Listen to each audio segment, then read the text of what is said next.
Thank you so much. Ladies and gentlemen, welcome to the Dearborn Heights City Council of a regular city council meeting at 6:01 p.m.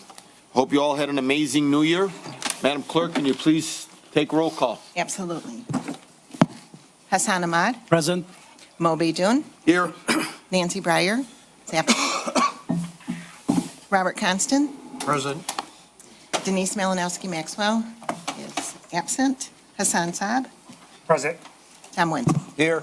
Mr. Chair, you have a quorum. Thank you, Madam Clerk. You're welcome. Next up on the agenda is the Pledge of Allegiance. We have our new interim police chief, Mr. Farhat, with us, who's going to lead us in the Pledge of Allegiance.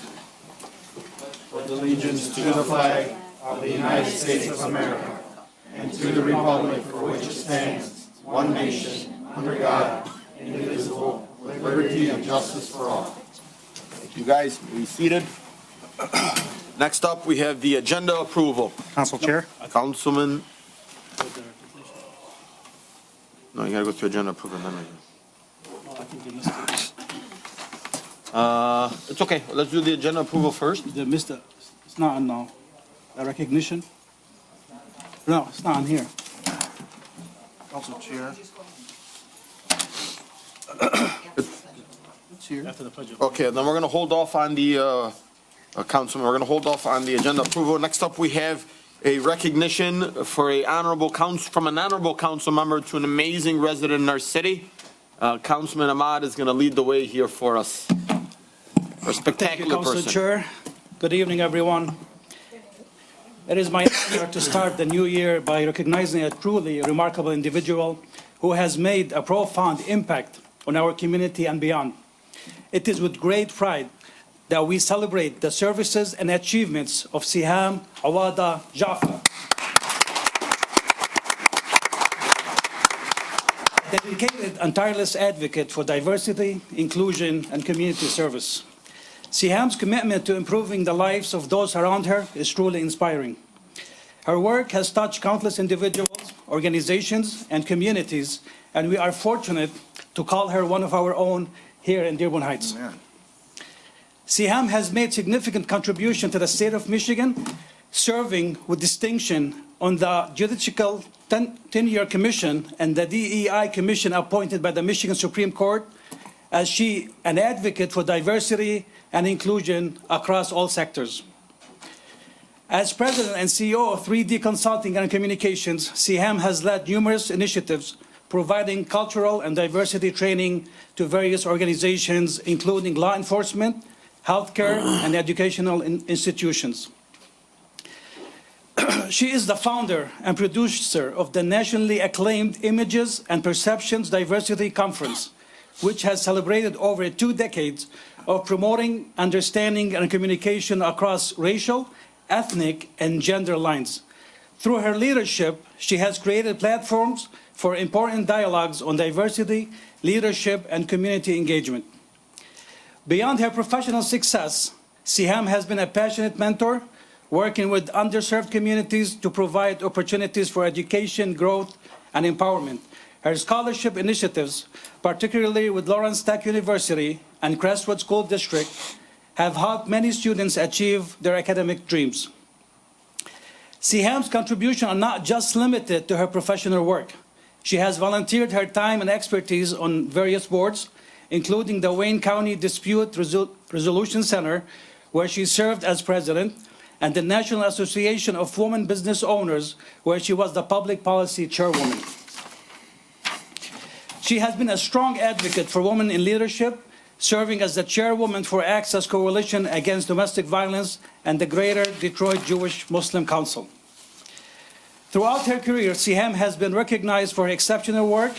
Among her many accolades, as she received the Diversity Businesswoman for the Year Award from NABO, the Diversity Champion Award from Corp Magazine, the Esteemed Woman of the Year Award from the Bernstein Foundation, and the Leadership in Action Achievement Award from Career Mastered. Most recently, she was named Detroit's Bridge Builder of the Year by Our Magazine. This is... Wow.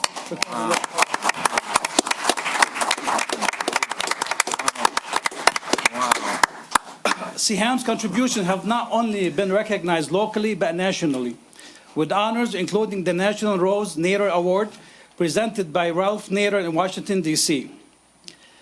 What stands out most about Siham is not just her impressive professional achievements, as you heard, but the heart with which she approaches everything she does. For over 45 years, she was only one, I think, Siham has proudly called Dearborn Heights her home. She's been an incredible role model, a champion for justice, an unwavering advocate for the community. On behalf of the city of Dearborn Heights, I want to express our deep gratitude for Siham's outstanding service and dedication. Her work continues to shape a better future for all of us, and we are lucky to have her in our community. Siham, we are proud to present you with the certificate of recognition in honor of your outstanding achievements, your service to the state, and your tireless efforts in making our world a better, more inclusive place for all. Your legacy of leadership, compassion, and community building is one that will be felt for generations to come. Please join me in congratulating Mrs. Siham Awad Ajam.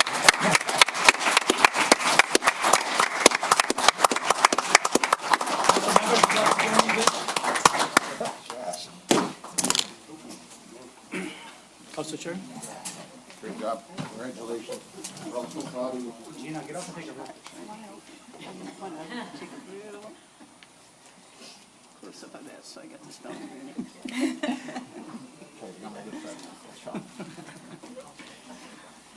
We put this down. I'm sorry, we don't need to cut you off. You can join us, stand up. Center yourself more evenly. Yeah. Are you? Bob, go a little more to your right. There you go. Siham, please, some kind words. Oh, absolutely. A picture of the family first, or It's Mr. Jafar? Would you like a picture? Jordan, come here, baby. My grandson.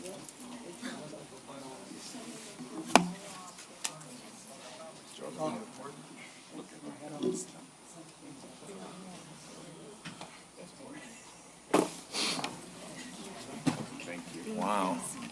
Wow. What an incredible honor, and thank you, Councilman Ahmed, for that introduction. I very much appreciate it, and I exclusively want to thank the council members for this recognition this evening, and also for your vision in truly moving forward to make every single resident in the city of Dearborn Heights proud to be here and proud to be a citizen. We appreciate your work. We appreciate your hard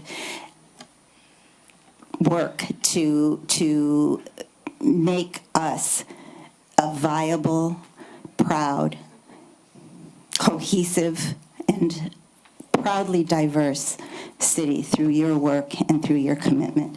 And thank you, everyone, for being here. I really appreciate it. I think this belongs to everyone in the city who really has worked hard to make Dearborn Heights somewhere to be proud to live. And thank you all very, very much. I very much appreciate you. And I appreciate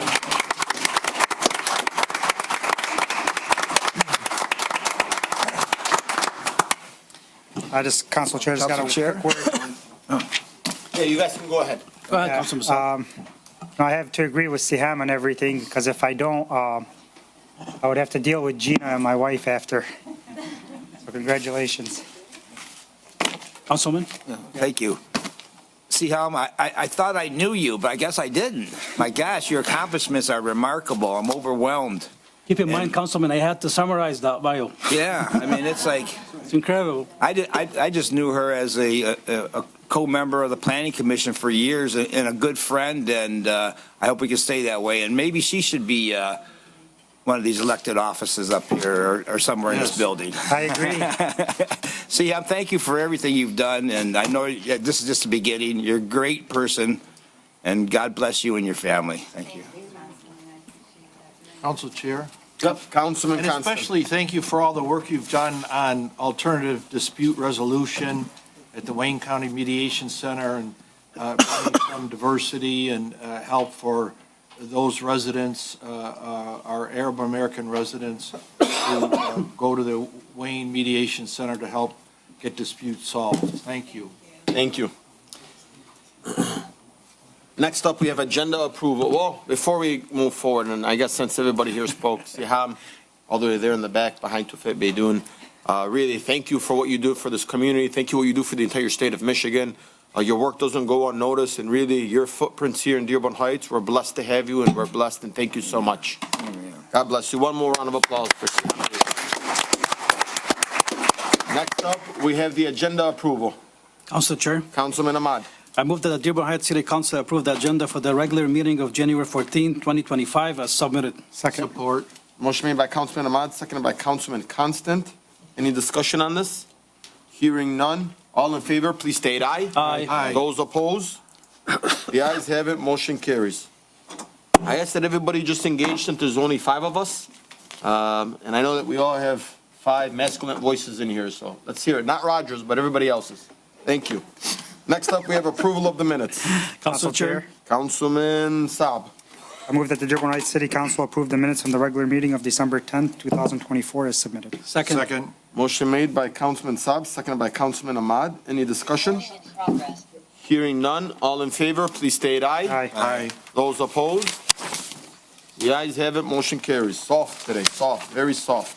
Next up, we have the minutes of the special meeting from December 17th, 2024. Council Chair, Councilman Ahmad. I move that the Dearborn Heights City Council approve the minutes from the special meeting of December 17, 2024 as submitted. Second. Second. Motion made by Councilman Ahmad, seconded by Councilman Saab. Any discussion? Hearing none. All in favor, please state aye. Aye. Those opposed? The ayes have it, motion carries. Next up, we have public hearings and comments on anything you want to talk about. This is in the beginning. You have 2 minutes. You're going to be able to walk up to the podium, state your name, state the city you reside in, and the street that you live on. I ask that if you are going to address anything to the council, they do not have to respond back to you. If they choose to, they're more than welcome. I ask that you just keep it respectful, and the house rules are, speak about whatever you feel that you want to. How you doing, ma'am? Please state your name, the city you reside in, and the street that you live on. Marjorie Pasquale, Syracuse. Thank you. You don't have to give your entire address. You could have just said Syracuse. Excuse me? It's okay. Go ahead. The reason I'm here this evening is blight on in my area. And I had notified the mayor's office and the mayor himself, and never had any satisfaction. I have some pictures of it, 3. They're identical. May I? Can you please hand them over to the the clerk's office? Treasurer is just standing in front of us. That's Cornell and Colgate. I had stopped at the office down here many months ago, early spring, before spring. And I was concerned about that. It's been like that for a long time. And I came down and they sent me up to the office behind the library. Hold on, real quick. Hold your time. What am I looking at over here? It's an AT&T box. And it's exposed and open? It's been like that for a long time. And when I have seen a man out there one time, and I told him, please secure the doors. You see, they're just taped them shut. Yeah. I mean, it really, so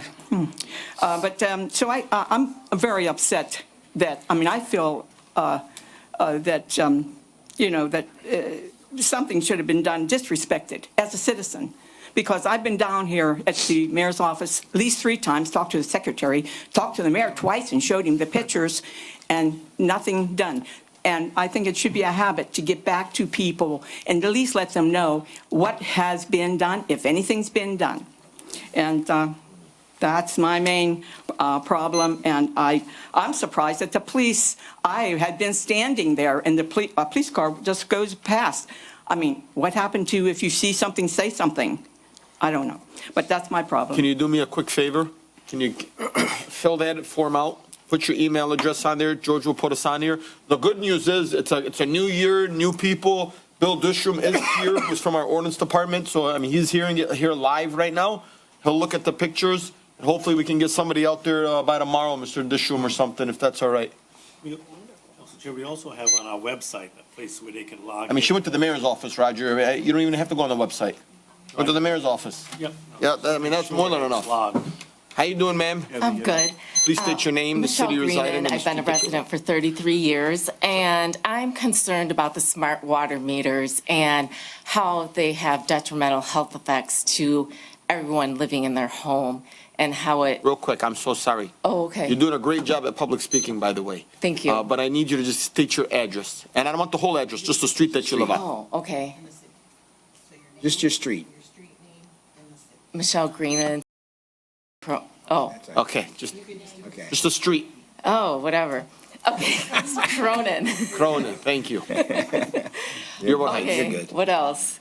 So anyways, this has detrimental side effects on a cellular level to every person who is in the household. And if you have little babies, it even affects them more on a cellular level.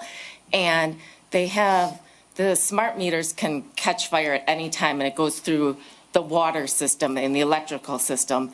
And what has happened in California is all like smart meters, because the trees are still standing and all the houses have been demolished and due to the fire. And the insurance doesn't pay for it. So this is very concerning. And I wanted to know how much this is costing the city, and did the people vote on this? Because my street, I cannot even drive down the street because there's so many potholes. So how are smart meters more important than our city streets? Can you answer that? How much was the cost of the project, and what is the return on investment? When will the return be paid back? That's a great question. So what I can tell you is that this was used from ARPA funds. We received ARPA funds of $24 million. We used $7 million of the ARPA fund. The other remaining was being used from a grant, I believe, so we had to match. Okay, what is ARPA funds? Is that like government? Yes. American Recovery Act. Yeah. Oh, okay. So how is this benefiting the residents? So what's happening is. How is it benefiting us? We've had these water meters. Well, I'll tell you, it's not. I mean, it is benefiting the residents because you're having new water meters, because we can't give you an actual read. So if you've known anything about Dearborn Heights, our water bills right now seem like they're like skyrocketing and sky high. But the reality is they're 4 or 5 month water bills because we don't have actuary reports on these water bills. And so what this water meter is going to be, a smart water meter, which we could have gotten for $9 million, but instead we're paying $15 million because we're 4 years behind.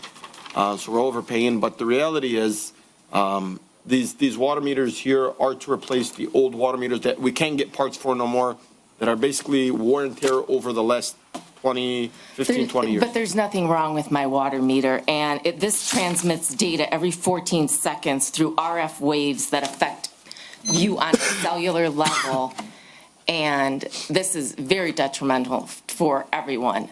And I would be for the people. I would want to vote on it. If I'm a resident, I would want my residents to be informed at this on what it does, and the science is out there of the health effects. And I'm also very concerned about the 5 towers on Beach Daly and Ford Road. How did those get installed into our city?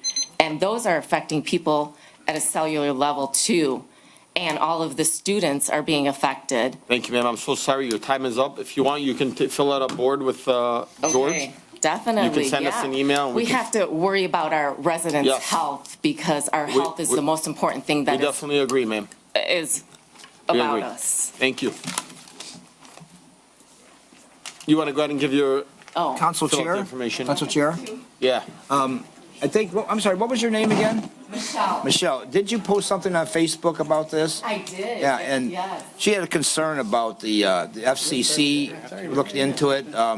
Recently, we had, hundreds of 5G antennas placed around the city of Dearborn Heights, and I don't think we had any studies on that, be it safe or not safe. But this program here is going to be something, eventually, it's going to be a Wi-Fi reading where your meter is going to go to some kind of collection tower or something placed throughout the city, all over the city to do these. I think we should do some kind of a study on that. Because we're putting the unknown out there without the proper investigating. That can take a 10-second voice assessment of anyone and tell you what your radiation is in your body and the EMFs in your body. So I am very aware and educated on this subject. Thank you. Well, Thank you. She's going to fill it out, Tom, and I'll add Tom to the email address if you'd Okay, like. thank you. Thank you. Go ahead, sir. Please state your name, the city you reside in, and only the street that you live on. I don't want to know your entire address.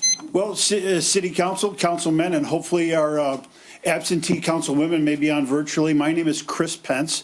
I'm a resident of neighboring Canton on Brookfield Street. I am a resident of Dearborn Heights. I appreciate you letting me be here. I have many friends and business associates here in Dearborn Heights. I came because I noticed something on your agenda that I really want to applaud you for. I've watched many of your city council meetings. I've been fairly active in your city. I have a passion for working with children, senior citizens, and veterans as a veteran myself. And I noticed that you have on your city council meeting agenda for tonight the proposal to have a Veterans Commission.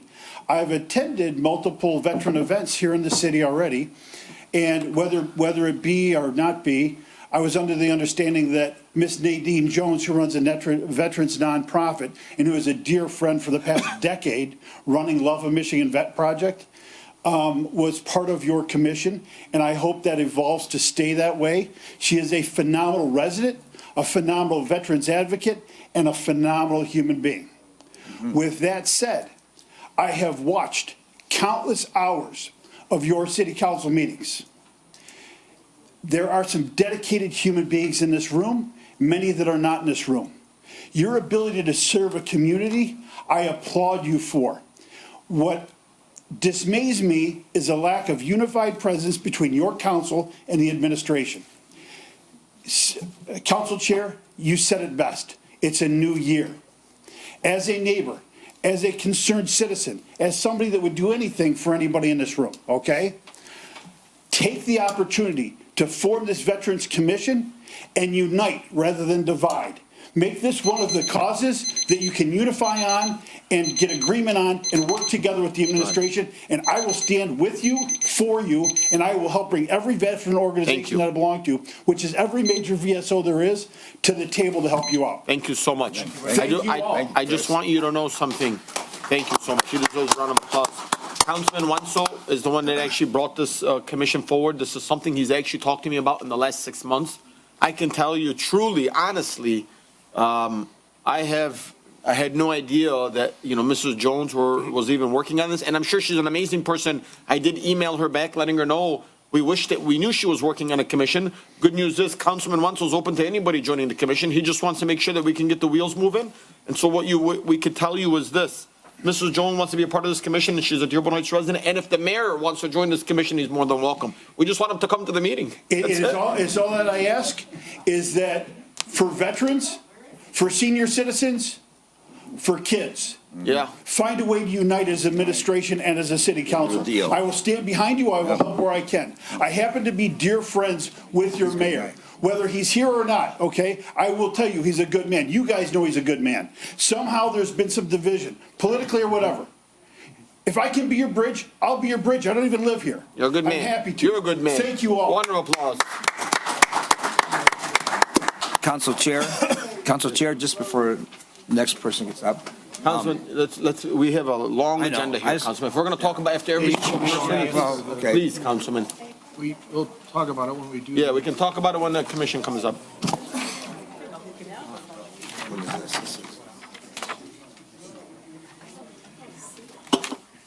How you doing, sir? Please state your name, the city you reside in, and the street that you live on. Thank you, Council President. Hakeem Fukuri, West Lane, Dearborn, Michigan.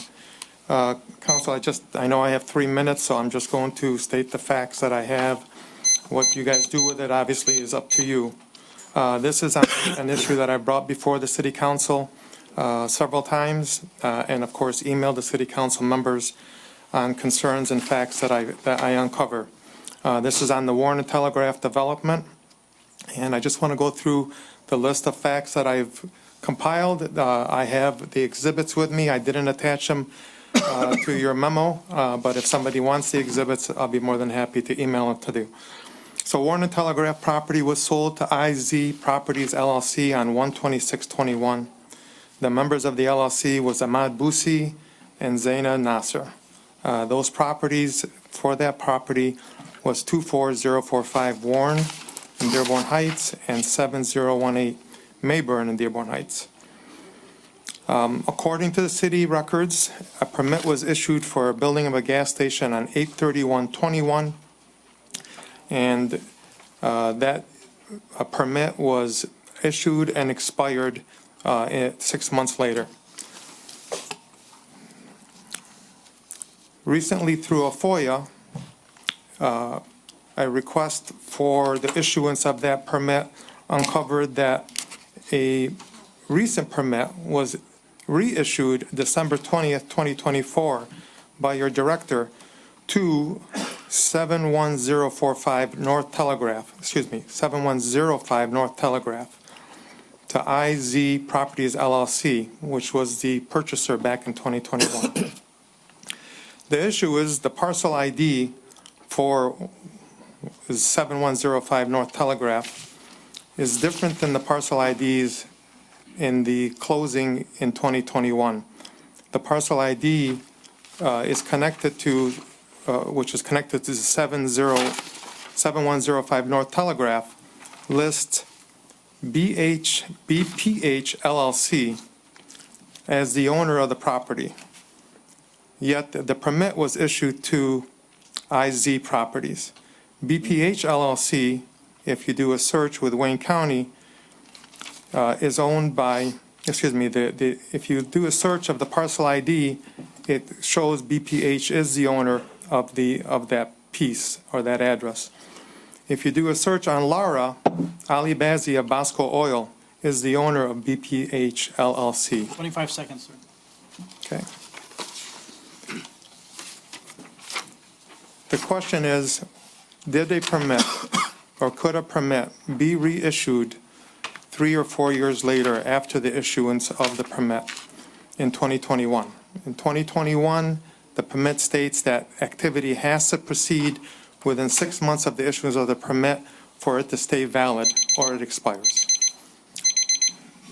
I know I don't have any more time. If the council wants to have any more information on this development, I brought every concern that I had.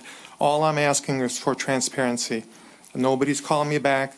The city council, the city council and the administration both don't respond, and I just don't know what to do anymore. Thank you. Thank you, Mr. Hakim. Mr. Fakori, I know that you reached out. Okay. I know that you reached out. I was out of the country, and then I did come back. I wasn't feeling too well, and I did tell you that I'd reach out to you, so I do still plan on calling you and really speaking about this. I know that you've been shedding a lot of information on this. The reality is this, Mr. Fakori, this body over here does not oversee every single permit that comes before the city. If that was the case, we'd become 100% full-time. And I know you've been shedding light on this, and I know Mr. Watland is probably listening on this. Anytime you've brought something to us, even after that meeting where we did a study session for you, I called our building director, and he said that, I believe it was from a different address, and the address that you were looking at was from a different address. And it seems like now you have the right address. So I will be reaching out to him back again in the morning, and I will follow up with you like I said I would. Thank you. Council Chair, real quick, you're pretty thorough on all your information, and I know you've reached out. Have you gotten any response? I know you said you didn't. Have you gotten any response whatsoever from the building department or the mayor's office on this issue? Nothing. Thank you. How you doing, ma'am? Hi. Please My state- name is Connie Coogan. I live at McKinley in Dearborn Heights. I wrote a letter to the mayor and to the city council on December 12th of last year. And I'm going to read it. I wanted to wait till everything was over and then, find out what's going to happen here. But now that we have to speak before you talk, I think it's important for everybody to understand what the situation is. I wrote to the mayor, and I did ask that I sent a return receipt requested because I felt the urgency of this was so important. But it was, Dear Mayor Bazzi, I am writing to you regarding a situation that is affecting our neighborhood. The area I am referring to is the corner and homes that are in Annapolis, McKinley. We have had this problem for several years, and it's manifested in itself in many ways. Besides the fact that we have to live with these rodents infesting our personal property, it has become very costly in ways that you may not have been aware of. We have families that have had to replace electrical systems in their cars due to the rats chewing of wires. The cost has been in the thousands of dollars. The cost of traps, cages, everyday things that our neighbors have had to buy and deal with this situation is in the hundreds. I didn't know if you were aware of this.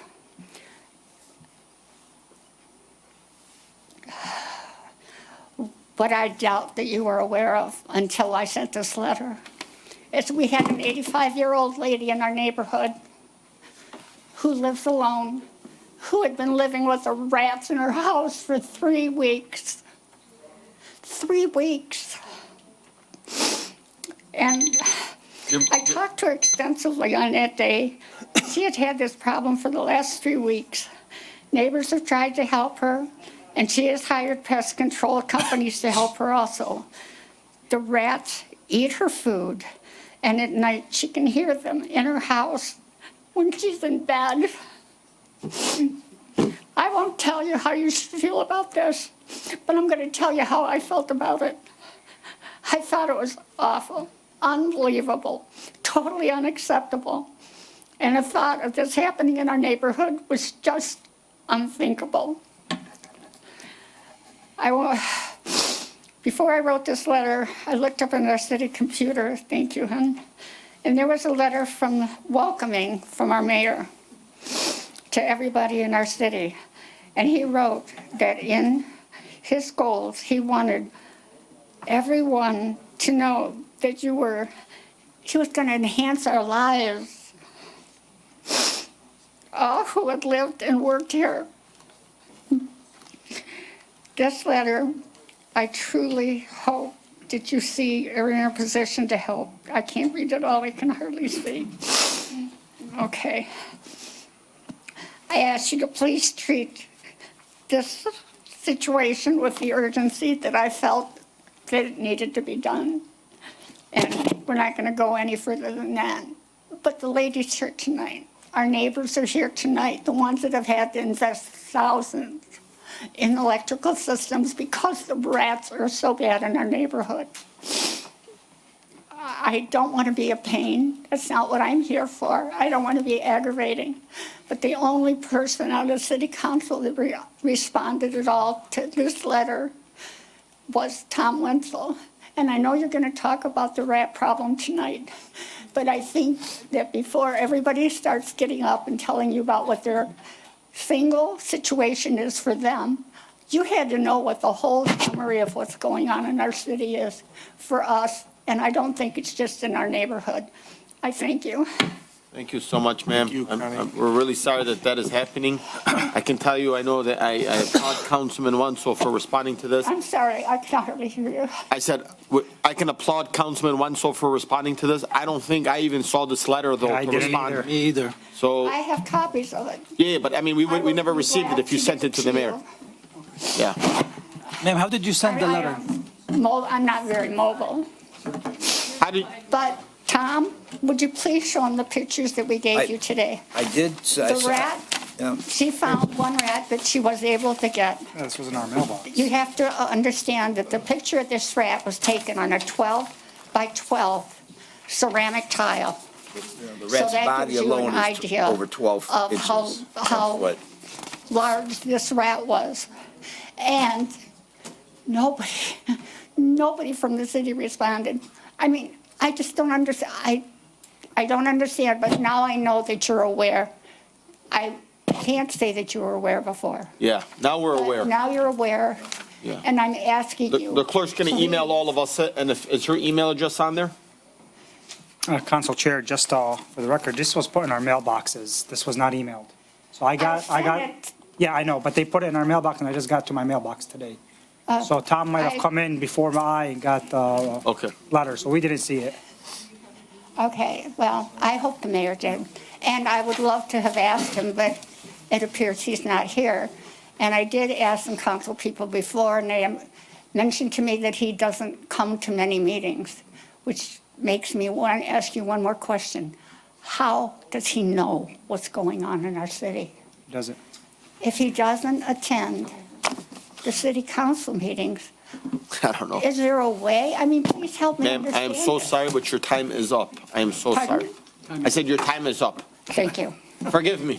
And as to why he doesn't come to the meeting, I will tell you that he is at will, and he doesn't choose to come, he doesn't choose to come. He is just a guest. Well, you know what? That's totally up to him. I I- don't expect you to answer for the mayor. Yeah. Thank you. Council Chair, I just want to, at the last meeting, I did get up at public comment and spoke extensively on this issue. And I'm the 85-year-old woman that had the visitor for 4 weeks. That rat was in my house. Please state your name. I thought it was mice. Barbara Bobian, and I'm Annapolis and McKinley. Thank you. On the corner. I came just to support. You can tell, people are upset about it. My neighbors have been wonderful. I definitely live alone, and I live here, it's going on 40 years, and I never had a problem. But now we're seeing it all over, in our yards. But I'll stick to my notes, okay? I keep my property very clean. I try. And I don't have food sources for these rodents. However, I've had a very unpleasant experience of having my home invaded by a Norway rat. It probably came through the vent from the dryer. That's where we discovered it. I had to hire a professional exterminating service that was costly, that affirmed now that my home is free. It was one rat that did so much damage. The damage, I think, was more than just having a rat in my house, but I knew it was there, and I couldn't find it. Imagine going to bed knowing that there's a rat in your house, and seeing the minute the lights were out, the damage was done.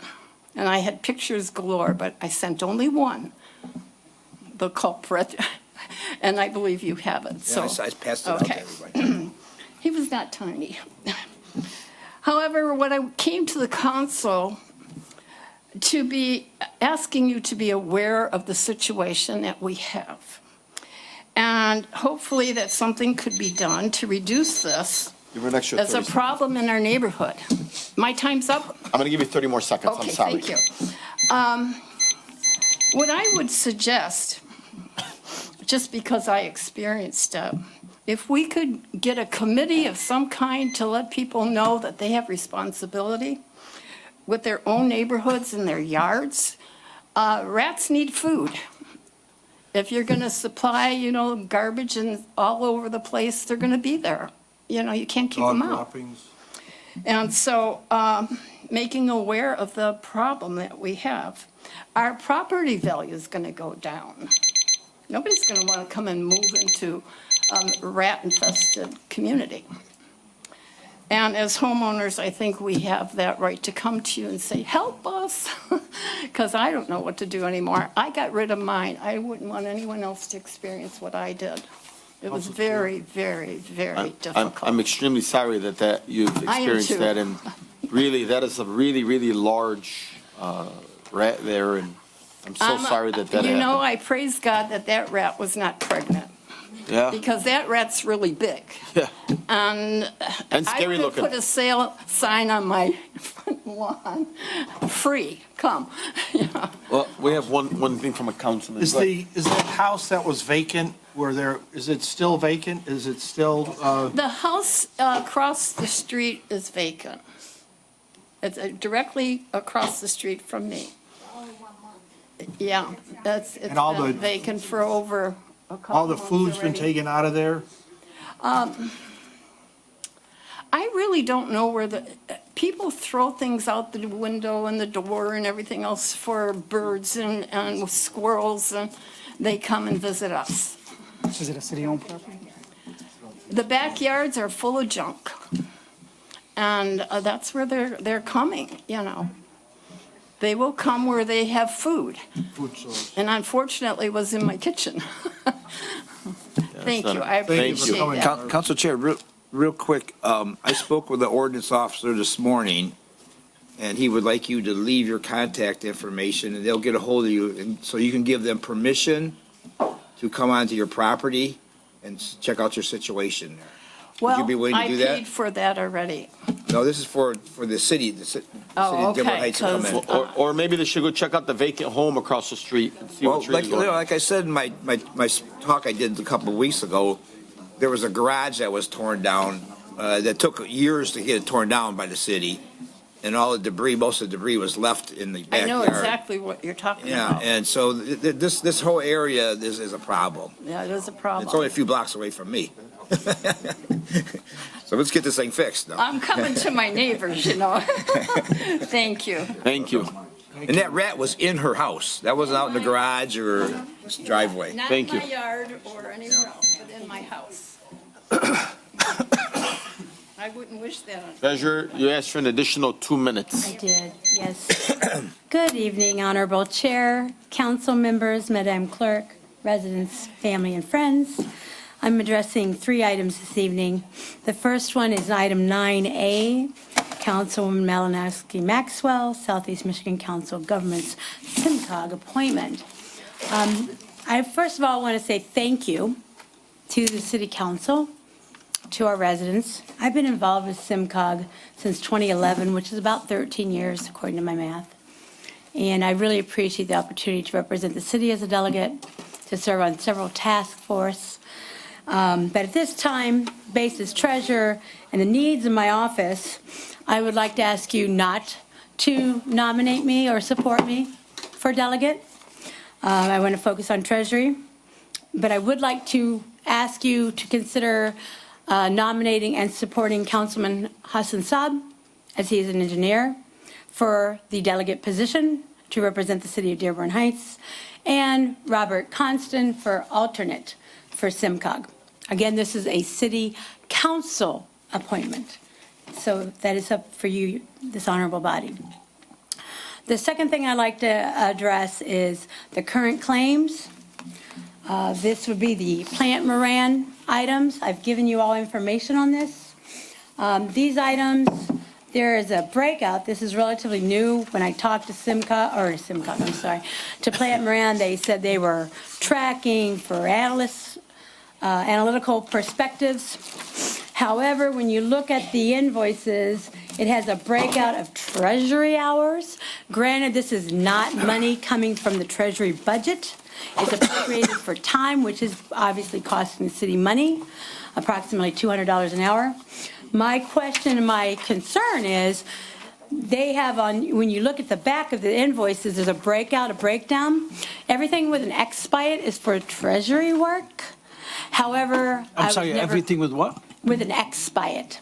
X by? Everything on the breakout with an X is treasury, what was appropriated, okay? I was never informed, notified, or signed off on these things. To take it a step further, and the way I found out was by the agenda, by the way.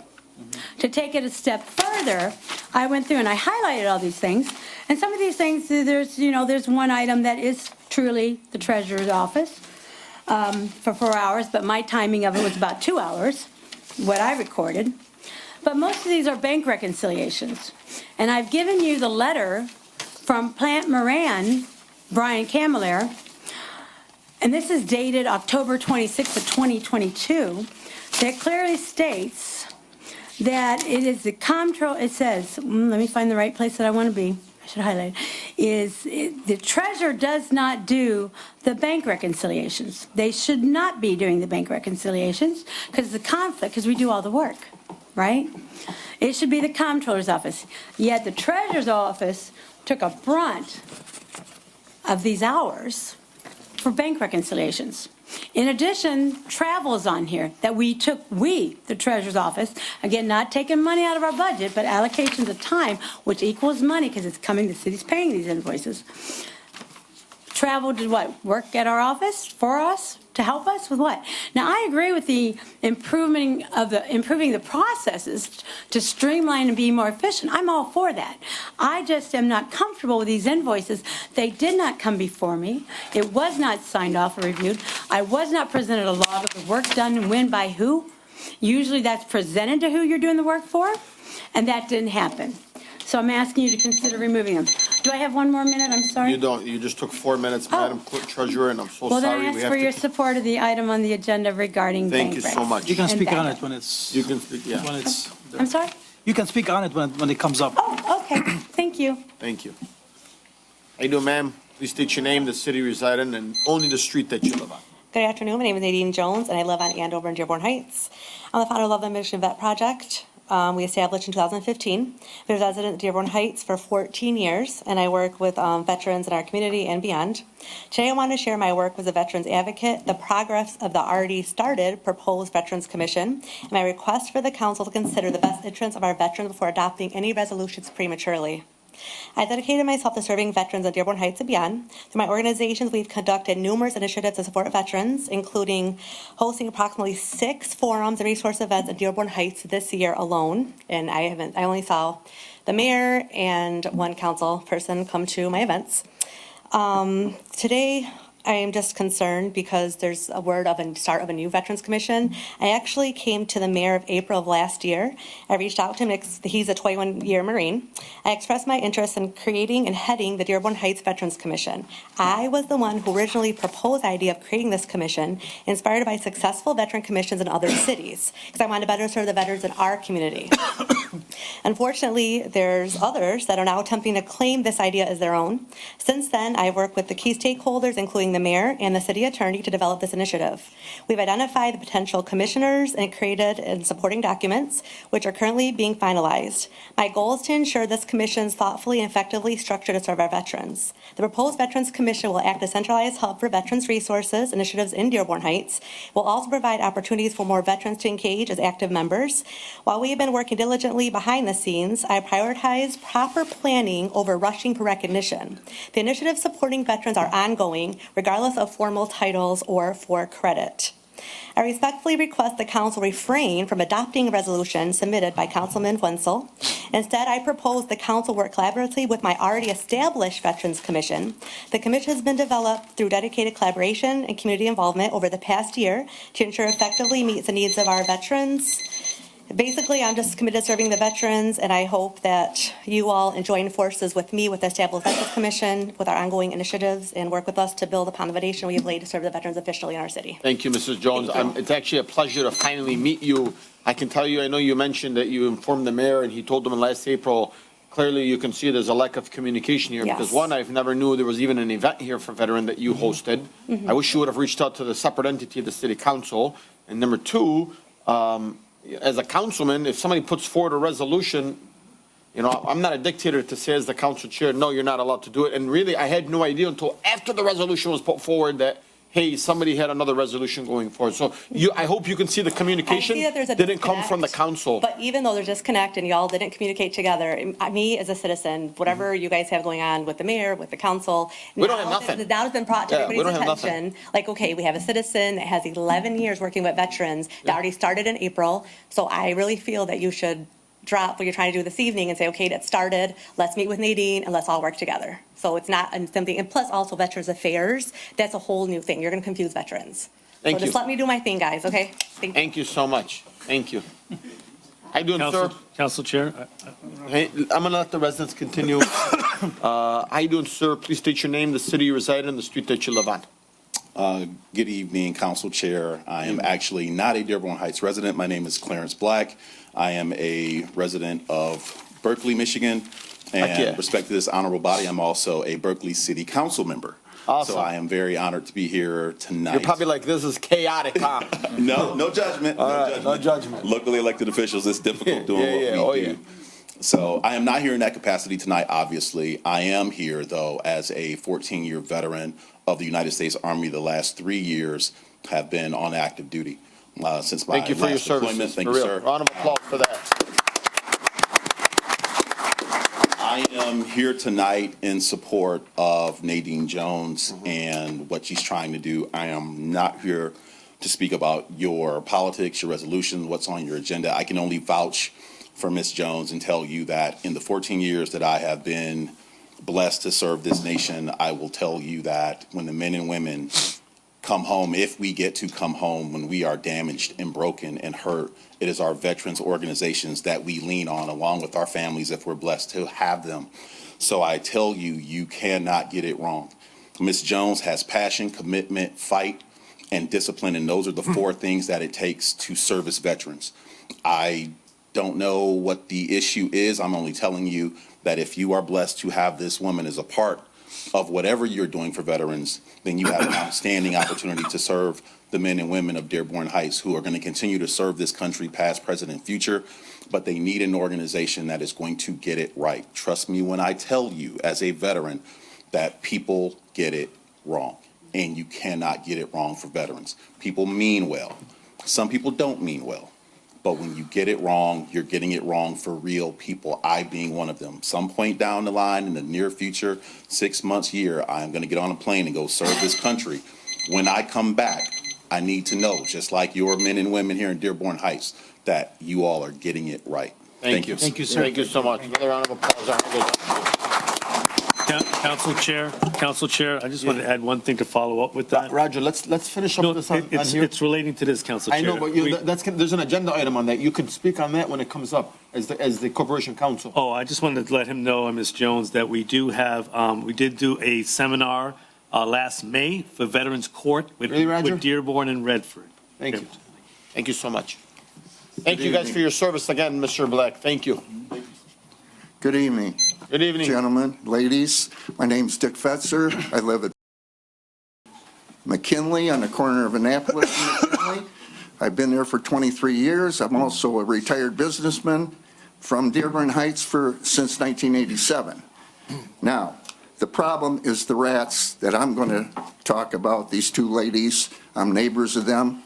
And I had a lease car 10 years ago that was severely damaged. I had 5 months on the lease. It was a Cadillac to the tune of almost $2,000. Now, not only that, but the loaner that I had was damaged. Since then, I've had exterminators come in. That's 10 years ago. Had it under control until 2 years ago. I had another lease car that was damaged, but I believe it was by mice. That cost me $550. I believe the rats are coming from two addresses. I know one of the neighbors reported this before. The one address. I don't want you to give it on the record. Pardon me? I don't want you to give those two addresses on the record. Okay. Does anybody live in them? Any residents? Yes. Then I don't want you to actually publicly give them on the record. Our director right there of the ordinance department. Okay. Is going to send somebody to those two addresses. At the end of your conversation, I want you to give him the two addresses. Okay. Thank you. All right. The addresses have cars. The one has had a car in the backyard for at least 10 years. The other one has had two cars in their backyard for at least 3 years. And I really believe that's where they're coming from. Not only that, but the neighbor to the one house that has the car there for 10 years has a barrel that he's been catching rats, and he's caught as many as 20 by drowning them. He's drowning them? Yes. That's very inhumane. Pardon me? It's terrible. Yes, well, the problem is, we're all facing this because of two neighbors. That's the way I feel about it. I love that. You have their addresses? Yes, I do. Yeah. Mr. Dishram, I want to be added in an email with this gentleman too, please. Just so we can get a follow-up of what we're doing with these two addresses. Me too, please. Mr. Dishram, All City Council. All right. Council Chair. Basically, All City I will Council. say 10 years ago, when I had the first problem, they were coming from a vacant house on Monroe. We determined that. And it had a car in the backyard, and that's where they were living. Can you go see our director over there? We're lucky. You know what? I think he's going to have to come to every meeting. I know one of the addresses. Thank you, Director. Thank you. How you doing, ma'am? Long time no see. Happy New Year. State your name, the city you reside in, and only the street that you live on. No address, please. Thank you. Happy New Year. Happy New Year. Margaret King, Mayfair Street, Dearborn Heights. I just wanted to be transparent. I was hoping to meet with the new police chief or interim police chief regarding our school zone safeties. Have you guys heard of anything, the next step, anything that we are going to be doing? Because they got I love you, Mo. I love you. I love you. Do we have anything? Do you know? Because I saw a whole list of things that were being done, or, the crosswalks that were being done, and Look, let me tell you the last thing that I've heard. I heard that Chief Hart and Ali Deeb were working on this. Chief Hart has been working with Chief Swope. No, Chief Hart. Yeah, Chief Hart. I've met with I met with Chief Hart. Yeah. I met with Chief Swope. Yeah. I still have yet to meet with this guy. This is a great guy right here. Round of applause to our new police chief right there. He's in the back. He's gonna do a great job. So- He's the best thing there for Dearborn Heights right Okay. now. Council He's I Chair? mean, I know that we had the grant and things were getting to be. Okay. Council Got my Chair, answer. before she, I talked with Margaret Yeah. a couple weeks ago, and I wanted to know if she wanted to put something on the agenda for an update, and she says, I have nothing new because I haven't been informed on anything. You know, Councilman, while we're on this, let me just see Councilman Wenzel. Councilman Wenzel brought up to us about having flashing stoplights, stop signs in Dearborn Heights. He said he holds it because he helps do it for Divine Child.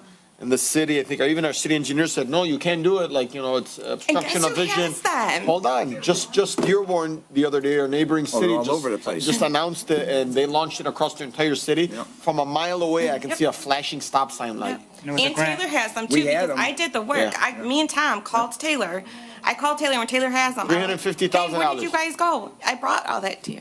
Thank you. All right. I just wanted to know. Well, we had them on Joey's Corner. Yep. They were loaned from a company. We had, they were solar powered, battery operated.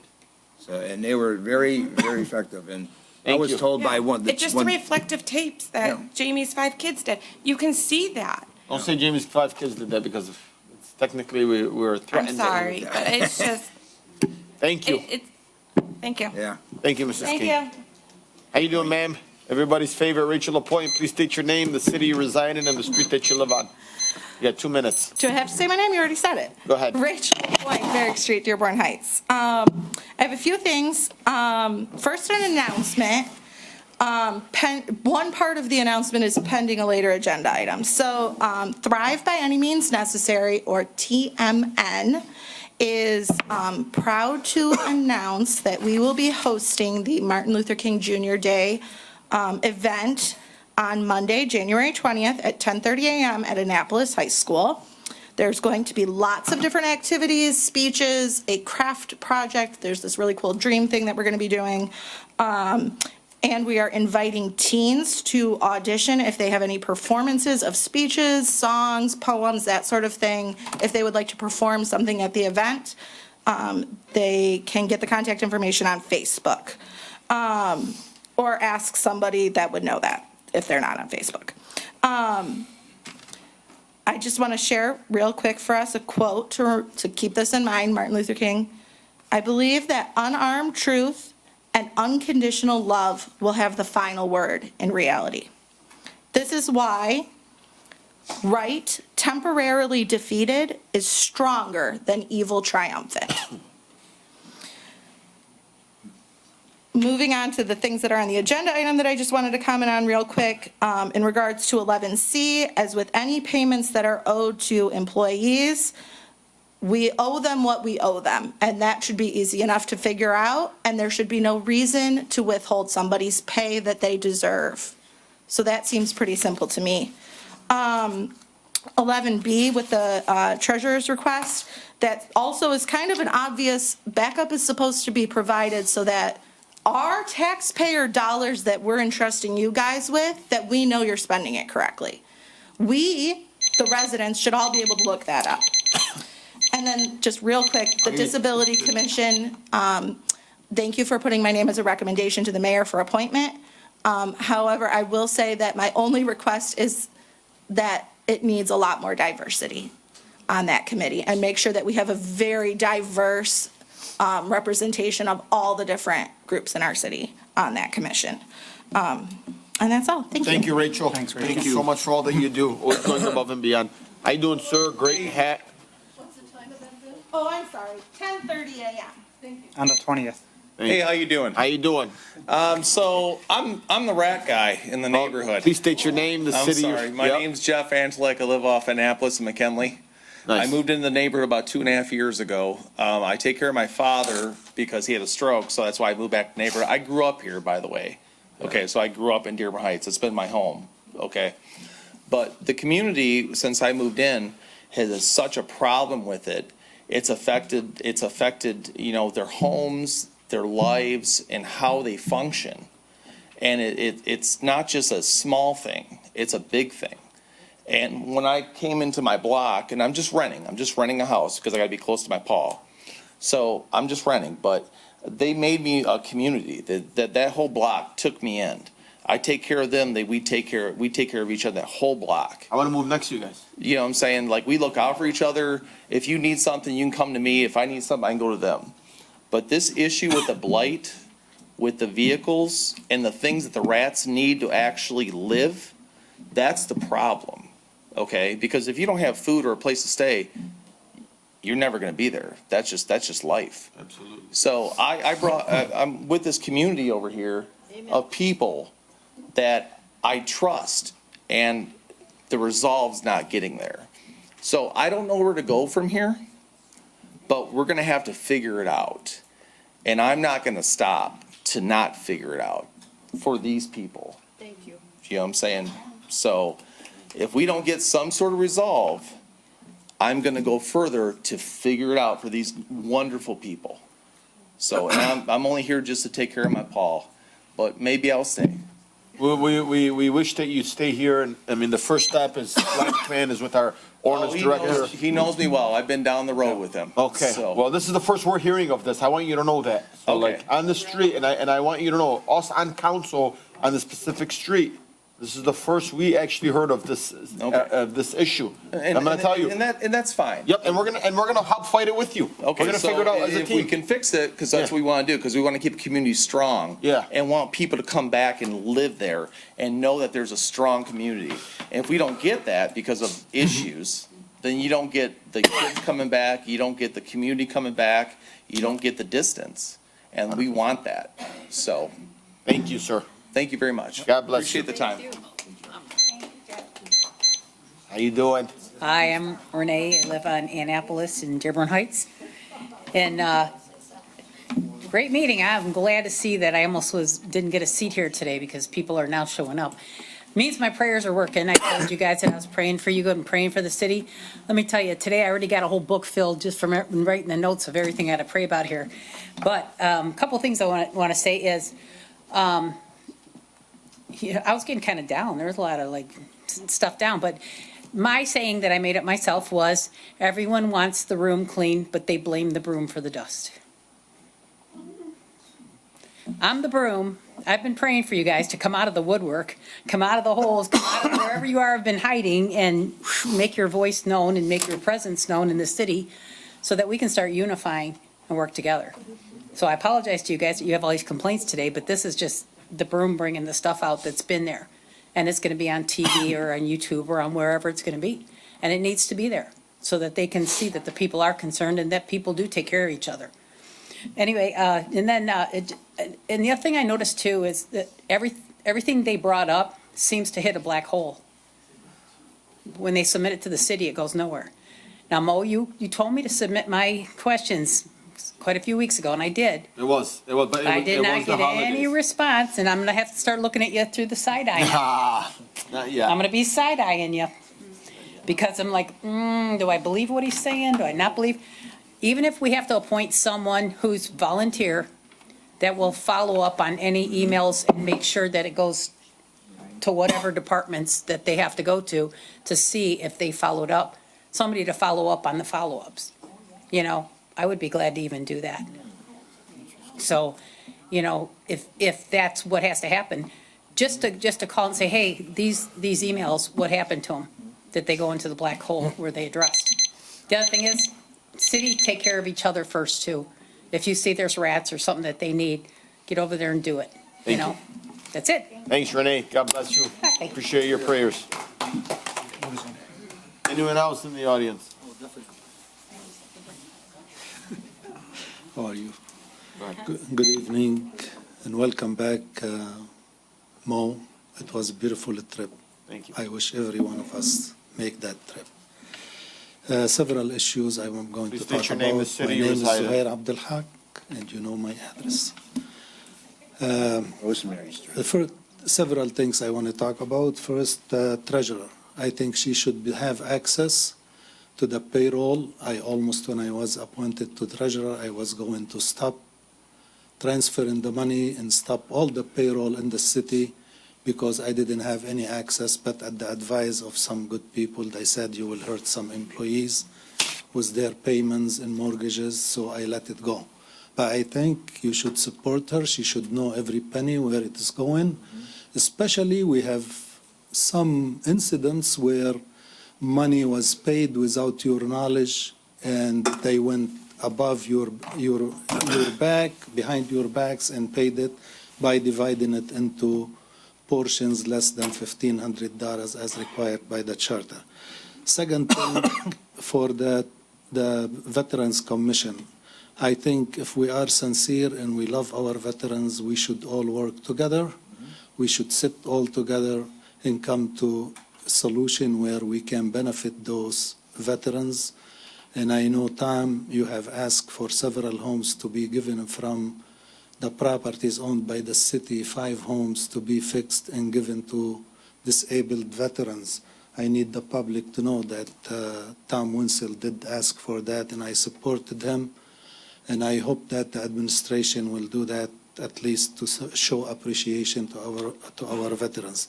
Third thing, I put the motion when I was on the council and with support of 7 people on the council to give $1,500 to our I'm going to give you 10 more seconds, Mr. first responders.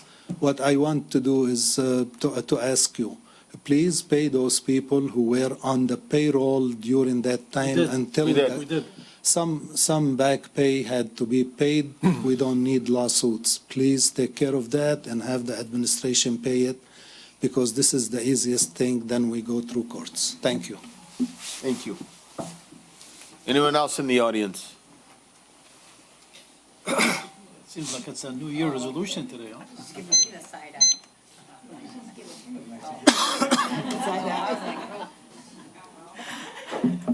How you doing, man? Please state your name, the city you reside in, and the street that you live on. Rose Baydoun. Rose Trepepi, 2 Lane Street, Dearborn Rose, Heights. purple looks so good on you. No bullshit. I'm not going to yell at you like you tell me I do. All right. It's a new year. Happy New Year to everyone. Let's start out right by holding people accountable for what they're not doing. Enough of the crap that's going on. We can't keep going on. I fought for the senior center. I didn't get everything I wanted, but I got some things down. Now what do I have to fight for next? Did the firemen get their new place to live? Are the police being taken care of? DPW, they need vehicles. Those are the 3 main people in this city. The rest you can all out. So please take care of them. The seniors are knowing that there's an election coming up. I'd be real careful. Thank you. Thank you, Rose. God bless you, Rose Baydoun.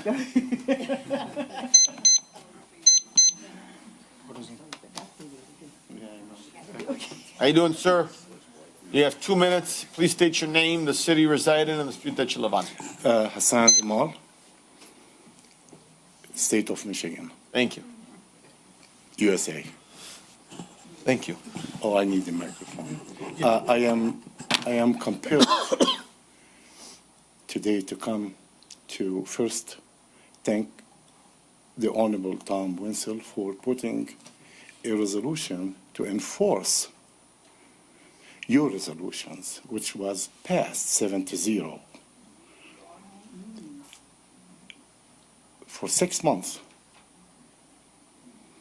your mayor refused partially to, in my opinion, acknowledge even your directive order according to the charter. The mayor is, part of his duty is to hold the applicable law of this country, the charter of Dearborn Heights, the code of ordinance of Dearborn Heights, and the directives by you to the mayors.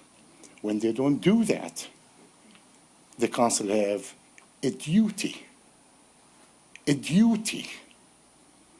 to do what you accepted today, that to put this resolution on the agenda and I encourage you to approve it. Because by approving this, you're taking the liability of the city. It becomes personal liability on who refused to do. And if you go to court, the judge will have a decision. And if the mayor refuses, it will be in contempt of the court order. Thank you. Number two, please, when you have in front of you a resolution, I'll give you 10 more I seconds. can, I'll give you 10 more yes, seconds. thank you very much. 10 If seconds. you have a resolution to accept a change order, not to a existing contract, which is supposed to be no more than 15 to 20%, then you have a new project, it needs to be bid out. This is the charter, 23.344, anything over $5,000 need to be bid out. You cannot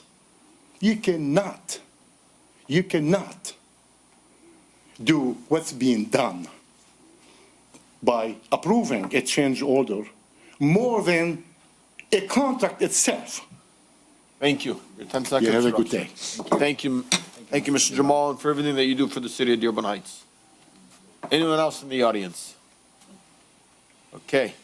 New year, new voices. New resolution. And we love it. I'm glad that you guys are here. Even the gentleman in the back with the white hat, I keep smiling over here. I love you, man. You're my eye to go. Is that Eileen in the back, by the way? Eileen. I've known Eileen. Oh, okay. I'm going to stop there, Eileen. I love you, though. I take care of Sister Barbara, and I take care of this black, but they don't want me up on that mic. I want you up on that mic real quick. I want you 2 minutes. You got 2 minutes. She's the mayor of McKinley. I've been knocking on Eileen's door since, I have a video of me and Eileen where she stuck her head out the window. That's right. Go with Mo. Yes, there it is, Eileen. Kitchen window. Yes. I'm Eileen Muir. I reside in McKinley off Indianapolis for 38 years. The problem with the rat situation is Tina, they took that garage down 10 years ago and left all that crap on the basement. She's got 2 abandoned vehicles with the windows half down, and Jeff with the cowboy hat lives next door to her. He's doing the best he can on a 55-gallon barrel. Sister Barbara I take care of, that had the rat in the home. Me and my husband help her out, and I take care of all these neighbors right here. God bless you. And I am 62 years old. What I want to know, how does she get away with this? They put the ticket on the door, do nothing further. The vehicles need to be taken away. She just got another vehicle before Christmas. So that's now 3 lined up in the driveway, and hers is now on the street. Thank you, Eileen. So I want it resolved. When Jeff goes to work at 4 in the morning, he don't want to walk out of his door and see the rats running loose. Yes, I have cameras on my house, the 2 abandoned vehicles that are next door to me now. I have a possum, I got a raccoon on my cameras, 4 stray cats. The city don't do nothing. But, you know, the taxes go up, we pay them. She's got a dog over there with a pit bull. The people that live next to her sold the home and moved to Canton. There's now a little 4-year-old girl that can't even play in the backyard because the pit bull's going, rah, rah, rah, rah, rah. Would you like to live next door to that? What if it bites that girl? I know that dog don't got no shots. That dog don't got no dog leash. It's time for action. And if I don't get action, my next thing is going to Channel 4, Help Me Hank. Because I ain't playing. Thank you, Eileen. You're welcome. All right, round of applause for Eileen on that one. That's true public service over there, Eileen. How you doing, sir? Are you speaking as a resident, or are you speaking as a the director of ordinance? As the director of ordinance and All right, Mr. Dishum, go ahead. I don't want to get too far in the woods with respect to what she's talking about, because she did mention a name and an address, but we are working to resolve that. We have to follow the process. Unfortunately, I did talk to Cowboy. I don't know if he's still here. I talked to him before the meeting started, so be patient. The garage wasn't knocked down 10 years ago. I did that. Just so you know, it wasn't 10 years ago. It was about 3 years ago, give or take. 3 years is still a long time. Stuff on the easement, you didn't take it away. No. Come on, Eileen. Nothing from the audience. We removed everything that was listed in the order. There are things there that need to be addressed. We will get to that. With respect to the properties, The big thing with rats is dog feces. In that area, you're very close to the creek, so they're gonna always exist. Neighbors have to do what they can to mitigate that problem. So we are working on that. I'm gonna have two of the officers out there tomorrow to do letters and do some inspections in the area. Thank you. I got some information from the other gentleman, Mr. Fetzer, so we are going to work on that diligently. Thank you. This is a great village right there behind you. And they got your back as well, Mr. Dishon. The creek is 4 blocks from our house. Yeah. Thank Every single day. All right, guys. Council Chair. Thank you. Council Chair. Nothing from the audience, guys. Thank you. Council Chair. Go ahead. Thank you, Council Chair. Director, can we send letters to all the neighborhood, basically trying to enforce whatever you're trying to do? That house is terrible. They're talking about the cars. They gotta cite them, you give them a ticket. I don't want to scream across the gallery here. Yeah, what we'll do is we'll go in that area. We've done this in the past where we notify residents in the immediate area, kind of what the idea is and what you're trying to avoid and things to not have happen on your property, like the debris, dog feces, and stuff like that. Abandoned vehicles. Abandoned vehicles, yes, that's a great example. And like I said, we had the one that is pending. We have to follow the process for everybody. Everybody gets the same treatment in court and otherwise, so we have to try to be fair and equitable to everybody. So Thank you. We're working on that. Thank you, Director. We have two hands that are on Zoom that were patiently waiting. Let's start with Mr. Parrish.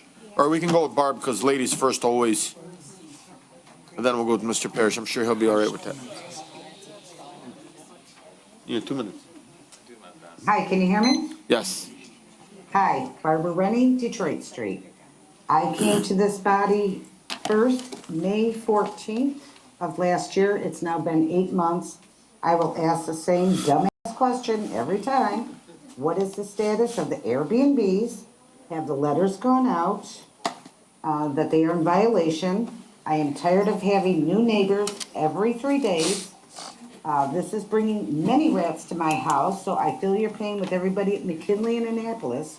But when you have someone who only stays here, that shouldn't be, because it's not a Holiday Inn, for 3 days, they don't give a shit.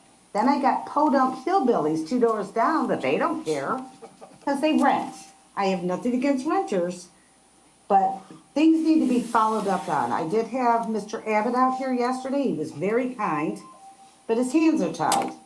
He didn't know anything about the Airbnbs, but I was told by Mo that there was going to be a meeting, and you, Mo, were supposed to call me. You never did. So I'm asking you now publicly that I don't want to. What is the status? When are we shutting these down? Someone tell me something. All right. Thank you so much, Barb. You're right. I believe we played phone tag for a quick second. Yeah.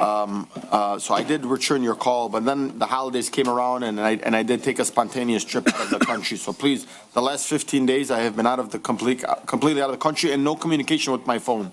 As for the Airbnb, I know that Roger and I last spoke. Roger is kind of like, hey, I don't know if you want to do this. And I said, no, I think the residents have already stated their mind. People don't want Airbnbs in the city and there's nothing wrong with it, And I believe Roger was supposed to get something back with me. And this has just been since the holidays, so I will give him until the next city council meeting. How does that sound, Barb? I've been told this over and over again that something's going to be done. I know. What does it take to send out? I will volunteer my time and type out the letters for you to the 304 Airbnbs in our city. Yeah. I will donate my time. Type out the letters. We cannot enforce anything until there's a resolution that says you're not allowed to have Airbnbs in the city. We And already had an ordinance in place. No, we had an ordinance. These people are staying 3 days, Mo. 3 days. Yeah, that is crazy. This is not, like I said, it's commercial. This is not a vacation spot. This is supposed to be a residential family community. I have parties, we have crackheads, we have human trafficking, and Angela has the same problem, so I know I'm not alone. So until it comes to your street, that's when it's gonna matter. That's how I'm beginning to feel. It's been 8 months. 8 months. And I'm still dealing with the bullshit next door. Garbage, rats, everything. I'm done. Yeah, Roger, let's get something in there in writing with the resolution that says absolutely, and then let the council vote on it. Well, I brought this before the planning commission. Everyone had a chance to speak up on the issue. But one thing that came out, which was interesting, a lot of the Airbnbs are used for, we have a number of hospitals, over 8 hospitals.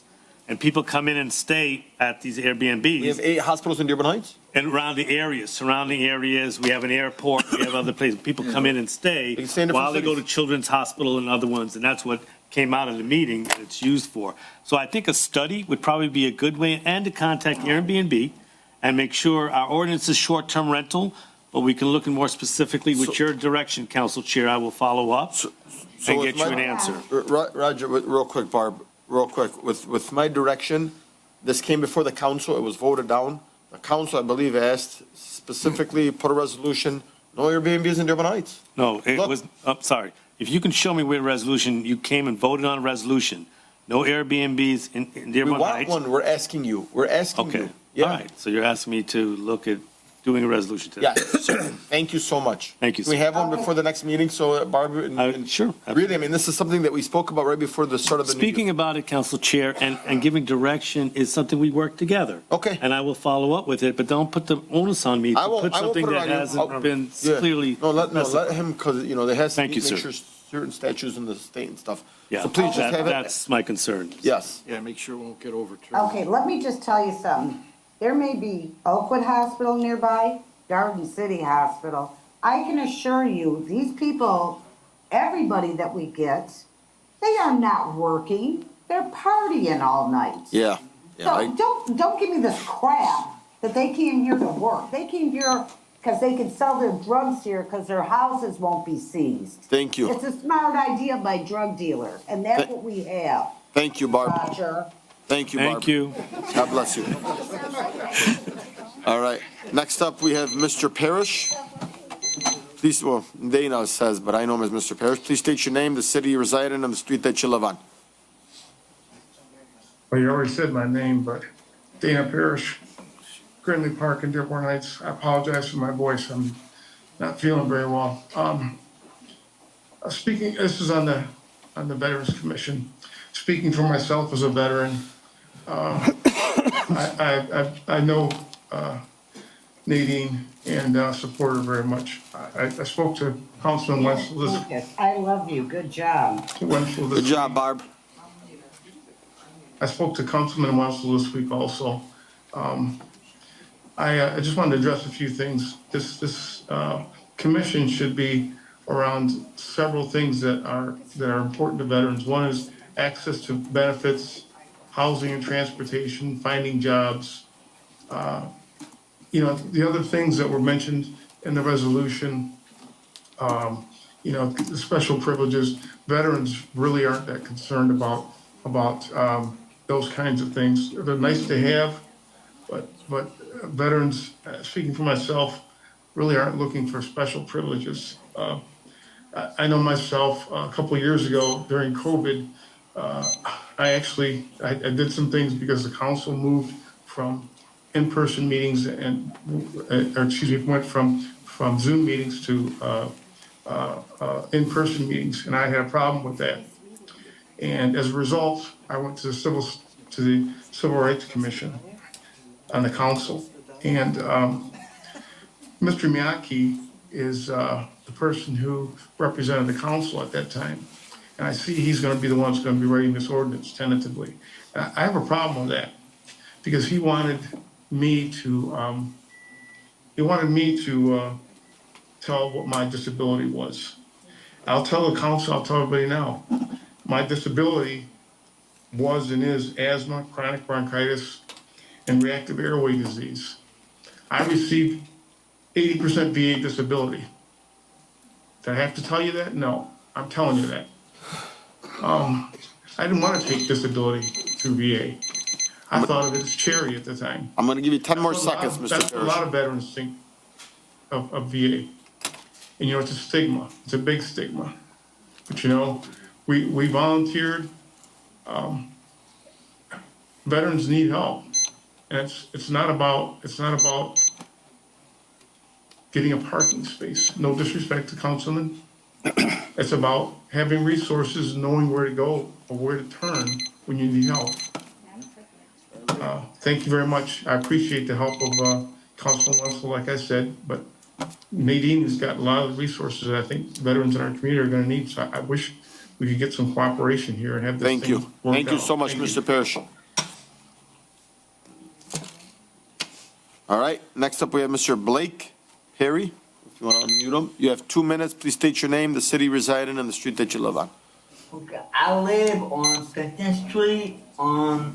When the lady was talking about the stoplights with the flashing lights, that's a good thing. But I think there needs to be an educational piece on how to correctly cross the street, especially for young people or people who ride bikes. I'm a pro bike rider. I'll cross at the light and things like that. And so many young people kind of don't do things like that, and I think it needs to be educated. Because there's a lot of people that want to cross the street from, crossing the street to get somewhere quicker versus going at the stoplight. I think that as an educational thing could really help a lot of people, especially some of the kids. Because the kids sometimes really don't think, when they want to go home and play PlayStation, they'll probably cut to a street or something without stopping at the light, just an example. But I think that would really help a lot of people out. And also, thank you as well, Councilman Tom, for the advocacy regarding the disability commission, something that I've been talking about. I just wanted to thank you for the opportunity and support that you have given me and the idea. Thank you. Thank you. No problem. Happy New Year's, Council. Happy New Year's. Thank you. Next up, we have Barbara. Thanks, Blake. S. You have 2 minutes, please state your name. Yes, this should be quick. Can we clarify what priority waste recycles are recyclables? I don't know if you've seen Nextdoor or if you've seen Facebook, specifically the Dearborn Heights civic discussion, but there was a video of the truck taking both the trash as well as the recyclable container into the same truck. So if we're paying for recyclables being recycled, can we clarify if that's actually being done? That's all I'm questioning. Thank you so much. Can you maybe CC me on an email with how to priority and asking them this question? And just so we can get a detailed response on that, Roger? Yeah. Thank you so much. Yeah, thank you, Council Chair. How you doing? I'm still on Zoom and I'll go right back to you. I'm sorry. We're gonna go to iPhone next. Please state your name, the city you reside in, and the street that you live on. Sue Kaminsky, Amboy Street, Dearborn Sue. Heights. Happy New Year, welcome back, everybody. I'm not an attorney, so if maybe Roger or Bob could answer this. If council passes a resolution and administration is tasked with doing something and they don't do it, what is the next step to make administration accountable to do what they're supposed to do? That's a great question. I think we've been asking for that for about 4 years now. Well, I don't know that we've officially asked for it, so Roger, please, if you could you enlighten me? Yeah, I think what you have to do, Sue, and you know your question is complicated, has a lot of levels, but I'll be clear and right to the point with you. If the resolution is not proper, like the resolution to give 5% increase to Mr. Hassan Jamal, which did not go through the pension board, was put on the agenda that moment. It took a lawyer from the pension board writing a letter saying that's illegal. You're supposed to have an actuarial report, and then 7 days after that, then you can possibly vote or discuss it. That you can't just put a resolution without backup and support. So it's a complicated question. I appreciate you asking, but just remember, it's at a lot of levels, as you well know. Roger, I want to say, and I'm going to speak a little bit, if that's okay, on Sue. Yeah, I don't think she was specifically speaking about Hassan Jamal, but I think she could say. I was throwing out. I know you seemed a little emotional, so I just want to take a step back here. She's a resident. I mean, she's a great lady advocate to this community. But I want you to know the reality is there are many things that are approved here and then go nowhere because the administration doesn't want to follow the new resolution or new ordinance or whatever it may be. So her question was not specifically to Mr. Jamal. Her question was, what could happen? How do we hold the you're the city's corporation council, supposedly. Yes, sir. You're not the mayor's, you are the entire city of Dearborn Heights. If the mayor and the administration that you represent does not follow what the council, the body that was elected by the people of Dearborn Heights, what could happen to the mayor and his administration? You just tasked me to do something, and I said, yes. No. The question is about the mayor. I'm getting to, you know. Stop. Depending if it's a separation of powers issue, it's not a separate, the council could file a writ of mandamus. That's it. You have a charter. The charter dictates what you should do and what can't do and what the powers are. How about when the council goes over it into different areas where it shouldn't in a resolution? Well, Right? wait, Brad, So there's if two I different could- ways, I'm not disrespecting you. Ladies first, go ahead. Two different ways that you can answer, three different ways you can answer it. So I brought up as an example, Mr. Jamal, not picking Mr. Jamal, I respect him as a brother. He's taken me under his wing since I came here. Yeah. So I think that you can try to do amendments, you can go to circuit court. You can try to get your resolution, which has happened before when the council and the mayor were fighting. You went to circuit court, Mr. Miyake didn't think it could happen, but it happened and the court ruled. Like when you had the hookah lounges and Sky Lounge case, right? We passed a resolution, an ordinance that was ruled invalid by the circuit court. So there's different ways you can enforce it to answer the question. And if I could, Mr. Baydoun. Yeah. We've had people tonight talk about help me paint. I'm a resident here. I care about this city. I really don't want to be on channel 247. I'd like to avoid having everyone know how dysfunctional our city government operates. And I would just like things to get resolved. And I wasn't talking about any specifics, Roger. I just feel like we're on this merry-go-round and I want off. I want action. I want off the merry-go-round. That's all. Thank you so much, Sue, and thank you for all that you do for the great city of Dearborn Heights. Mr. Jamal, please. Mr. Jamal, point of order, please, Mr. Jamal. My friend. Mr. Jamal, please, point of order. Mr. Jamal, please. Chief, can we ask him This just is to the kind of last settle time I down? want to hear that Come on, from you, Roger. Mr. Jamal. Point of order. Thank you. Come on, thank you. Thank you, Mr. Jamal. Settle down, guys. Well, it's the new year, man. This is amazing. So, we have not started our agenda yet, by the way. Yeah. The agenda hasn't even started. This is crazy. This is amazing, though. I love it. Next up on Zoom here, we have Mr. Vince Dubkowski, who's got a picture of me. But today he's showing his face. Thanks, Vince. Hold on. Unmute yourself. He's tech savvy. We got to work with him. Not working? He was unmuted for a second.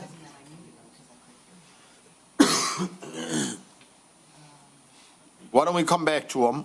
We're going to unmute you still. We'll go to iPhone. If you do get unmuted, please don't speak. There you go. There you go. You hear me? Yes. Yeah. Your phone, right? Yeah, your phone. Sorry about it. Vince Strapkowski, Columbia Street. Welcome home. Happy New Year to everybody. I hope you all Same to you. enjoy the Thank you, holidays. Vince. As a lifelong person with disabilities, I find it kind of a BS that the excuse for Airbnbs is, being used for Children's Hospital and the great University of Michigan.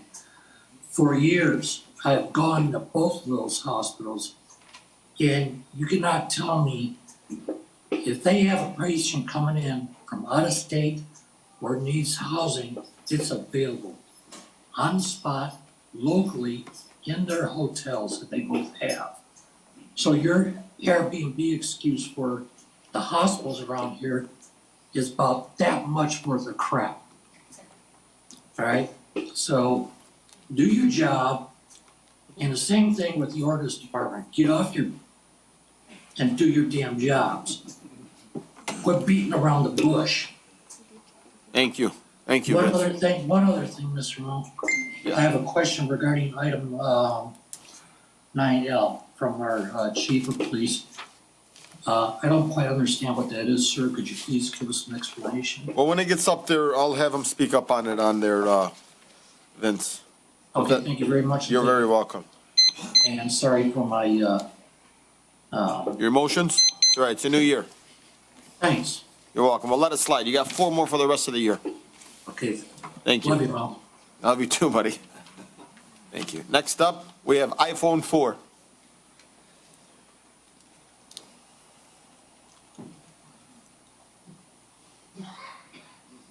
iPhone 4, please. Miss, can you hear me? Yes, sir. Thank you so much. Hello, Council. Sam Hodge, Dearborn Heights, Michigan, Wayne County. Thank you. Council Chair, I have a question for you, please. Yes, sir. We have an invoice for IB Electric. Yes, sir. Placed on the agenda for the last several meetings without mentioning numbers.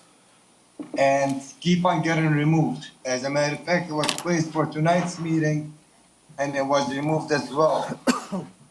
Can you please let us know who has been removing this item of the agenda before the meeting?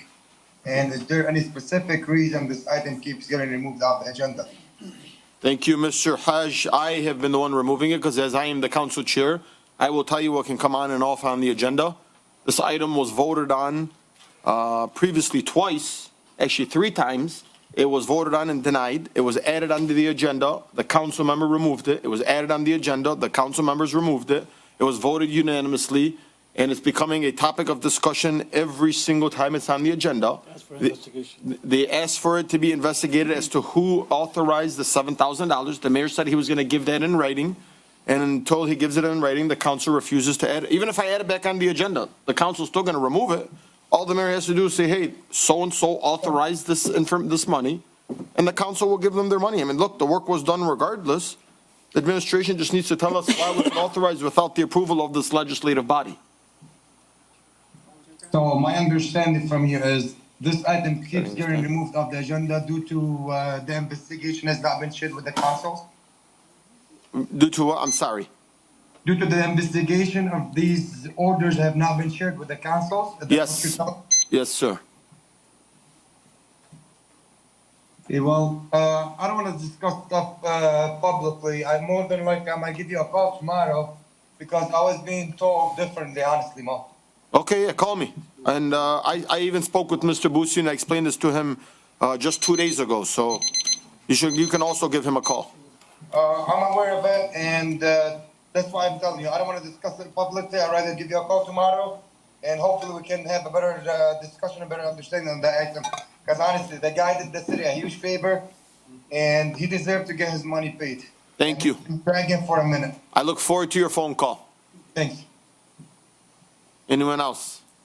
I saw there was a gentleman that stood up, and I'm sorry that I asked you to see. Just wanted to finish out on Zoom, and we're gonna hopefully, you're gonna be our final. Nope. How you doing, sir? Please state your name, the city you reside in, the street that you live on. Colgate, Dearborn Heights. Thank you. Been here. Just grab the mic. Grab the mic closer to you. Yep, you can push it. That good? Yeah. All right. I've been a resident here in Dearborn Heights for a little over a year now. Some of my veteran friends, they've introduced me to Nadine over here, and what she's trying to do. She does have a very good support system. She's very connected. Me being a veteran myself and understanding stuff, I was, not overseas or nothing, but I did have to go down to the border. I was there, got surgery, so I was gone from my family for almost 2 years. My wife and my kids. Thank you for your services, by the way. Quick round of applause, sir. She took my kids, left the country. I was granted full custody when she did that. The feds are even trying to bring that back.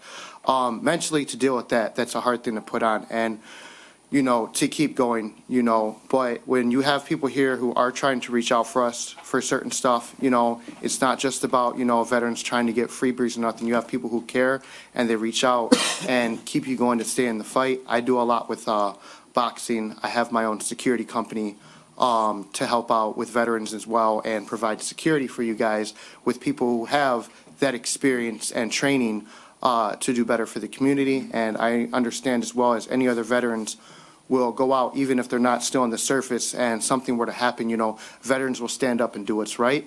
I really feel if you have someone who here is lives in the city. She's very dedicated, and if it's something that's not broke, my dad always told me don't fix it. So if you have somebody that's doing a lot for the veterans now, and she has the veterans' respect, I would definitely consider keeping that going. Thank you. Yep, thank you. Anyone else in the audience? Council Chair, Yes, sir. I spoke with the residents of McKinley Street, and I told them I would make a public comment as a resident, but instead of going up, I just want to make it brief. Last month, I was at the podium, I spoke extensively about this issue. I even mentioned McKinley Street and Sister Barbara, she's a retired nun, as a matter of fact, about the issue, and it's nothing that's really new, but I think our problem is our court system and the length it takes to prosecute and solve these issues with I'm sure Director Dishum could speak highly on that, but and when it takes so long to get an issue resolved through the courts and then appeals, the people appeal it, you're talking, could be 6 months, maybe a year sometimes. So I think the real issue is the enforcement, how fast we can enforce these ordinances and get that problem going. So nothing's on the agenda about the rest, so I can't speak any more about it. But you've been duly noted, believe me, by not just us, but hundreds, if not thousands of people watching tonight.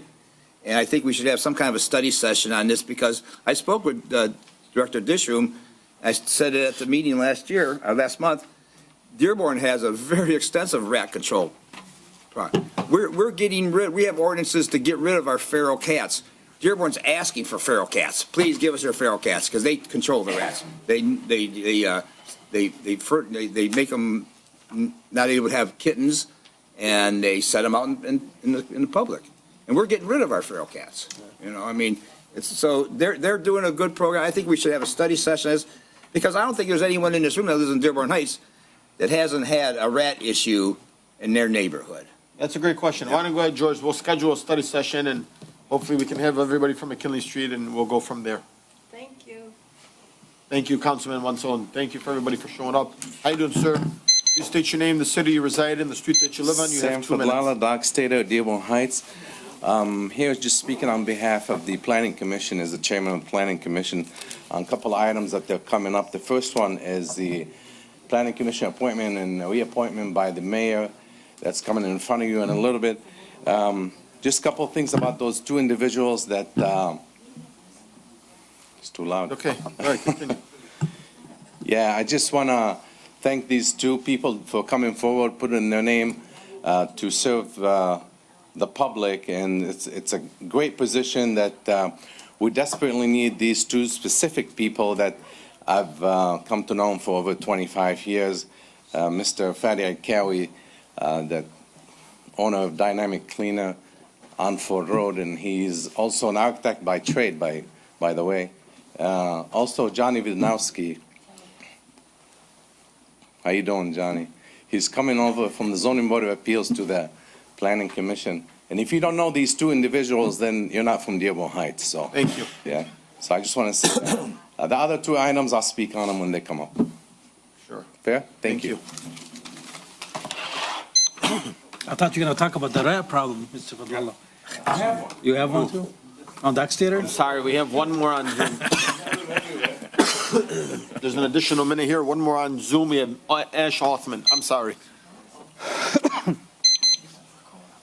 Thank you, Mo. I appreciate it. You're welcome. My name is Hoffman. I live on Rochelle Street in Dearborn Heights. I wanted to first of all talk about the Veteran Commission. So I have seen Nadine Jones publicly on Facebook. Anytime a veteran needs help or anytime that I see it to work with someone that's a veteran, I've sent it to her. So I definitely do think Nadine Jones will be amazing with this. My other thing will be the SEMCOG. With SEMCOG, I hope whoever you guys nominate, you guys do a good job with.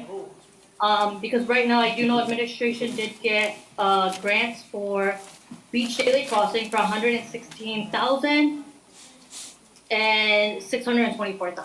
So I just hope whoever you guys nominate does a great job with the SEMCOG. Lastly, this is not about city council. I had a elected official reach out to me on Sunday, leaving me on my personal number a 2-minute voicemail. All I said on social media is I want everybody to come together. We all want love and peace in our city. I would greatly appreciate no elected officials contacting me. Once again, this is not about a city council person. It is about another elected official. Don't know how they got my number, but I greatly appreciate being left out of whatever is going on. All I ask is administration, council, any elected officials, get along. Do what's right for our city and our residents. That's it. Thank you so much. God bless you. Nobody that's an elected official that's not a council person or don't call Ash Halpern in. Thank you. That goes to you too, Madam Clerk. Yeah, she didn't say from Dearborn Heights. No, she didn't say nothing. Could be from any city. Could be I you. love Langston, yeah, so not her. It was somebody else. So it's always nice to me. Thank you. All right. Now that do we have any more in the audience? Any more on Zoom? Please, let's proceed. Next up, we have fund transfers and current claims. Council Chair, Councilman Ahmad. I move that the Dearborn Heights City Council approve current claims and ACH wire transfers 6-1 through 6-16 and 6-18 through 6-35 as submitted. Second. Motion made by Councilman Ahmad, seconded by Councilman Saab. Any discussion? Council Chair, Yes, sir. per Treasury request, I would like to remove item 25 through 29 until we got more explanation from Plan Moran, make it more clear. Okay. I'll second. Motion, so we're going to approve the motion with the elimination of 25 through 29. Correct. Regarding Plant Moran. Motion made by Councilman Ahmad, seconded by Councilman Saab. Any other discussion? Councilman Saab, do you amend the? Yes. Okay, you amend the Council motion, Chair? approved. Can you verify those items again? Is it 25? 25, 26, 27, 28, 29. O'Reilly. 25 through Schilling? 29. Okay. Thank you. Any other discussion? I'm sorry, ma'am. It's 26 through 29. Okay. I'm sorry, so not 25. Yeah, no. 26 Thank through you. 29. 26 through 29, yeah. Plant Moran. And we'll look forward to hear back from Plant Moran, and maybe we can go ahead and add it back eventually. Thank you. Any other discussion? Hearing none, all in favor, please state aye. Aye. Those opposed? The ayes have it. I do ask that you guys please engage with your ayes. Next up, we have Planning Commission appointment and reappointments. Council Chair, Councilman Ahmad. I move that the Dearborn Heights City Council concur with the mayoral appointment of Johnny Vidanovsky and Fadi Akewi to the Planning Commission, terms to expire January 2026. These are to fill the vacancies left by Ali Makki and Kenji Fujit? I don't know, missed his name. How do you pronounce his name? Fujira. In addition, concur with the mayoral reappointment of Ali Torfi to the Planning Commission, term to expire January 2028 as outlined in 8-A. Second. Motion made by Councilman Ahmad, seconded by Councilman Constant. Council Chair. Any discussion? Yes. I have a question. Were these positions, when the city put vacancies online, was it before? Because I had some residents reach out to me. How are you guys already appointing with vacancies listed after the fact that the agenda was put out? That's a great question, Councilman. Look, I wanna be honest with you. Just to be fair. It is, you're right to be fair, but the reality is the mayor is at will of choosing anybody he wants for the position, even if it was listed online or if it wasn't. So look, at the end of the day, if it was posted or not, the mayor is choosing who he wants to have on there. And that's fine. I just wanted to clarify for a resident that called. I'm sure he probably did it, I'm sure he chose and then he went on, but at the end of the day, he's choosing whomever he wants. Sure. Any other discussion? Hearing none, all in favor, please state aye. Aye. Those opposed? The ayes have it, motion carries. You didn't think it was gonna move that quick. Next up, we have 8B. 8B, Thrive by Means Necessary, Martin Luther King Jr. Day, March 2025. Council Chair. Yes, Councilman. Go ahead, Councilman Saab. Councilman Saab. I move that the City of Dearborn Heights recommend a motion that the Dearborn Heights City Council grant permission to Thrive by any means necessary to hold a Martin Luther King Day Jr. Day March on Monday, January 20th, 2025, at 11 a.m. as outlined in 8B. Second. Motion made by Councilman Saab, seconded by Councilman Constant. Any discussions? I will just say briefly, this that is being put forward, whether it's through the Cultural Relations Commission, or Thrive by any means necessary, whatever it may be, the young lady that's putting this together is someone who's been an amazing advocate, and it's somebody that I can always speak freely about. This is somebody that truly cares for this community, whether you're black, white, pink, yellow. She's always going to stick up for us, and she's sitting in the back, and I just want to give her a round of applause. Unless she doesn't want the recognition, but for me, I want you, my way of sharing and expressing how much I appreciate you and I love you for what you do for this entire great city of Dearborn Heights. Any other discussion? Council Chair, Leslie Wellness, the best. we'll see everybody on Monday, but please dress warm. It's going to be 9 degrees. Yes. We're supposed to be in DC. We might just run. Any other discussion? Hearing none, all in, There's no considerations. there's no considerations. I'm sorry. Next up, Take a vote. yeah, the administration didn't add it to the agenda, ma'am. I'm sorry. Who should have? We asked the administration to do, but ma'am, I'm in the middle of a meeting. I am so sorry. Next, and it's also been published online Vote on since it. Thursday. Did we vote on that? No. No, we didn't vote yet. Motion made by Councilman Saab, seconded by Councilman Constant. Any other discussion? Hearing none, all in favor, please state aye. Aye. Those opposed, the ayes have it, motion carries. Next up, Councilwoman Menalowski Maxwell, Southeast Michigan Council Government SEMCOG appointment. Council Chair, Councilman Ahmad. I move that the Dearborn Heights City Council reappoint the Honorable City Treasurer Lisa Hicks Let's Clayton. stop there for a second. Well, go ahead. Well, we amended after, Okay, right? Clerk? that's fine. Can we change it now or just amend it? Yeah, that's what I Instead of thought. having to stop. That's and why I switch thought. it. Lisa Hicks Clayton as delegate to the Southeast Michigan Council of Governments for the year 2025. The Honorable Hicks Clayton served in the past on their legislative platform task force, green infrastructures, redevelopment, business corridors task force, and on the executive committee as well. Now therefore, be it resolved that the city council hereby authorize Treasurer Lisa Hicks Clayton to fill up the appointment and representing the city as such during 2025 as outlined in 9-A. Motion made by Councilman Ahmad, seconded by, can we get somebody to second it? Second. Seconded by Councilman Saab. Council Chair, I would like to amend the motion and removing the city treasurer and appointing Councilman Saab as the delegate to the Southeast Michigan Council of Governments for the year 2025. And Councilman Constant, if he accepts, as the alternative. Okay. Councilman Wenzel, are you willing to second that? Second. Only one of them too? I'll second that. Okay, let's get Councilman Constant, or Councilman Wenzel, who just seconded the amendment motion. So Madam Clerk, you got it? Thank you, Madam Treasurer, for your long-term services. Councilman Constant, do you accept? Yes. Councilman Saab, do you accept? Yes. Hearing no other discussion, all in favor, please state aye. Aye. Those opposed?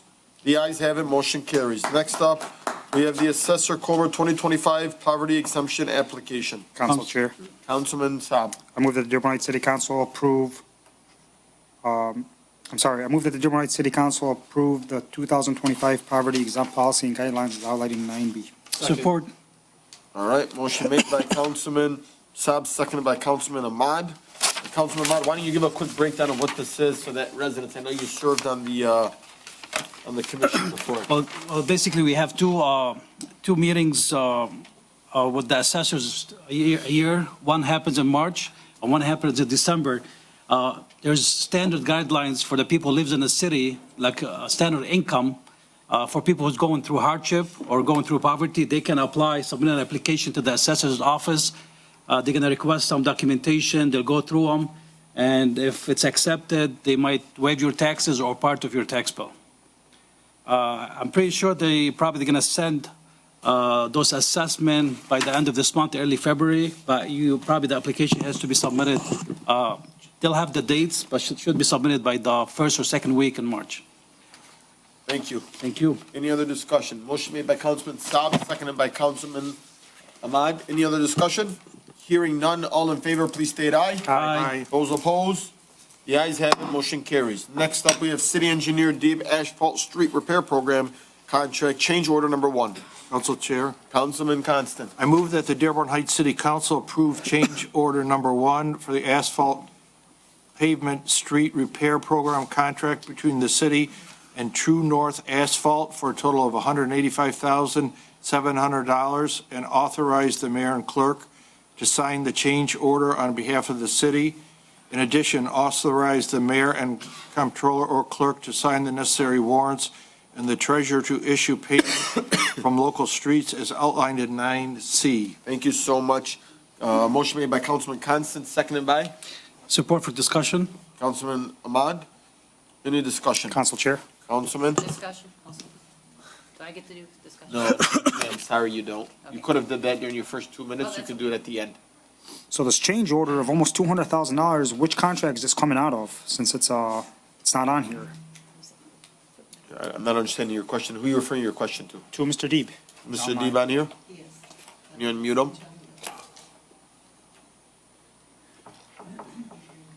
Hello, Council, can you hear me? Yeah. Happy New Year, Mr. Deeb. Happy New Year to you, sir. I apologize, I'm not with you, I don't feel good. It's. You and everybody else, Mr. Deeb. Same here. Yeah. I know, quite a few people. Anyway, in your package, I included the original council resolution and the contract amount. So as you can see, the original contract was $524,594.40. So the original contract approved amount is nowhere near the change order. And the reason for that change order, again, is that we ran into, especially on the south end, on the Heather Lane area, the work was 90% completed, but we stopped because of the weather, 1, and 2, because of contract amount. The quantities, there was a lot more work to be done, and so we had to stop until we processed the change order. The contractor was low bidder, and he agreed to hold his prices, which is the main reason. If you can get 2024 prices, this, as soon as the weather permits, that's a great deal. And we also have one street in the Gulf View subdivision, Hickory Wood, between Gulf View and Linden Streets, that is asphalt. And that street has deteriorated, the appraisal rate has gone downhill. So for these 2 reasons, and then also on the south end, for us to bring a second contractor to finish the first contractor's work is really not a good practice, because when failure happens, they start blaming each other's. So the recommendation is to use the same contractor, last year's low prices, and then finish it as soon as the weather permits. That's the recommendation. Mr. Deeb. My question to you is that this contract you submitted in the backup, it says. I can't hear you, We can't sir. hear you. I can't hear you. No, here we go. I said the backup that you have submitted for this, it says, bid award school pedestrian crossing project. No, the RE is an error from typing. It's a typing error. You look at the body, the resolution 24398 is clearly an asphalt pavement. So the RE, the title was incorrect. It was a typo. And I didn't do that one. It just came that way. Councilman Saab, where do you see that? The bid. I'm sorry. And you said, what was it, 24, what was, 24? 24-398, and that should be the resolution, the right resolution. But it's the incorrect backup. I mean, even if it's a typo, it should be addressed as a typo, because you're gonna come back one day and say, no, it was for this contract. Because I know the pedestrian crosswalk, I think, was for $150,000 or $200,000. No, that's a separate contract. The title is incorrect. I believe the secretary of the clerk's office can testify to that. This just the title is a title mistake, but the body of the resolution is. Look at the body of the resolution. The resolution itself. What are you looking at? Oh, yeah, I see it now, but I see what he's talking about. Asphalt. It's just the title was incorrect. It was copied from a different memo. That's Okay. all. We got that corrected? Yeah, you can ask the clerk. I'm sure. I didn't type it. I mean, the resolutions come to me and it was just a typo, but the contract itself, the 398 is for asphalt pavement repair. Can you confirm that, Madam Clerk? The minutes were correct. It was just in the communication that was provided in the backup, okay? All right. Good night, Because you can look at the motion and, good catch. Thank you, Mr. You want me Deeb. amended to change the title? Make you Yes. feel better? Yes. Madam Clerk, I would like to amend my motion to make sure to change the subject line to correct it to the correct bid. That's fair. I mean, I don't mind adding Okay, we'll change that in the backup. 185,000 to pedestrian crossing projects instead of asphalt. No, sir, no. We had $1 million and it still hasn't been used. Right. All right, any other discussion? Hearing none, I did call Mr. Deeb on this earlier, and him and I spoke about it, so I just want you guys to be informed that he filled me in with what was happening here. Any other discussion? Hearing none, all in favor, please state aye. Aye. Come on, guys, all in favor, please state aye. Aye. Those opposed, the ayes have it, motion carries. Next up, we have 9D, which I'm gonna move, oh, you know what, go ahead, Mr. No, go ahead, you came freshed up, Gucci'd up, all the way from Ann Arbor. We're gonna give you, usually I just wanna, I know, I want you guys to know, round of applause, he just did a amazing 24-hour shift of plowing the streets in Dearborn Heights as his first snowfall to the DPW. But you're as the new director, I just wanna tell you, when we go through this, usually the directors speak right at the end. I don't know who put it where it's at, but. It's okay, we thought you had something that you were gonna provide for us, but either way, we're gonna, you know what, first, second time, we'll figure it out.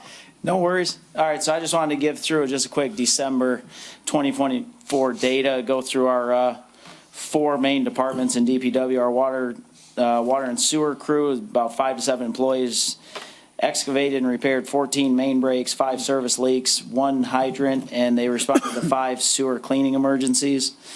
Please keep in mind there were 16 working days scheduled in December, so it definitely keeps a crew of 5 to 7 busy nearly 24 hours a day. The highway department's main focus, they spent 551 labor hours of street sweeping, 396 labor hours of snow and ice control, primarily our major and local roads. Again, I urge any public, if you have specific areas you need addressed, either call the DPW office or you can also email the DPW email, just dpw@dearbornheightsmi.gov. Please, it does help our crews a lot if we can get cars off the road. I know it's difficult to enforce at all areas of the city, but it does, both street sweeping and snow and ice removal does make a big difference. Our mechanics, we have 3 full-time mechanics over in the DPW. Went through 39 repair orders and then spent many hours in seasonal prep for all of our snowplow equipment over the month of December. Building and maintenance, approximately 8 employees, usually on average here each day. Responded to about 42 different building requests via verbal, text message, email, in person, light stores, HVAC, windows. Decent amount of ice and snow removal around the buildings. And my last one, not exactly a report, but we are actively looking for, if you have a CDLA with a tanker endorsement, so you'd be able to drive our Vector truck, please look into applying for the city. We have a number of different vacancies, and we need at a minimum a CDLA permit. The city will work with you on getting your license, but if you have a CDLA license, it would help our department tremendously. So that's all I have. I just want to tell you from a quick resident, Angela Venegas, who's at every council meeting except for today, who is online, simply said, thank you so much for picking up the playpen, the mattress, having the street sweep. She's really, she even texted me saying, I cannot believe I'm saying this more, but Dearborn Heights looks good. And that coming from Angela Venegas is a really huge compliment. So. Council Chair, Yes. since we have the director here, do you have any recommendation about the rat problem we have in the city? Not at the moment, but we'll have some discussions in coming days. So Yeah, we'll talk. I'll see if there's anything we can do to assist. So. Council Chair? Thank you. Yeah. I have Councilman Saab. he brought up a subject about sewer backups. I have a question to the director. Director, when you go out to do sewer backups, do we charge residents or business owners for sewers that are to their property or linked to their properties? Typically during emergency response, we go out to do immediate cleaning. In the event, just for environmental reasons, we go out and immediately clean. This city has never purchased a camera truck, so then we in turn have to call in a contractor that we are contracted with, Duke's Sewer and Cleaning. They'll come out, do a more extensive cleaning, TV us, and then if we can determine exactly where the problem is coming from, we do tend to pass on that bill to residents, property owners. It typically is business owners, because usually a resident in a residential area, if it's a transient obstruction, diaper flush down the drain, basketball flush down the drain, there's nothing we can do to pinpoint which resident or business it came from. But a lot of times in business-related issues, if we're able to determine via video footage exactly which sewer lead anything is coming out of, we can then take action to kind of pass that cost on, because the residents shouldn't have to pay for a specific cost from a specific business. So my question is that if a business property, if a business had a backup, because the city sewage was blocked, does that fall on the business owner or the city's responsibility? If it's caused via that sewer lead, because No, they're on the s- illegally causing not the sewer lead. main. Yes. The main sewer itself. Yeah. So if it backed up into his property, If we can accurately determine that a sewer backup in a sewer main via grease compressing the sewer pipe all the way down to, say it's a 12-inch pipe, and now all of a sudden you're looking at a 6-inch pipe, you can pass that on if we can determine exactly which sewer service that's coming out of, because you could argue that's illegal dumping into our sanitary sewer.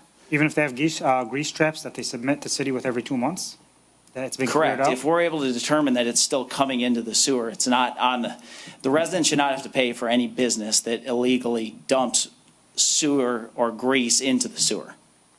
Regardless of what their prior in their building, hey, we clean it all, we run it through a vacuum, we do all this. If it's making it into the sewer main, and we can actively drive a camera, point it up a sewer service lead, and still see issues after a backup has been called in, I would argue, and I think everybody else would agree, that the residents as a whole should not have to pay for issues like that. So, one more question I want to, or actually 2 more questions I have for you. I mean, before we move from that subject, if you don't mind, Councilman. Yeah. Council Chair? Yeah. I mean, whatever Councilman is trying to say, I mean, I think we're paying for the main sewers to be cleaned through somebody, correct? Correct. So Yeah, when there's a this main, preventative so maintenance whatever he's program. talking about, I know exactly what he's talking about. When this main sewer has not been cleaned for over 17 years, I think it's the city problem. We're not gonna, drop it on the business owner or whoever is doing, but I mean, when we have proof that nobody came and touched that main for over 17 years, that's our problem. We'll To look go into ahead his and ticket records, somebody without even going inside and making sure that he's not doing something wrong, that's our problem. I did have a talk with the ordinance director today, and the way it's been done, I don't think should be done. I mean, before you ticket somebody, people needs to go inside and make sure he did something wrong, or she did something wrong, and ticket them accordingly. Not just give them a ticket at the door, assuming that they did something wrong. And talking about the grease trap, most of the restaurants right now, they don't even dump because they sell it. They're making money. So instead of dumping in the sewers, they're gonna sell it and make money on it. So I don't see why somebody's doing it on purpose or illegally or with negligence, because they're selling it. So, Getting paid to basically. yeah, basically they sell the grease, not dump it in the sewers. I'm not arguing with you, and our department does not do any ticketing. We just respond to a sewer. No, I understand. I'm not saying Clean your it. department, but I'm saying if we're doing our job and cleaning those main regularly, this is not gonna happen. But if we leave it, I'm not saying, Director, Yeah. you've been here for 3-4 months, but I'm saying it's our fault that we've been paying people to clean those sewers, and for over 17 years, those sewers has not been cleaned. So we're paying those people for nothing. This is not fair for the There's residents, video. not fair for us, not fair for the business owner. I would argue, just from an outside perspective, a little bit of the city as a whole, we budget $500,000 to clean sewers. We probably need to budget like 10 million to clean sewers. I mean, there's always going to be a weak link somewhere. And that's what I'm trying to address is, hey, do we prioritize certain sewers over others? Right? We can look back through a whole contract with, say, Duke Sewer Cleaning, find all the places that they've TV'd, cleaned, responded to, and then go from there. I think we just need to monitor those people to see exactly if they are cleaning those sewers or not, or they're just sending us bill for the heck of it. I mean, is somebody checking after them? Yeah, there is video footage and a map of where they're supposed to clean when. Before and after? Yeah. Council So if Chair. we have specific areas that we want video footage before and after for, that's what we're paying them to provide us to. But again, if our budget is $500,000 to do the whole city, I think we can all agree. I mean, it's the same concept. You're going to get, 500 linear feet worth of TV footage? So it's not, my big issue is when we TV sewers and we can determine from a specific business or resident of an ongoing problem that can be videotaped and verified, it's the city's responsibility as a whole to enforce and ticket and pass these costs on to a specific business or homeowner. Okay. We can have discussions more. I got a couple follow-up questions that Council might be answered. So my question to you is, this street in particular that we're talking about is fairly new. So during the construction phases and after the construction phases, were the sewers ever cleaned up? That I do not know. Okay. I don't know if Mr. Deeb would know this question. My second thing is, if the property owner had bought a plumber out and said, your line is perfectly fine, it's from the city, and then ordinance goes out, does not even make the attempt to go inside the property and issue a ticket, and then the city sends them a bill for $5,000. So if a resident or a business owner calls the city for help,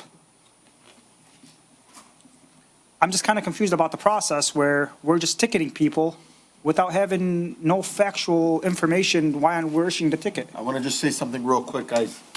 He's got, No, I know. He knows nothing about this. No. He's just dressed for the occasion, that's all. No, I'm putting it on the record. But let's just hold up for a second, Director. Director, hold up for a second, Director. Yeah, hang on for a second. He's got nothing to do. I know they're just asking you questions because they're trying to get detailed, by the way. He's sitting there like, bro, what's going on over here? Hey, John, to be honest with you, I'm asking you because I'll probably get honest answers out of you. That's why. Yeah. But I just think the city is dropping the ball and so's ordinance, because I want pictures of ordinances issuing these tickets for grease traps and pipes, and they're going into businesses. What proof other than issuing the tickets? Because to be honest with you, to the director, all we get is resident complaints is, I got a ticket, ordinance never even walked around my property, ordinance never did nothing. So. Hang on. Thank you. Yeah. I want you guys to know that this isn't about ordinance, guys. This is about our Department of Public Works. It's not, but they have a vector truck. Yep. That they use, and the questions start off with sewers because it's, if we get a call for sewer backup in the middle of the night, our DPW crew goes out to clean it with our sewer vector, but we don't have a TV or any cameraing system. So as soon as we get the sewer down and flowing, that's when we then call in Duke Sewer Cleaning, who can come out with another vector truck in the next day, clean it, TV it. They try to TV it beforehand, but if it's too bad, you stick a camera down there, it drives 5 feet, hits a bunch of obstructions, you can't get a lot of good footage. Pull that back out, clean the whole line, then TV it and try to get some sort of remnants as to what the main looks like and exactly all the sewer leads in that given area. And then from there, you can determine which sewer leads are causing an issue. Council Chair? Yeah. If I may. I think Director, I think it's the process that we're using. I think it's a wrong process. I know exactly how it happened because I talked to the director today, and you guys cleaned the sewers, sent them the footage.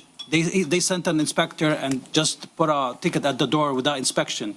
I was like, how come you didn't inspect? He said, because we're not qualified to inspect inside business.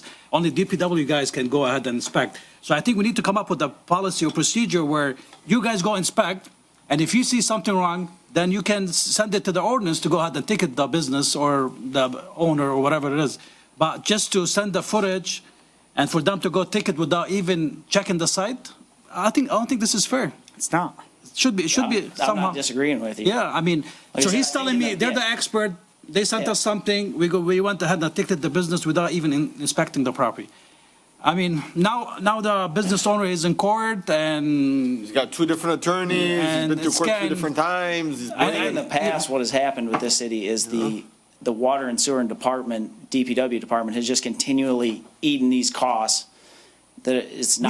We shouldn't eat this cost, but we need to send it in a fair way. We need to ticket people in a fair way. But to go ahead and give you a ticket for not dressing today, I mean, I don't think it's fair. You know what I mean? We need at least to have some kind of policy and procedure, or okay, if they did something wrong. But at the same time, if we're going to go ticket somebody for main that hasn't been cleaned for over, God knows, 17, 20 years, I mean, that's on us too. I'll look into the documents as to when that was currently. We'll huddle up about this. I'll check with Mr. Deeb about the construction of the street if I was cleaned up, but it's like sending a fireman out there to ticket somebody for speeding during a fire. You're getting a ticket for speeding while battling a fire. Irrelevant to this discussion. It is, but that's what seems going on with ordinance. Ordinance has no knowledge to just issue tickets. It's okay. Let's move on here. Mr. Dancy, you're doing a great job, by the way. No worries. Thank you so much. That was all I have for tonight. Thank you, sir. Yeah. Next up, we have 9E IT Director Cooper, license renewal. 3 guys in the back. all have no hair.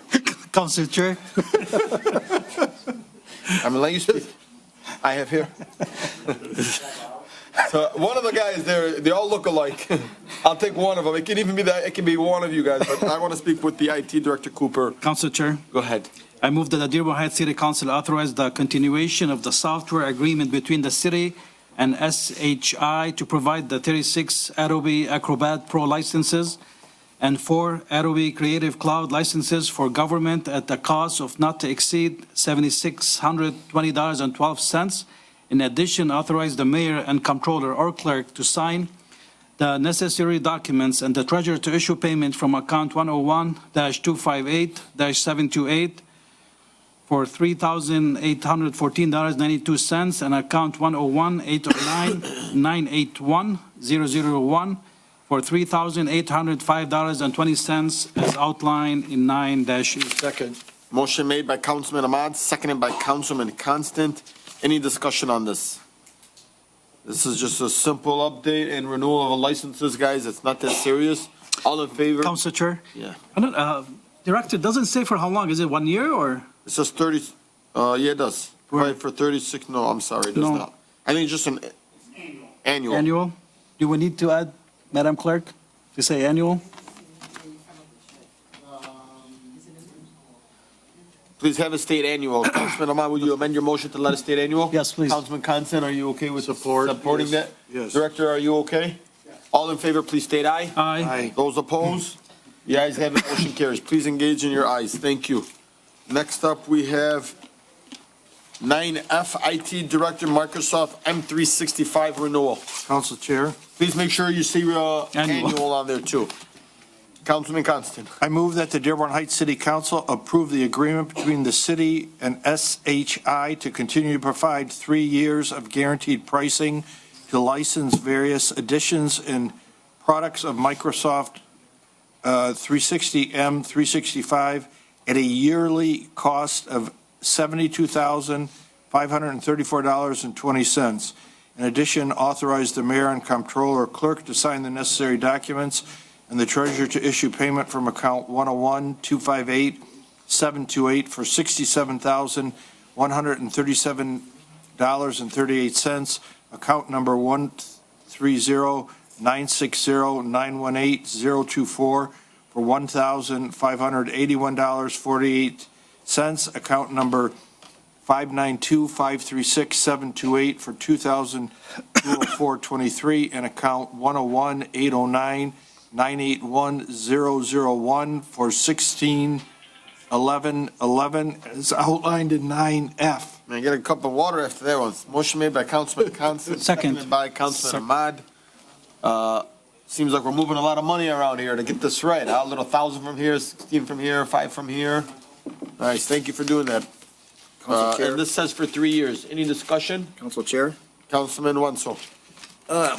Here again, I see a company, SHI, to continue to provide contracts with other companies.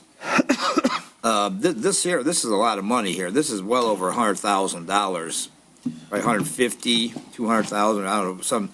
I mean, does this go out for bids? We're not awarding Microsoft, a contract with Microsoft. We're awarding a contract with a company to provide us with Microsoft. I mean, I think this could go out for bids. I mean, obviously this SHI make a profit on this. So, I mean, this is something that should go out for bids. So technically it has. Again, this is my deal pricing. You don't actually buy directly from Microsoft. This is the governmental pricing that is across the board, and any local governments would get this exact same pricing. Did we get any bids? We did get bids? Went out for bids? Well, it's government pricing. I don't think it's well, we've had that before where. Is it? Yeah, where SHI is the provider from the previous 3 years pricing with this. And they're the only ones that really can continue this pricing with it because it's something called our tenant that would have access to it to continue the license. So basically they honor the same pricing from before? What's that? Did they honor the same pricing or is it more? This is a new 3 years. It was that one was 3 years old. The pricing did go up. It's, but we're locking in the pricing so that 2 years from now, it's the exact same pricing that we're paying per year. Where we So wanna basically, lock in that the three-year councilman is pricing. suggesting maybe take it out for bid again. What do you think? It's, again, it's the My Deal pricing for it. Our renewal is up I'll be honest, is up in February. We'd be without licenses, come February by the time to do that. You go and try to get this pricing, nobody can match the governmental pricing. Doesn't matter if I use SHI, CDWG, we're all gonna get the exact same pricing as the government pricing with this. Why don't we go through the government hardware. ourselves? This isn't hardware where they can kind of mess with it. This is because they're actually dictated the pricing from Microsoft themselves too. Software license. Why are we using this middleman then? You have SHI? to. You have to. So you don't deal directly with Microsoft in this regard. I mean, it's a my deal pricing. So my deal is telling us what it costs plus someone making a profit? No, that's not what My Deal is. My Deal is a state.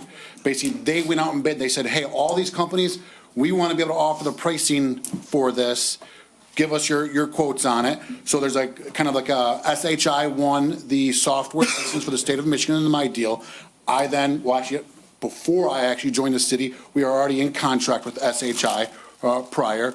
When our contract was coming up, I approached SHI, and I have to ask them what our governmental pricing is. Is SHI the biggest company that does this? SHI and CDWG. Well, I mean, maybe there's another company that can get a better deal. I mean, that's $150,000 taxpayer money, and we're just, okay, pass, boom, boom, and it didn't go out for bids. We're just using. There are other companies that I did ask for what kind of pricing. I didn't dive too deep into it because I knew, again, that their pricing is not going to match it. They can't come close to the governmental pricing. You can't go into Best Buy and buy what we're getting. This is something totally different. Yeah, but we've had this issue before where we're just going through My Deal, what their prices are, without getting the three bids that's in the charter. And it's not something that we ask for. It's mandatory that we get three bids, because something happened before where we got the My Deal or My Bid or whatever it's called, and then we found it cheaper. When it comes to hardware, that's one thing, but again, this is software. They're dictated the pricing from Microsoft themselves. When is the license gonna need renewal? You said in February? February. February what? I believe it's February 22nd. 22nd? I'd have to. I mean, if you wanna send it to bid, put it in the next meeting, we should be fine, I think. Otherwise, we can renew this one. Just so we can see, hey, we are getting a good deal. I mean, we're spending the taxpayers' money here, and we should be getting, regardless if if this bid is 10 times cheaper, we'd like to see that. Say, okay, we did the right thing by just okay, we took your word for it, it's cheaper. Mr. Cooper, with all due respect, Councilman, Mr. Cooper, this wasn't our first time where we're like, hey, we want the three bids, we want the three bids. Coming to us and saying, hey, well, the deadline's in February, it shouldn't fall short of the, and I'm not saying that this isn't the cheaper. I understand, sir. So again, potentially, if we leave SHI, there's actually going to be additional cost because we have to change our tenant and all the configurations with Microsoft. That's going to add on cost. By continuing with SHI, I'm guaranteeing that we're going to continue that and we're getting that lower price for it. There's back-end configuration that needs to happen with this. So that's all I'm going to say. If you're saying for me to go out and get some more quotes for this, I'll do that. I'm going to tell you right now, it's not going to be any cheaper. I know. And add that cost in there. Where also says make us feel more comfortable, Director. But I'm pretty sure we're gonna go with SHI, Bob. Let's go ahead and table this for the next meeting. Councilman Constant? Yes. Well, I just have one statement or question for Mr. Cooper. So is it safe to say that this was gotten off the MI bid site? Correct. And that's, and they pre-screened this bidder. The state and did, yes. that's going to be, for this type of item, the lowest price? As a state pricing, yes, because basically when you use My Deal, they're winning a contract because the state goes and says, hey, you're basically going to get the contract for the whole entire state.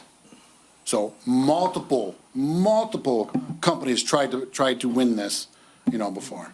So that, again, opportunity to use my deal, and I know I refer back to this a lot, and I apologize, they've done the bid process for us as a state, because But we don't see there is that. power in the volume that they could potentially provide to those companies. So I understand that.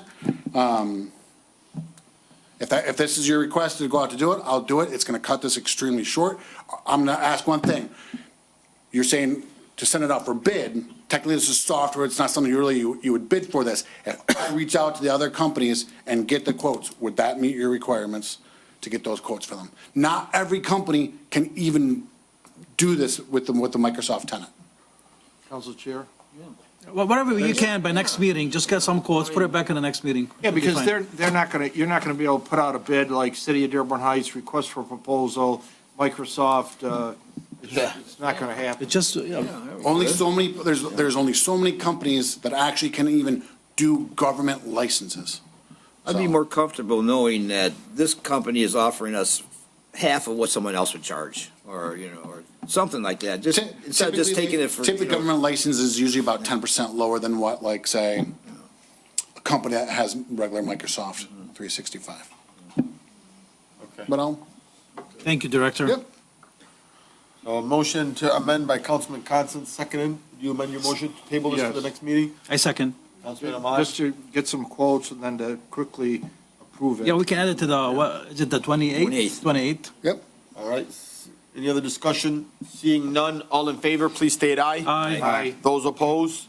The ayes have it, motion carries. Next up, 9G IT Director Cooper, DPW Director Dancy, Fleet Management Council Agreement. Chair. Councilman?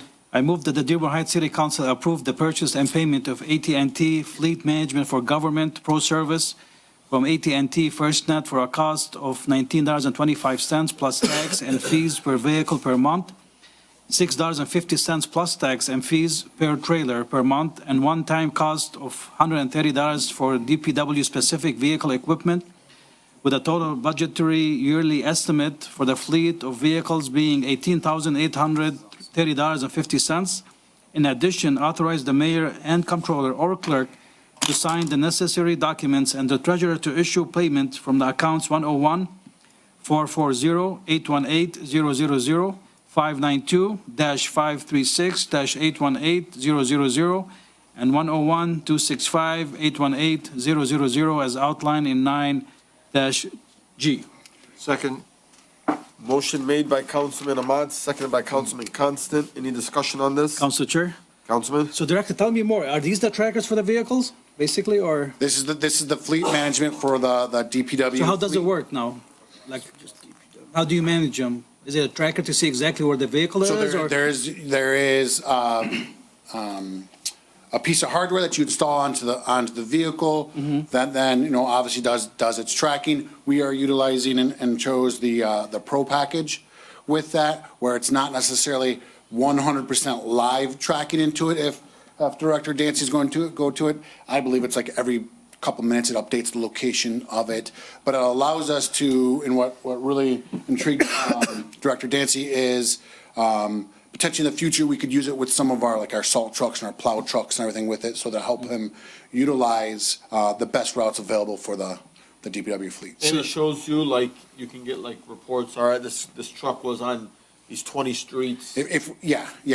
Okay. Yep. Does it tell you this truck has been on the streets for how long, or on the job site, for a couple hours? Do you know if the truck is on or off, or no? Not the on and off. That is a package higher, for that, because you could actually use it to help calculate your fuel mileage, as long as you're being efficient there. How much high? What's that? How much high? When we looked at it, I think when we in our discussion, we said that wasn't at this particular time. We wanted to kind of get our feet wet a little bit first. So they didn't give us the pricing for that higher package in the Pro. If you look at part of the quote in there, you can see from there, it's got the three where it's got the three columns, tells you what's included in each of the packages. Thank you. Council Chair. Councilman. So you said that in the future we'll put them on our salt trucks. So what vehicles are they going? No, they're all going on there. Again, we're with the Pro package, we're putting them on there. We could do it, but what we could do is in the future, we could, because it would connect in when the salt's engaged, when the plow truck actually has the plow down, and everything, but that requires a higher package. We want to say, hey, let's first start this first year, let's get this going before we look at potentially increasing our package down the road. Is it, Council Chair? Yeah.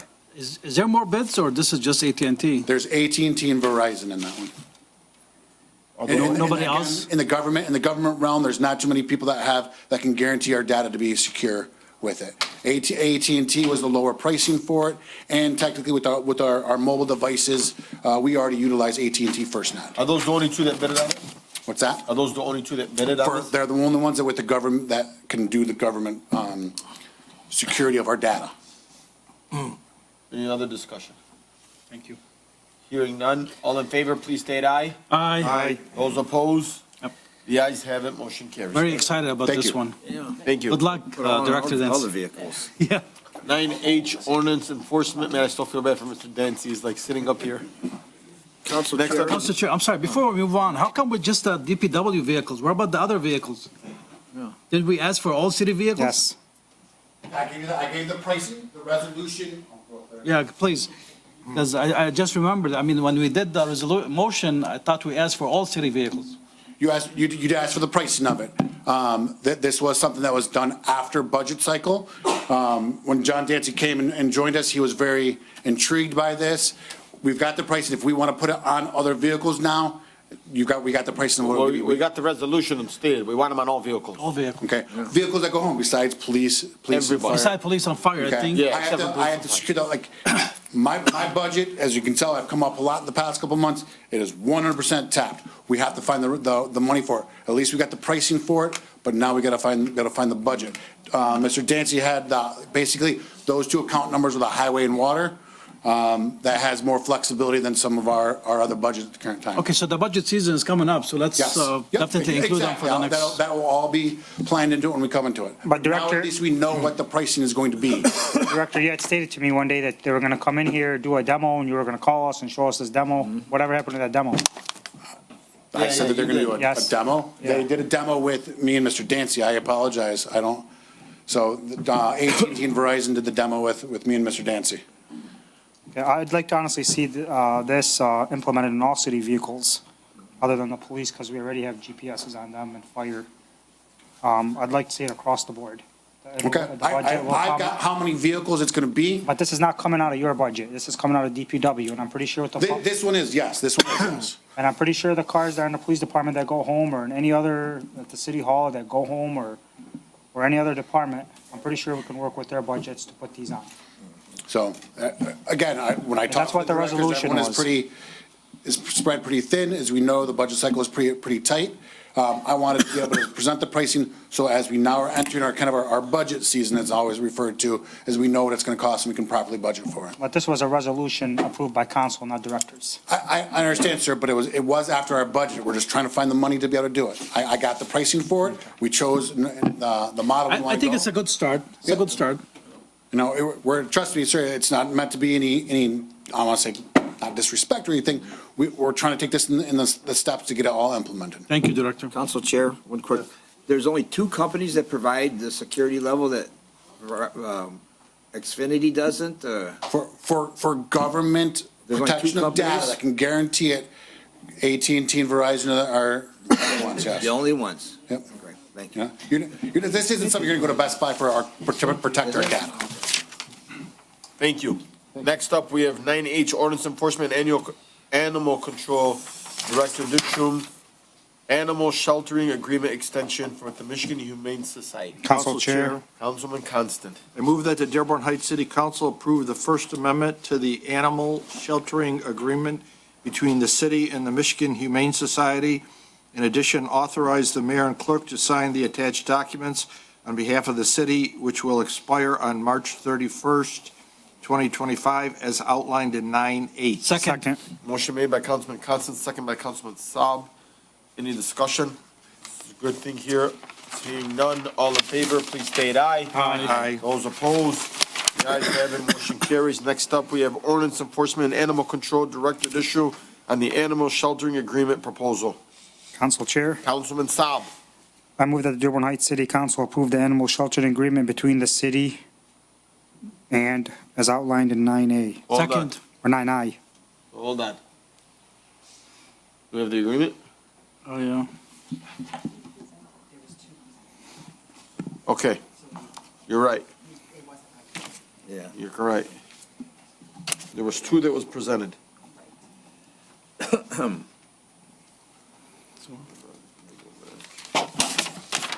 Well, what are your recommendations, my friend? Well, the issue is that there's a lot of, we only have two. This is a scarce resource, if you will, for lack of a better term. Myself and Roger had worked diligently to try to work something out with Michigan Humane, so the price wasn't as high. It did come down. We began meeting with them. The original price was about $20,000 per month from $5,700 starting in 2025. We had very many meetings with Michigan Humane. Many municipalities were left scrambling for a solution. You can see the bid tabulation is attached. The current amounts are sought by Michigan Humane. We did visit the Romulus Animal Shelter. Thank you to Chief Farhat for brokering that deal. They're amazing over there. It's a good setup. Romulus's sheltering service is much less than we're used to. It's a lot cheaper as well, as you can see. I assume everybody read through that. They want about $1,000 per month for 180 animals per year. They do not allow cats, wildlife, etc. They do work with rehabbers for wildlife. There's a lot of things that Romulas does not offer. So for in 2023, Michigan Humane handled about 500 cats and 200 dogs for us. I don't think anybody here is here for Michigan Humane or Romulus, so I don't know if you want to refer this to a study session to look into it further, or... No, you know, I want you to know I had a conversation with Roger. I had a conversation with Mr. Farhat. Just for the record and for those at home that are watching, the numbers are astronomical. One is like $10,000, one is $1,000. I don't think we need to really have any study session on this. I think the city is saying, hey, we can afford $1,000 a month. We cannot afford $10,000 a month. So I am okay with this body, if you guys are okay with going with the Romulus shelter.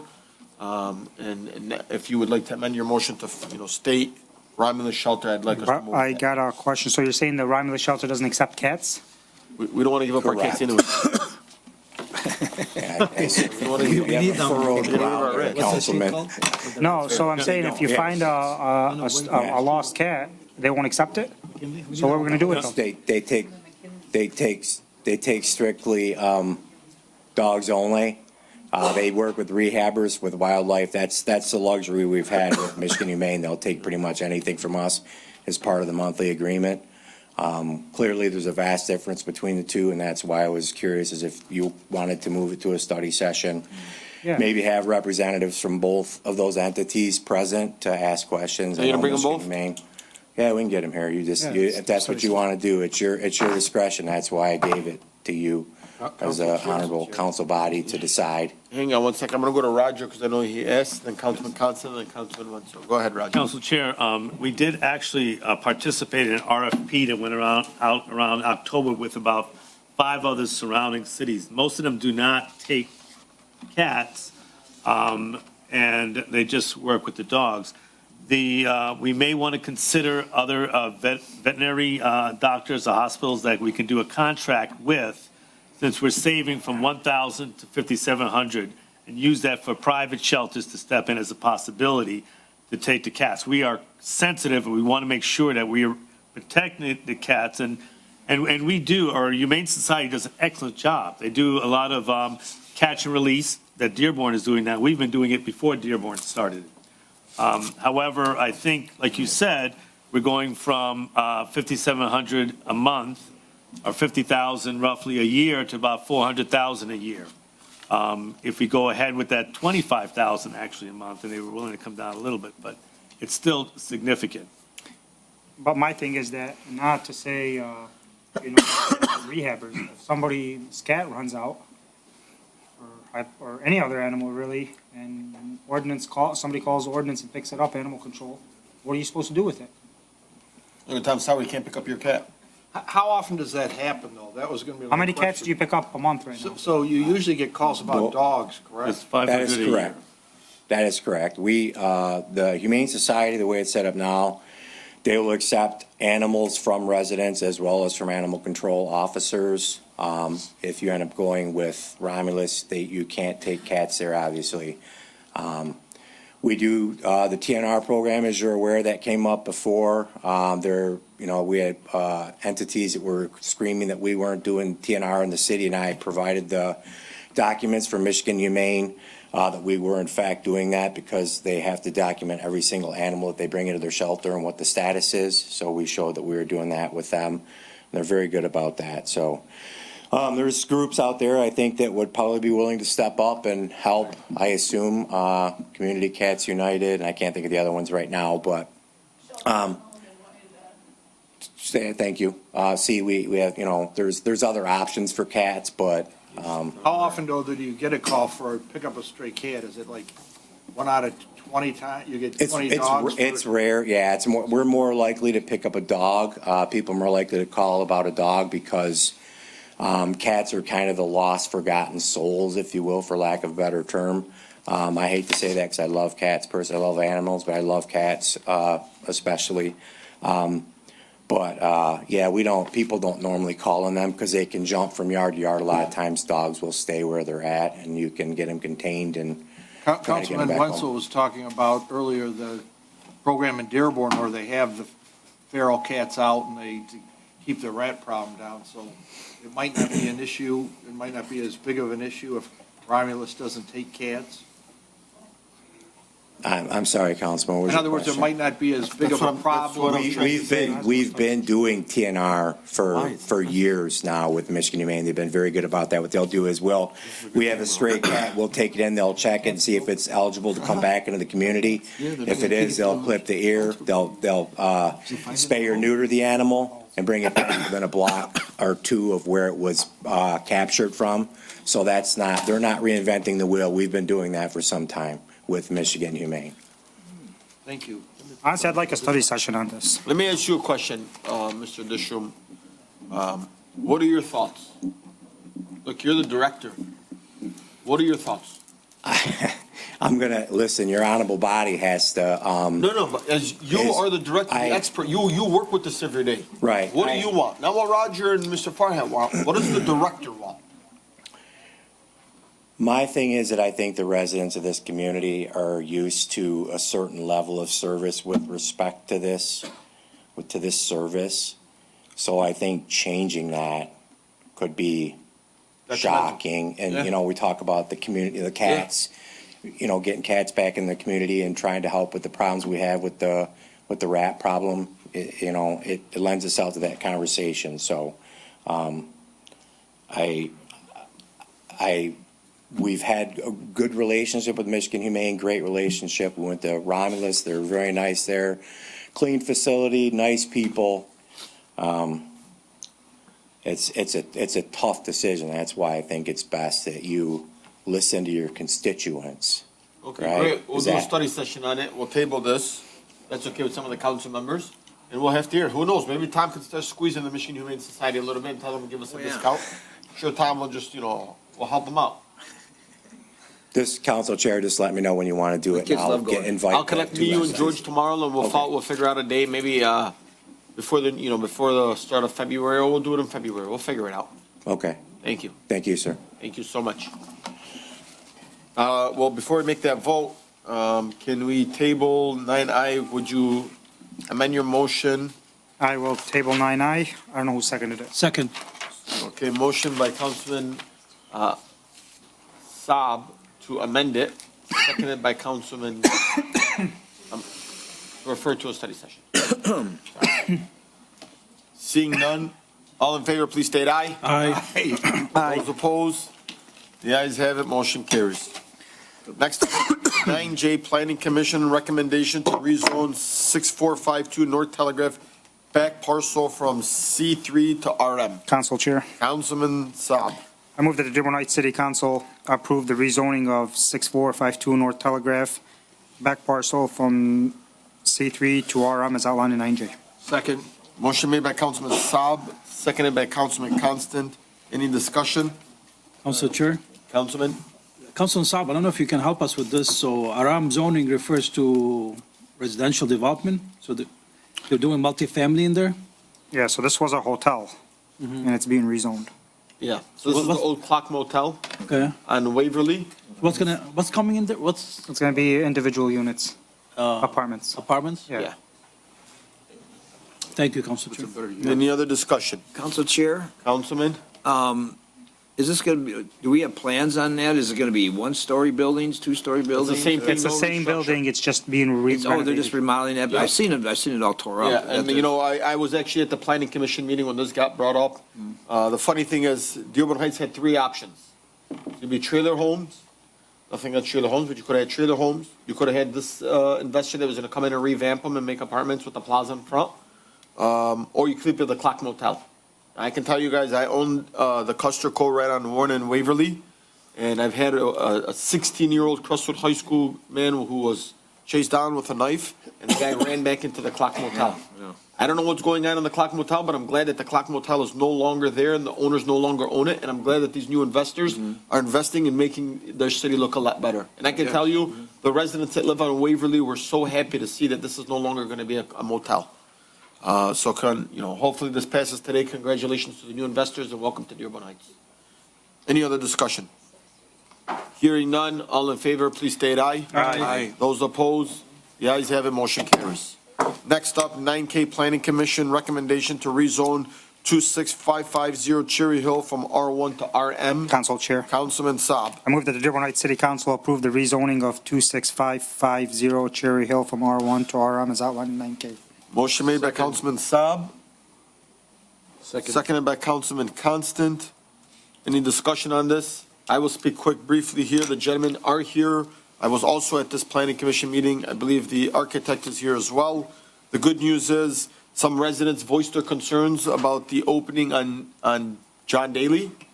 The investors and those who are investing in the city said, hey, if this is a concern to the residents, we want to work hand in hand with our residents. They've closed up that opening on there, and they've continued on their opening on Cherry Hill. And I just want you to see that this is how you operate and work in great relationships with the city of Dearborn Heights. So hopefully this passes and they can continue on and we can see some more development in the city of Dearborn Heights. Any discussion? Seeing none, all in favor, please state aye. Aye. Those opposed, the ayes have it, motion carries. Congratulations, gentlemen. Next up, we have the Honorable Police Chief, what I will call Police Chief, not Police Interim Chief. He's my Police Chief.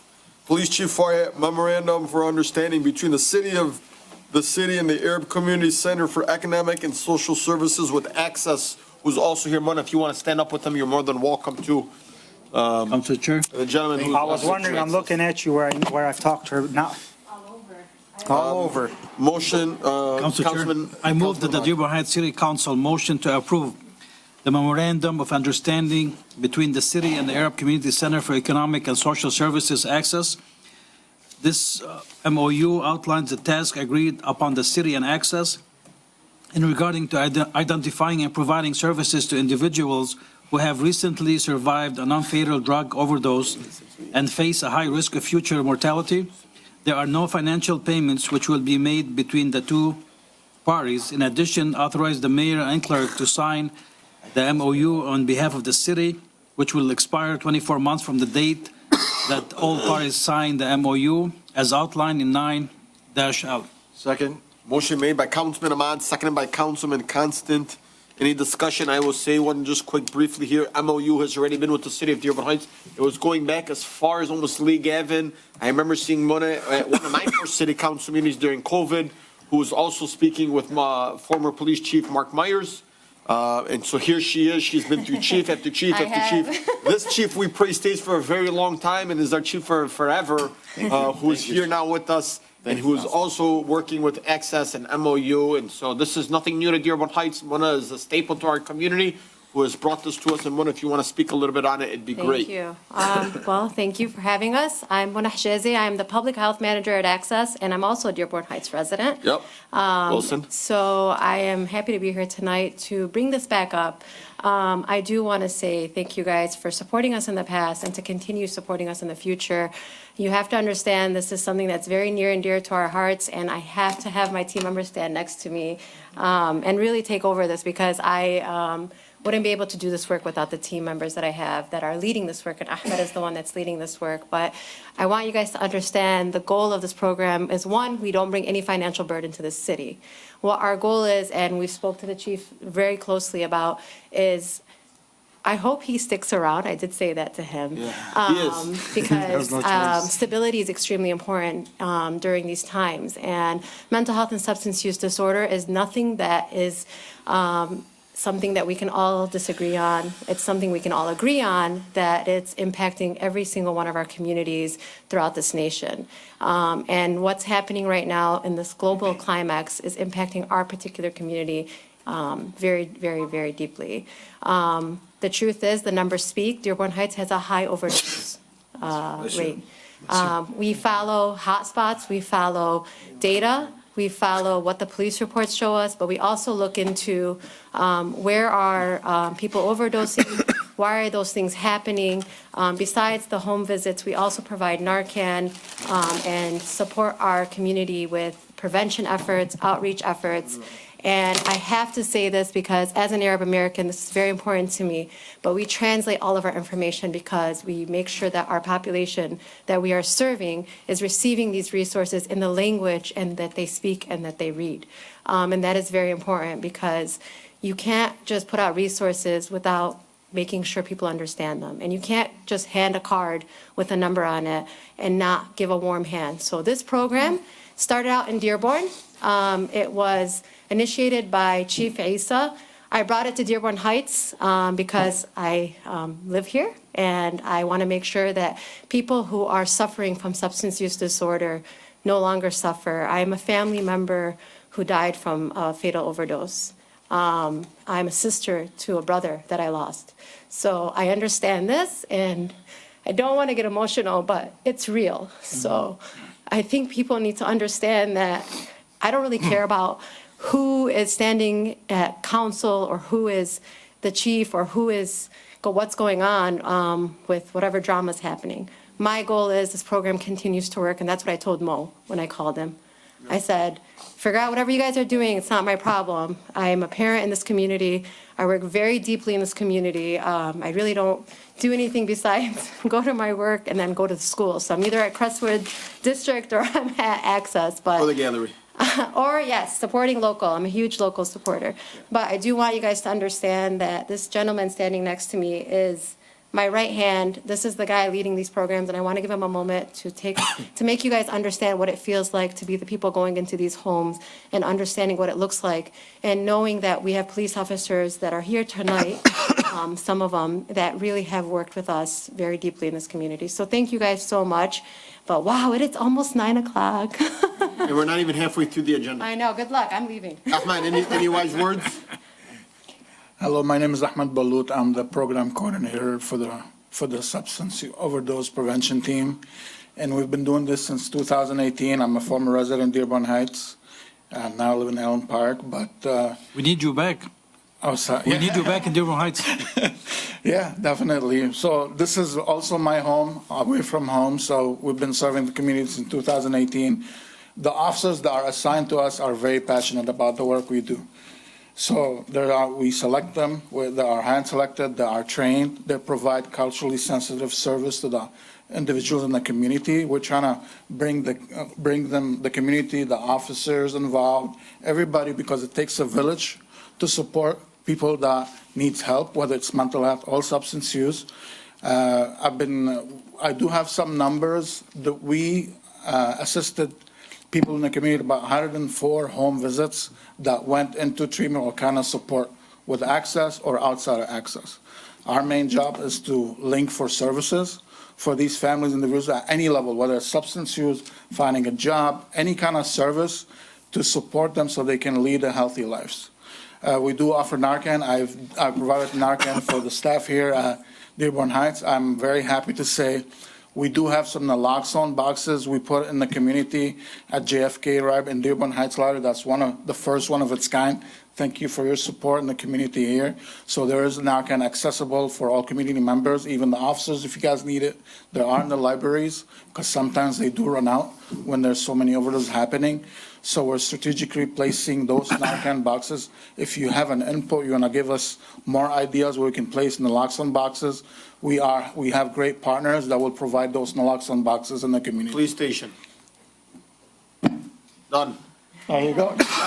Council Chair. Definitely. There was a Definitely would. resolution put forward a few months back that I put forward to put vending machines for Narcans. That would be a great move, yes. So We'll it's let you already, the resolution's already passed unanimously. We wanted some on the south side of Dearborn Heights and on the north. We wanted them to be available, Yes. to anybody.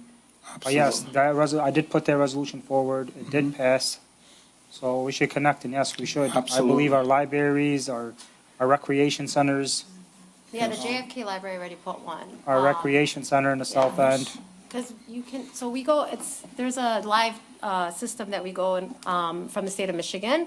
And just so you guys know, like, we take this very seriously. It's not just about the programming. I sit on the board for the state. I sit on the opioid task force.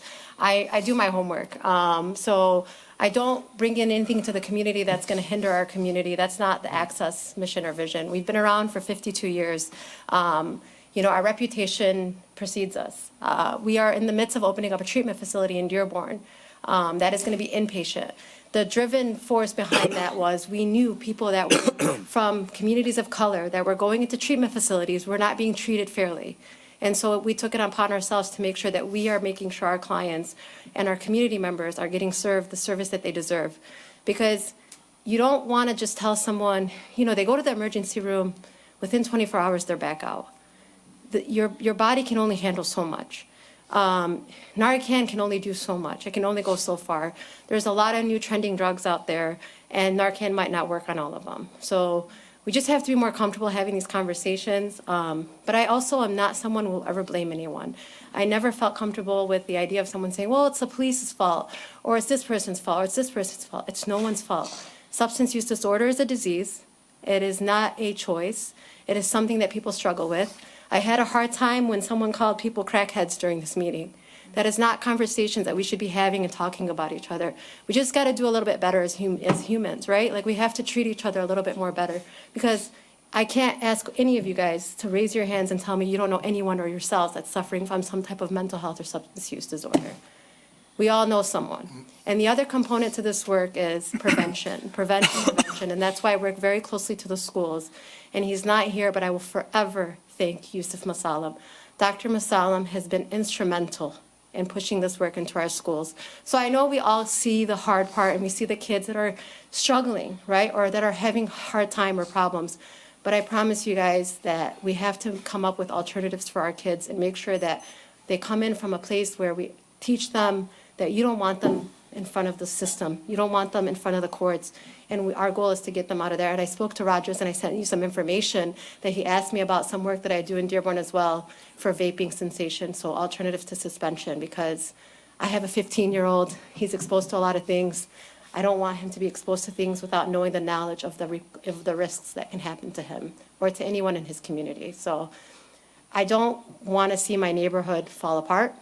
I push for a lot of things that will better this community because I want to stay living here, and I'm an Arab American mom. I want my kids around. I want my grandkids around me. I don't want to leave this community. And I Got a long time for grandkids, sweetheart. You're okay. Oh, no, you never know, man, my sons. But I want to make sure that we keep the city thriving, and I want to thank Chief Farhat because he really took so much time the other day to really hear us out. And provided us the space that we're asking for him. Let's give Farhat another round of applause. Council Chair. Thank you, Council Chair. I know you started by thanking us, but the fact is we thank you and Ahmed and Access for bringing this program to Dearborn Heights. And I think you answered my question, because I was going to ask, is this program only for adults, or is it for teens too? If there's treatment for kids, like if we ever end up with a police report for kids. I mean, you mentioned Crestwood and Brian Musalam. Is it? Dr. Yusuf Masalam. So that is for prevention, right? So we're in the schools doing education on a prevention effort, because in order to reduce people being into treatment, you got to increase prevention. So, but if kids need treatment, we connect them to people that are, yes. Okay, so, and Chief, basically what we do, we just identify those individuals and give them the names. Work with Access, and we're working on a program here, community policing program, which will involve school resource officers. We had a meeting with Dr. Mosalem this morning. We're actively going that route. It's a proven system in the United States. It has been around since the 1990s. We're going to bring it to Dearborn Heights, where you'll see school resource officers, community policing officers addressing community needs, whether it's working with at-risk kids in school.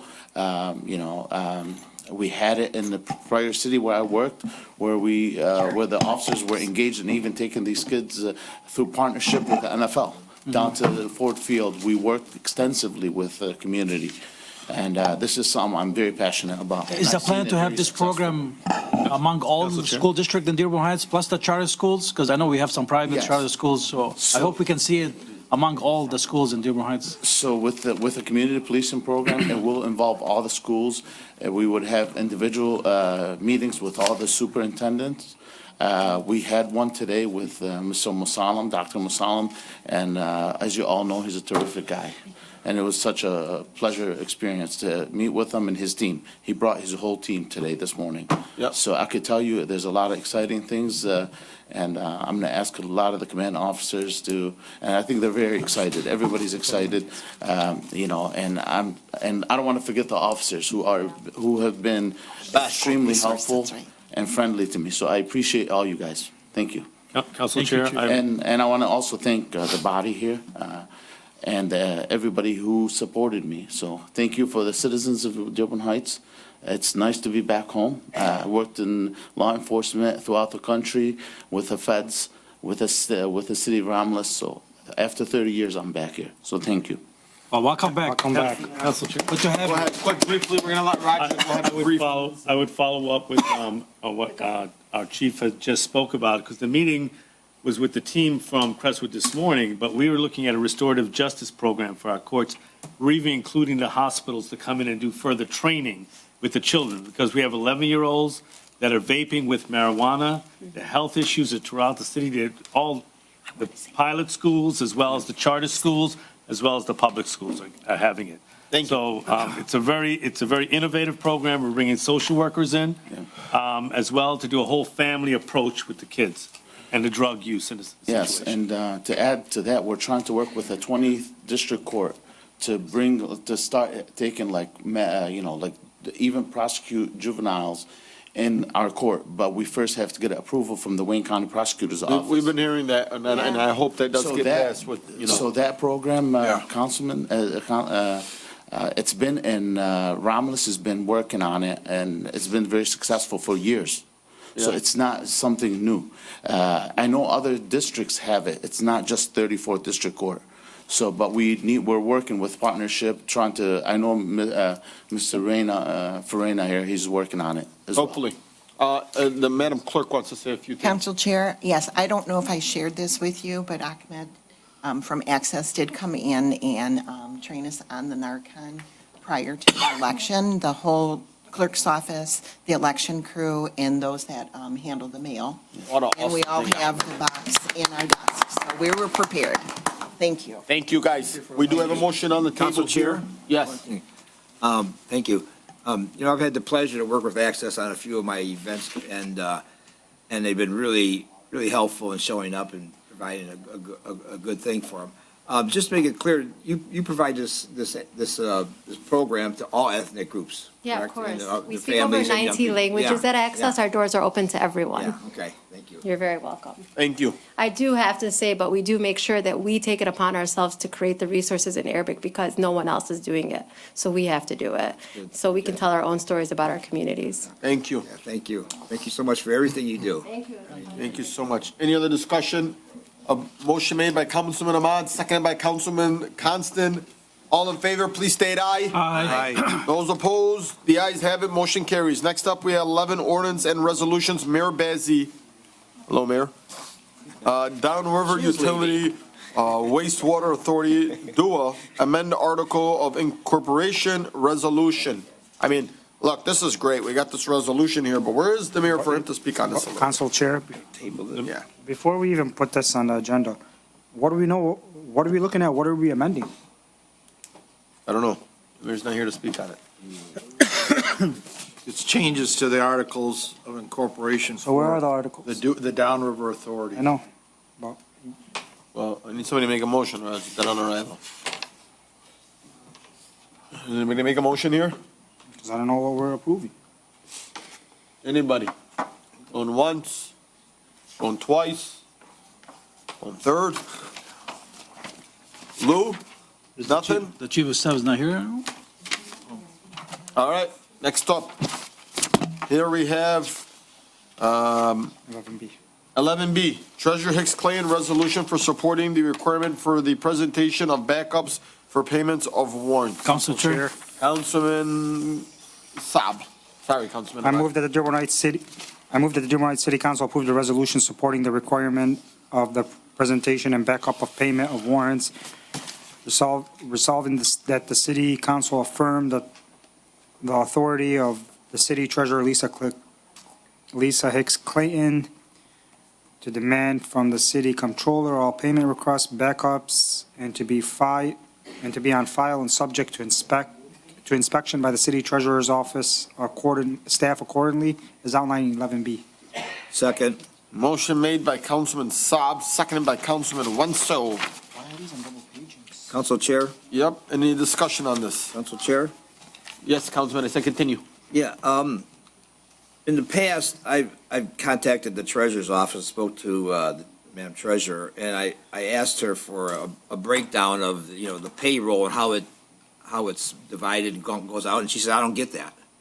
And I was floored. I mean, they're asking her to send out, $1 million check for payroll with no breakdown or backup on who's getting what. And how does that, I mean, if we ask for that, if we want to see someone's getting a bonus or, we have no idea where this money's going. And I think it's absurd that she doesn't have access or we don't have access to the backup of this. I'm sure she just gets a request from like the comptroller's office or something for the amount and they ask you to, I mean, I see that there's no problem with this whatsoever, passing this. So I will agree, I think we can all say here at the last budget, we came to find out certain directors were getting bonuses and 5,000 here and 5,000 there, and unapproved by the council. While other people can't even get the remaining of their check. Good news is, I think this is something that's gonna pass unanimously. I don't believe it's gonna be followed though. Treasurer, what steps are taken after that? To get them to follow, the rules. Please do so, but, that's all I have to say on that. Any discussion? Any other discussion? Seeing none, motion made by Councilman Saab, seconded by Councilman Wenzel. Please state aye. Aye. Those opposed? The ayes have it, motion carries. Next up, we have Councilman Wenzel's resolution regarding Hassan Jamal. Council Chair. Councilman, I'd let Councilman Wenzel read. That's That's fine, go ahead. No, go ahead. I'll talk on it, go ahead. I move that the Dearborn Heights City Council refer past CEDD Director, Mr. Hassan Jamal's payroll payment matters to the council-appointed attorney, Mr. Gary Mayaki, to enforce the city resolution to a salary increase from $76,000 to $95,000 with back pay effective 7/1/23, in addition to other payments balances of his accumulated non-used vacation, sick, and personal time according to city charter, ordinance, and policies, and also to the state and federal applicable laws and IRS deduction rules and regulations. Now therefore be resolved that the city council hereby authorize Gary Mayaki to legally intervene in the lawsuit against Mayor Bazzi to force him to pay Mr. Jamal his payments accordingly as outlined in 11C. Motion made by Councilman Saab. Do we have a second? Second. Seconded by Councilman Wenzel. I do have a question. Is this here saying that now this here be resolved that authorize the attorney Gary Miyake to legally intervene and file a lawsuit against Mayor Bazey to force him to pay. Who is hiring our special legal counsel? Is it the city council that's paying him to do this? Or is this Mr. Jamal that's asking him to do this? Well, I'm asking, city council asking because we want to enforce a motion that was passed by city council and it wasn't. We were just talking about this earlier. How can we enforce a motion that's passed but not obeyed by them, lack of another term, obeyed by the administration to follow through with it? I think it's, it's our obligation to follow up on this and ask for legal help on this. So this is what I have to say, Councilman. And you know what? And respect me when I say this, Councilman, I'm out of, you can just sit back so I can say Councilman Wenzel. Councilman Wenzel, if there's one thing that you know that I say when I'm sitting up here is I don't forget. And I'm going to tell you, during the budget season, that you didn't show up when we paid for special legal counsel. 3 meetings or so after that, you came out and said, well, I didn't approve any special legal counsel. I didn't approve to give anybody money like that. I think we should cut it, and that's too much money. And you said, I don't like paying council members. Today, you're requesting the taxpayers to move forward and use the same special legal counsel that you were once criticizing and critical against. I wasn't critical against him. Hang on. And it seems to me, and this is, and look, I'm being very transparent. Because shots were taken at me at the time when you're like, well, I didn't want to do this, and I would have said something if I was at the meeting, but really you weren't at the meeting. Today, now we're using the special legal counsel for a former employee for the city of Dearborn Heights. He should be hiring his own counsel. We shouldn't be saying, we can enforce our special legal counsel to say, hey, Bill Bazey, you got to do your job on what we pass. But we should not be getting our special legal counsel and saying, give him to Hassan Jamal and force him to give him the money. Hassan Jamal's attorney could do that for himself. We can say, we said give Hassan Jamal his money, the $95,000, because we passed a resolution. Gary, go after that. We cannot say, Gary, go give Hassan Jamal and represent him in court as a special legal counsel. Well, that's not what it says at all. It does. You're saying here, let it be resolved that the city council hereby authorize attorney Gary Miyake to legally intervene and file a lawsuit against Mayor Bazey to force him to pay Jamal his payment accordingly as outlined. As outlined in the motion that we passed. 11C. Yeah. Well, we passed this motion. I'm not asking him to represent Hassan. I'm asking him to represent us because we passed this motion and it was ignored by the administration. And to clarify things, the legal counsel, I wasn't against the legal counsel. You opposed it. I opposed the $100,000 that was recommended. I said, can we lower it? Yeah. I didn't say I don't want Gary to represent us. I says, I think that's too much money. Yeah, you said you talked about council as a whole. Yeah. I remember this vividly.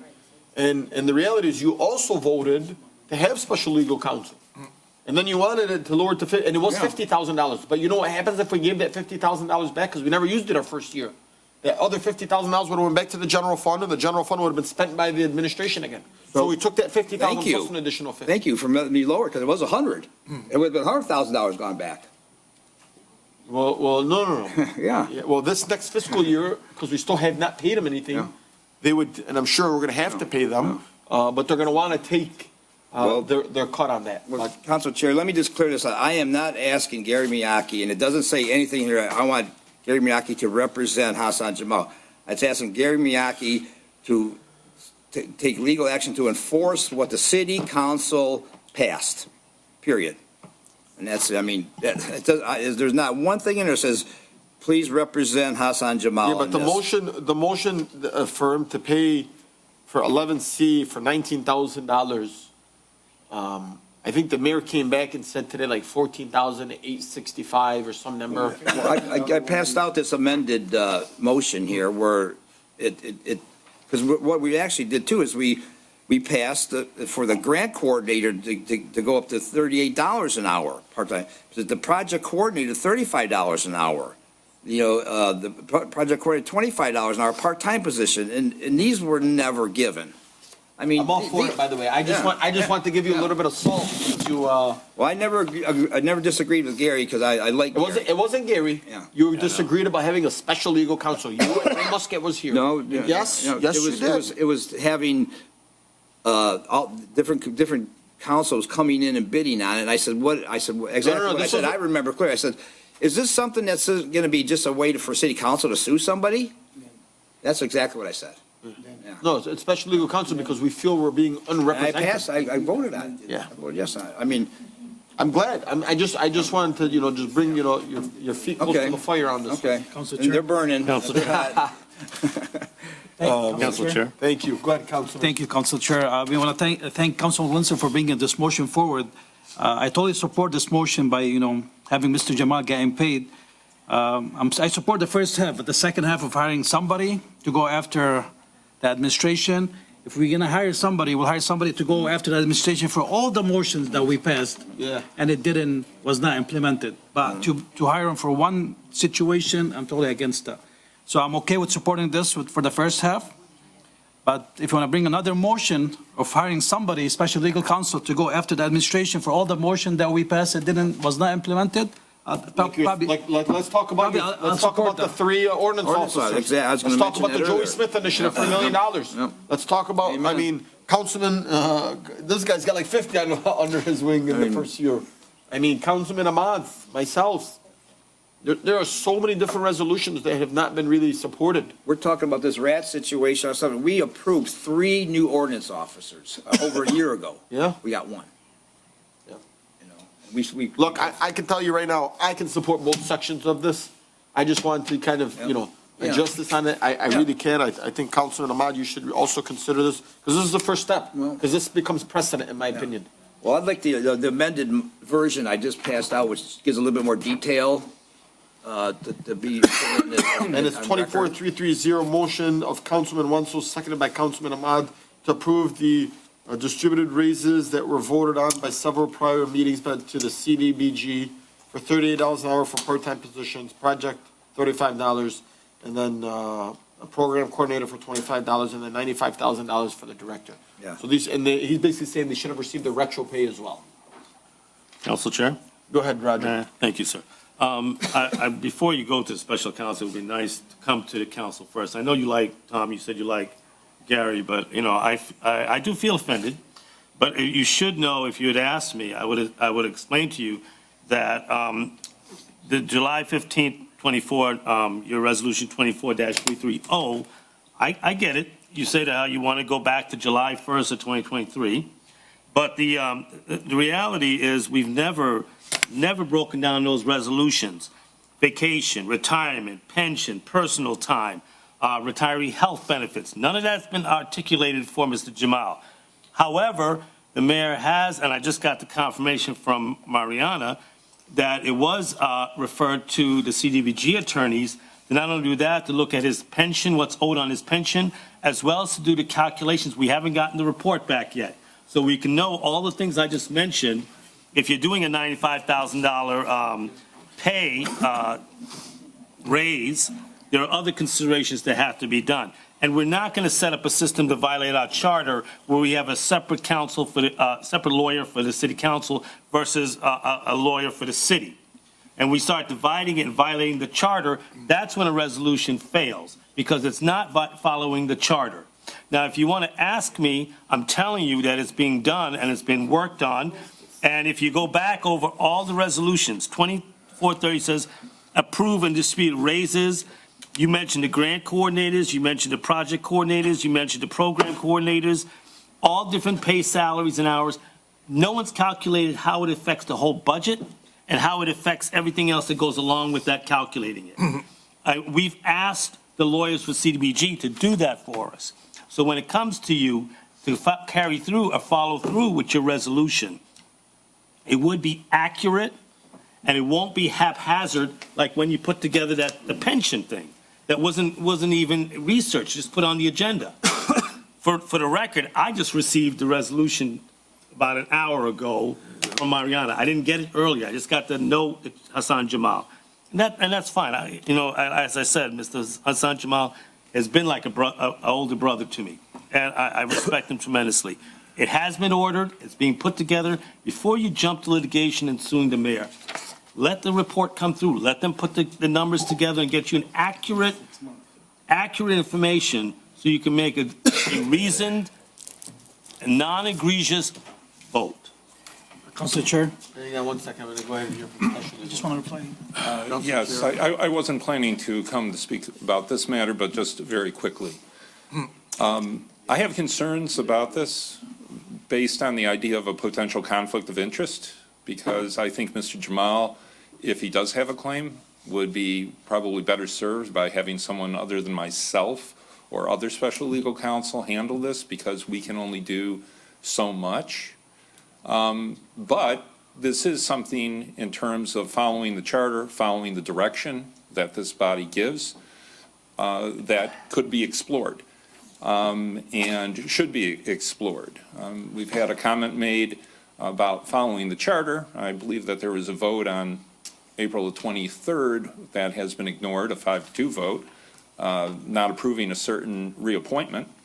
So when we speak about following the charter, you can speak to me about these matters, ask for me to end up looking at this if you do not believe that you'll be getting fair or correct advice from the administration. But as to specifically being engaged to engage in litigation, I would have to look at this, and I would have a very serious concern about potential conflicts of interest, because I represent this honorable body as a body. And once you start involving a private individual, it potentially poses conflict of interest issues, and I would not be comfortable at this time being able to step in and assist with this without knowing a lot more. Gary, I think what the councilman is saying is he doesn't want you to represent Mr. Jamal. He wants you to speak up on making sure that Mr. Jamal, Mr. Bazzi, and the other two people that work for the CDBG department, to make sure that they get their money and retro pay. And it's because we passed a resolution. This wasn't on 1/7 of 2025. This was passed. I think June of 2023. Yeah, June of 2023. And Councilman is saying, well, the mayor's not following what we passed. We're asking you to enforce the mayor to follow the resolution that was passed in 2023, June of 2023. So we don't want you to represent Mr. Jamal. We want you to represent the. Excuse me? Point of order. Yeah, point of order. Yeah. Nothing from you, Mr. Jamal. Please, you're throwing me off. Come on, let's not do that. But then this is what I would say with respect to that. I would say, give the administration a very short time frame. They've had very significant time to be able to address this particular matter, to report back to this honorable body, and to present to you what the numbers are that they believe are correct. Mr. Jamal will have an opportunity to address those numbers, and then the council can give direction. And then if Mr. Jamal ends up potentially making a claim, only the city council under section 18.9 of the city charter has the authority to end up determining claims that are potentially made. And then this honorable body can end up dictating that and telling the administration that it has to end up following this honorable body's determination. Thank you. You're welcome. So would you like to amend this maybe and add a time frame? Well, To, by next city council meeting? 28, I mean, they had plenty of time. I mean, maybe I made a mistake. I should have said the CDD director, instead of mentioning a name specifically. Former CDBG. Yeah, I mean, it's what we passed, without mentioning anyone's names. It's what we passed and was not followed. So why don't we give them a deadline by the 28th? 28th. Council Chair? To, go ahead. To give us. May I? How about we amend it to remove all the names, just mention the department, and direct Mr. Farinha to look into it and get all the information needed by next meeting. Yeah, the administration's calculations and their. The administration. Not Mr. Frederick. The administration. I'll go along with that for sure, yeah. So, Council Chair, we have a motion on the table, the original one that was spoken. Okay, we're gonna amend that. Okay. We're gonna amend it to remove all names. And we're going to give direction to the administration, to give us a full breakdown of what is rightfully owed. For the raises. For the raises and for the CDBG employees. And the that was passed by the council back in June of 2023. Well, Council Chair? We should have a deadline of when this is going to be paid too. I mean, this could, okay, this is what we owe them, and then it could go on for another year. That's for the 28th. And a deadline with the pay showing that this is the amount and this is what, and then a check will be sent out the following day after it's been approved. You know, my Council Chair. Please, nothing from the audience, sir. Yeah. Please, I need you Chair? to take a seat. I don't want you at the podium, Mr. Jamal. I'm asking if I am Mr. Jamal, allowed to please, nothing, respond. let's just stand there. What was the, I'm sorry, Council Chair. Jamal. Point of order, point of order. Mr. Jamal, Point of order. Mr. Jamal, point of order, please. Look, we're trying to help you here, but you cannot disrespect this body, just like we tell Roger you can't disrespect. You cannot, please, point of order, Mr. Jamal. Mr. Jamal, point of order. Mr. Jamal, point of order. Thank you. Come on, man, you know, you want to demand respect in your rights, please. I accept it. Thank you. Council Chair, just a reminder to everyone listening that this money does not come out of the city budget. It's HUD money, 100% HUD money, which goes into our budget. And I don't know if this was put into the budget, this amount, and put in that much from HUD, and then we didn't spend it, and it's spent somewhere else. We don't know. Yeah, I mean. You know, let's put an entire audit on our budget, do a forensic audit on our budget. I'll support that. No, we don't want to do that. Do it. Okay. We've done that before. All right, so, Resolution, yeah. Did you get that, Madam No. Clerk? You know, No, I didn't get the Refer last back to the part. administration. Right, we got To give a that. breakdown of what they owe with retro pay. Okay, By the 28th. by the By the 28th. next meeting. Yep, and the amount which will be paid the following day, or by the following pay period. In failure to do so, Councilman Wenzel will put a resolution to, We'll examine further legal action. if yes, any. we'll examine further legal action. There you go. okay. Come on, help me out here a little bit, Councilman. I'm struggling over here, choosing words. 9 o'clock, 9:30, I'm getting off an illness, had a long, travel. What other legal remedies are available? Thank you. I mean, we're done now. Okay, Support. support? All right, motion made by Councilman, Saab. Councilman support Saab. the Seconded amendments. by Councilman Constant. By Winslow. By Councilman Wenzel, I'm sorry. You looked right at me. Yeah, my head. All in favor, please state aye. Aye. Those opposed? The ayes have it, motion carries. Thank you. Councilman Wenzel, good job. Thank Next you. up, Councilman Wenzel, resolution for reestablishing Commission of Disability Concerns. Council Chair? Councilman? First of all, you know, with the new year, you know, people make resolutions. My resolution was to introduce resolutions. And the things that I think have been neglected or are very important to the city. So the three that I have on here are just three of the start, because I plan on working with the residents, their ideas, and other things. But the second resolution here is item 11D, a resolution to reestablish the Commission on Disability Concerns. The Dearborn Heights City Council, I ask that the Dearborn Heights City Council approve the resolution to reestablish the Commission on Disability Concerns, the City of Dearborn Heights, with the following residents, potential commissioners, approved by City Council. Now, these, Hang on, Councilman. these four, Calm okay, down. okay. This isn't the first, did you read your resolution? Yeah. Can we get a second before we Okay. open up for discussion? Motion made by Councilman I'll second. Constant. Council Chair, Councilman Wenzel. it's not done yet. You still have some names. Finish reading your resolution. Yeah. I say, then these names are people that I've contacted or have contacted me, like Blake Perry, he's been contacting me and talking with me for over a year Can you about finish this. the resolution? Okay, Lisa Hicks Clayton, Blake Perry, Rachel Lapointe, and unfortunately, Nan Berry had contacted me and asked that her name be taken off right now. Huge So, loss. so we will remove that name, and also I'm contacting the all three school districts. I've contacted them and asked for them to send a representative from the school districts to be on this commission. That's a great idea. That was the idea of. Finish, can we finish the resolution? Okay. He did. Motion made by As Councilman outlined? Wenzel. Is outlined in 11D. Is outlined in 11D. Motion made by Councilman Wenzel. Second. Second by Councilman Saab. Council Chair, Yes. discussion? Yes. Well, again, thank you, Councilman Winston, for bringing this forward. But my question is this commission, are they, all these people, are they city council appointed position or is it administration? Well, they're. So I'm okay with whatever the motion is, but I prefer not having any names right now.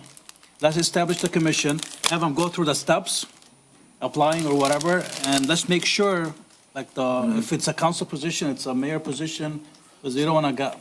Well, there will be sent to the administration, anybody wants it, and approved by city council. Correct. All commissioner members have to be approved by city council. I think it's- These are just 4 or 3 of the names that people have shown a great amount of interest in. And we have available also, there's already bylaws established for this commission. It was decommissioned in like January of 2022 or something. For some reason, I don't know why it was decommissioned, but it was, I don't know if it's a state regulation that you have to have. We had a disability commission. Yeah. What were you saying, Madam Clerk? It does say potential commission. Yeah, potential. Yeah. Yeah, it says potential, so I mean, it's fine. So if the administration wants to go forward and you choose these individuals, they're more than welcome. I will say, when Roger first came on, the first thing that I discussed with him, meeting at Lava 2, was establishing reestablishing this commission. And, you know, I'm not here to badger Roger. I know he's juggling a million things on his plate, and I can only imagine all the things that he's dealing with. This is something that him and I spoke about, and he was supposed to bring it forward, and I know the mayor wanted to bring it up, and Roger's like, oh, the mayor was doing it with somebody, and blah, blah. Good news is, Councilman, I salute you, and I thank you for bringing this, reestablishing back this commission, because this is very, very important, in my opinion. And not to say that, you know, take your thunder, but this was something that I asked them almost 2 years ago, and they said, oh, no, the mayor was working on something, and we're waiting on residents to get back to us, to see if they wanted to be a part of the commission. Here we are 2 years later, almost 3. So thank you for this, and you have my 100% support. But the question is, okay, we established this commission, and people start saying, I want to be on this commission. We've reestablished it thanks to Councilman Wenzel. They don't bring anybody on this commission. Really, the appointment comes through the mayor. Council Chair? Well, yeah, that's what, it would have to go through they would send their application in to the mayor. And the mayor says, you know what, I don't want to engage in this. Then we'd have to step in somehow. Yeah, that's why I'm saying you should amend this motion and say give them a time frame, and if they don't, we'll make the appointments. Council Chair. Chief of Staff, please. Sorry, thank you. Thank you, Council Chair, and thank you, Councilman Wenzel. We do appreciate the recommendations. Again, we have been trying to get people. We have a few interested candidates there, but we only had 2. So that is not enough to reestablish a commission, because it would be too much work on just 2 individuals. So with the names that you have or that the council members would like to recommend, we can certainly reestablish that commission and take a look at the bylaws if they need to be updated or anything with How many regards names to do you that. need? There are 7 positions for that commission with 2 alternates. Again, you don't need to have the commission like fully, we don't need to have the 7 items there, 7 members there, but at least 5, I would recommend, would be sufficient to have a functioning commission. So I guess we're good to go. So I just wanted to bring that to your attention. With regards to the question from earlier with when was the forms page created? It was created with our new website. We are just highlighting that because this item is important to us as well, and it is season to start reappointing positions. So the commission form, which is where any resident can go into the city website under the boards and commissions and share their interest in one commission or in multiple commissions. We have vacancies almost in every single one of them right now, or at least alternate positions. So if you know of anybody that wants to participate in the commissions, please let us know.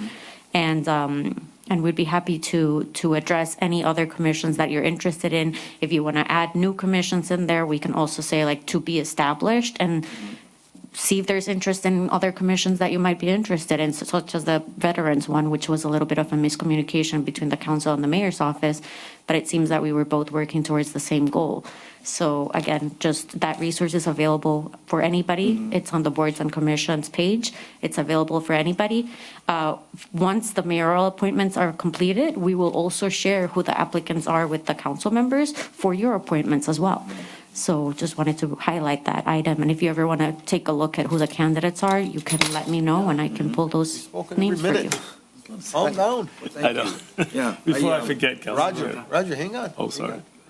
Ariana, thank you so much. That was actually amazing. I love the way you described that. That was actually, I love the way you articulated it because it was very transparent, letting us know Look here, this new thing is yours just because it was just newly established. So I appreciate you answering that question for us. Councilman, you had one more thing. Yeah, one more thing, you know, like I said earlier, I'm in communication. I talked to John, recently we communicated about having the school board, Crestwood School Board look into having a person from their district. I reached out to Westwood School District, Tim Emery, and the D7 School District, and they're all gonna get back with me. I'm sending them all copies of the bylaws so they know, and they could take it from there and find a representative from their area. And this is something that, too, with the the Disability Commission can work hand in hand with the Veterans Commission. I mean, we have a lot of disabled veterans in Dearborn Heights. Yes. Yeah, we do. Thank you. Okay, I mean, look, I'm all for this resolution, Councilman. You don't gotta sell me. Council Chair? You don't gotta sell me, but here's Roger. He's gonna tell me, well, we're establishing this. He told me this 3 years ago. Go ahead, Roger. Can you admit to that? Admit to it. I know you don't like to admit the truth, but give me that one. That's how I learned your heart. Now, I came up with an idea. I just couldn't pull it off last semester. But March 26th, we're doing a seminar like we did the seminars last year for DPW and ordinance. I'm thinking about doing like we did one for veterans last year where we had a great turnout and Zoom. We're doing one for disability law and disability law issues that come up. That would be a kickoff to attract. We would have a panel and a presentation where we can have right here in this room, and that would open up for people coming forward to join the commission or identifying candidates, but also disability issues for veterans and the citizens, the autistic children, different things that have been coming up you and I talked about, Council Chair. The good news is, once this is passed, we can still continue to do that. How does that sound? I think I was looking at an April date for this. I just hadn't pulled it off. Yeah, but we can still pass this resolution, though. Yeah, absolutely. But as to get candidates, and I think that how it would be something we can pull off. You support this resolution, Roger, as the administration? I support you, Council Chair. Do you? I don't know that. Hopefully. You're our leader. Council Chair? Take it from yeah, Councilor. I just recommend if we can just add what it says, the following residents as potential commissioners after they apply to administration and approved by city council. Sure. So we don't cross any lines here. I think, yeah. This one I did. I'll second. Motion made by Councilman Wenzel, seconded by Councilman Saab, with the amended motion to say, recommend them after they apply, whatever. I'm sorry. After they apply through the administration and approved by council. I think I got that on this one.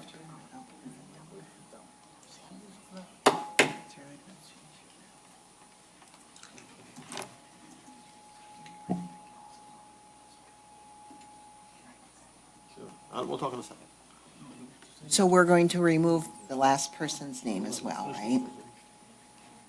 What were you saying at the end, Councilman, you wanted to say? This is, no, I'm sorry. No, I'm talking to Councilman Ahmad. Madam Okay. Clerk is asking. No, he's good, but Councilman Wenzel, when he was doing the original motion, he said with the removal of the last commissioner, potential commissioner. Yeah, I talked with the clerk's office, and we said, I don't know if we put it on or not, but after submitting the names of the applicants after to the administration, remember? That was for, Yeah, that's for this one. Is it on this one? that was for the veterans. Yeah, okay. Okay. Right, thank you. But then Councilman Ahmad just wanted to amend this one, saying that after applying through the administration and approved by council. Yeah. Okay, good? Let's take it to a vote. Motion made by Councilman Wenzel, seconded by Councilman Saab. Any other discussion? Hearing none, all in favor, please state aye. Aye. Those opposed? The ayes have it, motion carries. I don't know if you guys can hear my congested tone and voice, so I'm not really kind of projecting. I try to really project, as you guys know, but I'm hearing myself being very stuffy, so please forgive me if it's getting a little worse. Next up is Councilman Wenzel's resolution to establish a Veterans Affairs Commission. Council Chair. Councilman Wenzel. Thank you, Council Chair. We here in Dearborn Heights, Michigan are in every city throughout the United States, in some cases, various countries around the world, enjoy a freedom like no other. Freedom of speech, freedom of religion, and freedom to choose your leadership. Mr. Councilman, I'm sorry, read the motion first, then you can. Okay, should I read the motion? Yeah, That is kind of the motion, isn't it? 11E. Okay. Okay, I'll read the motion, okay, up here, okay. All right. I recommend that the Dearborn Heights City Council approve a resolution to establish a Veteran Affairs Commission as follows. And then, okay, I just read that. Okay, we enjoy freedoms like no other country in the world. Just these freedoms of speech, freedom of religion, and freedom to choose our leadership are just a few of the many freedoms we enjoy. If you were born here and your family has roots go back hundreds of years in the United States of America, or if you have recently migrated to the United States, you enjoy freedoms like no other country in the world. These freedoms were not given to us. On the contrary, they were fought for.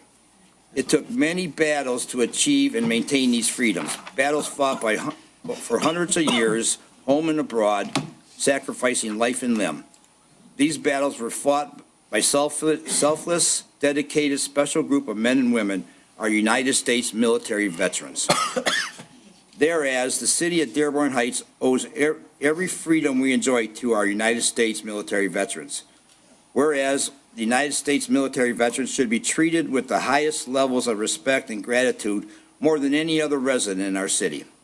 Whereas our Dearborn Heights United States veterans should be honored with special privileges such as discounted city services, reserved parking at establishments throughout the city, and special discounts offered by businesses and more.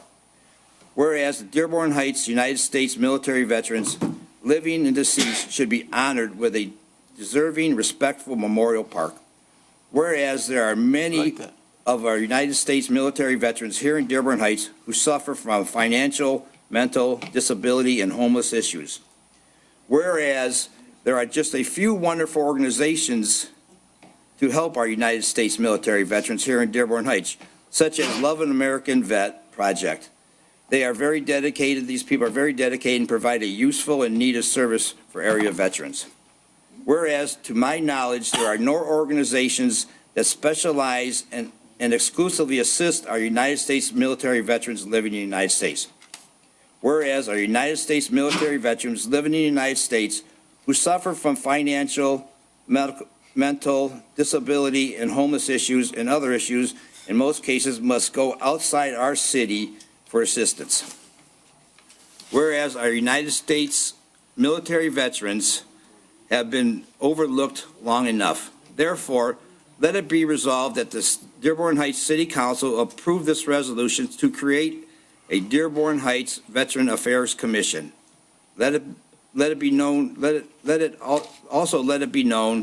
this commission will take effect immediately upon City Council approval. This commission will initially consist of potential members listed below after they are subject to submitted to administration and approved by City Council. Commission members will not be limited to this number, as commissioners will be seeking other interested applicants immediately.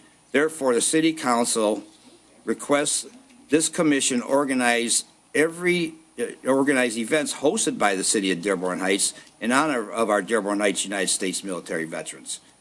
And listed are three, David Kniezek, Richard Coogan, who was the gentleman standing there with the white hat on. He's a Silver Star recipient. James Randy Taylor, and our own Philip Smith, father of Katie Smith. These four have agreed to be part of this.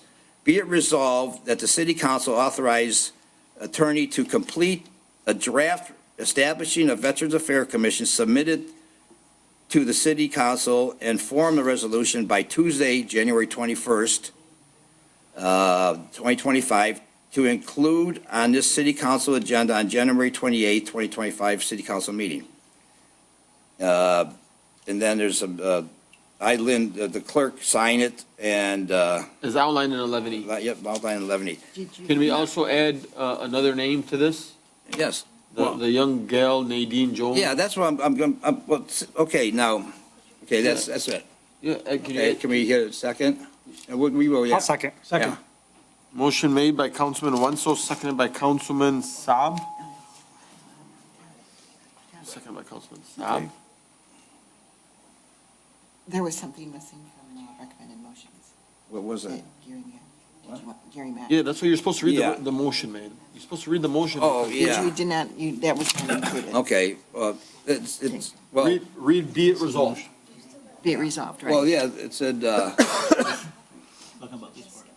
okay, yeah. I got it right here. I just didn't want to, okay, be it resolved that City Council authorize Attorney Gary Miyake to complete an ordinance draft established in the Veterans Affairs Commission submitted to the City Council and form a resolution by January 21st, 2025 to be included on the City Council agenda for January 28, 2025 City Council meeting. Thank you. I just didn't put the name in there again, but. No big deal. So, okay. Motion made by Councilman Wenzel, seconded by Councilman Saab. Any discussion on this? Council Chair? Yes. Okay, several things here. As you know, I've been talking about this for You quite told a me, while. by the way, Councilman Wenzel's reached out to me about this, I want to say maybe 2-3 months ago. Yeah. Where he's told me, hey, he's working on this. Yeah, and I've been. Including the clerk. Yeah, and it's on the back burner. I started up a Dearborn Heights Veterans Facebook page about 2 or 3 years ago, and I had a veteran that was running it. Unfortunately, he passed away last year, and I've been trying to keep it going. And, I don't care who runs this. My idea is to get this established. And like I said in this, there's a organization, Love of Michigan Vet, and that's run by Ms. Jones. And it was talk about having special privileges. We have no privileges for veterans in Dearborn Heights. One of the people online on Zoom said, we don't want special parking. Well, why not? We had a gentleman come up here and said he runs a boxing clinic and he wants to provide security and stuff for, how do we know that? That's the type of thing this commission, it specialized in Dearborn Heights. Not, the Nadine Jones is a great, I don't know her that well. I've reached out a couple times to talk to her, but the thing she does is phenomenal.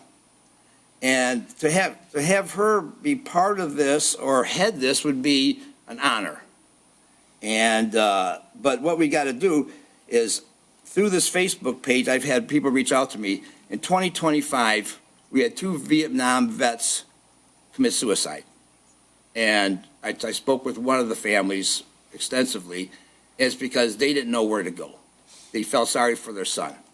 And they said they had to reach out, they had to go to Ann Arbor, and there was nothing right here. We had a homeless vet lose his life because of his living conditions. We had another vet, two OD'd on drugs that they were taking they thought for depression, and they were street drugs because they couldn't figure out the red tape, and they didn't know where to go to, and they had to go outside somewhere. If we can offer just one service for a Dearborn Heights resident and save their life, this would all be worth it. 100%. This is, I don't care who runs this, and Miss Jones reached out to me and she said she's been working on this for about a year and she's got bylaws already written. Good. Let's incorporate her ideas and have her, maybe headed. I don't like the word heading up. That's like a one person thing. Being a main contributor, her ideas, because she does a lot of stuff, but I think we need to focus on vets that need help bad, not just providing things for veterans that are nice, but we've got a lot of veterans in Dearborn Heights that need help, and they a lot of them don't have computer skills, and when he finishes on everything. So I'm offended. So my council chair, what I'd like to do is I would like to, I don't know if it's amended or how we could work, the establishment of the Veteran Affairs Commission, I'd like to put that aside for now. But what I'd like to ask to be passed tonight is the writing of the ordinance, because you have to have an ordinance before you form a commission.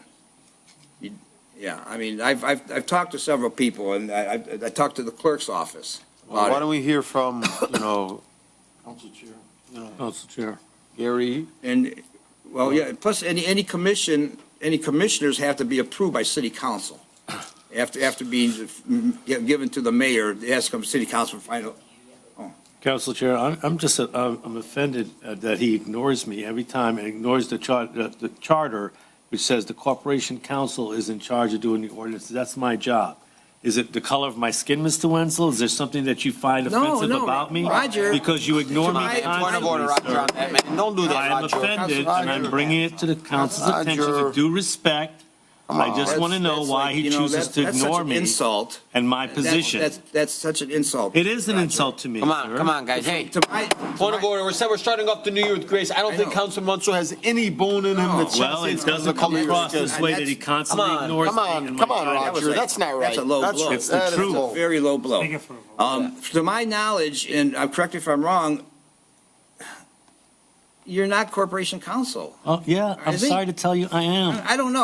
I'm just going the route I think is best. I'm sorry. Maybe if we decide all this and say, okay, you know what, Gary, you're not doing it, Roger's going to do it. So Gary's the whatever it corporation takes. counsel. Let's not argue about it. Let's just get it done. Let's Let's just work ask. together. What about Let's get this thing going here. Let's not say, I want to do it, and I want to. This is just, It's we've lost lives in the last year.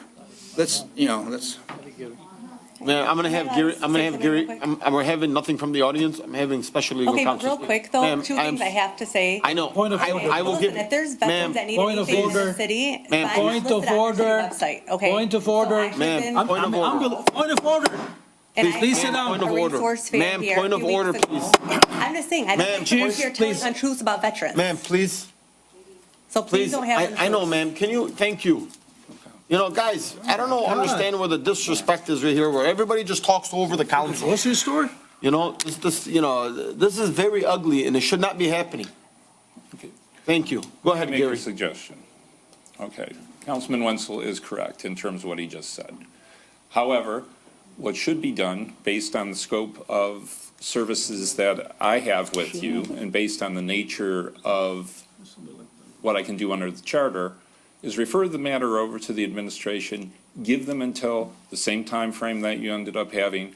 If it does not get completed by the administration, whoever in the administration is supposed to get it done, then have it that it will end up being referred over to me and you'll have an ordinance pronto.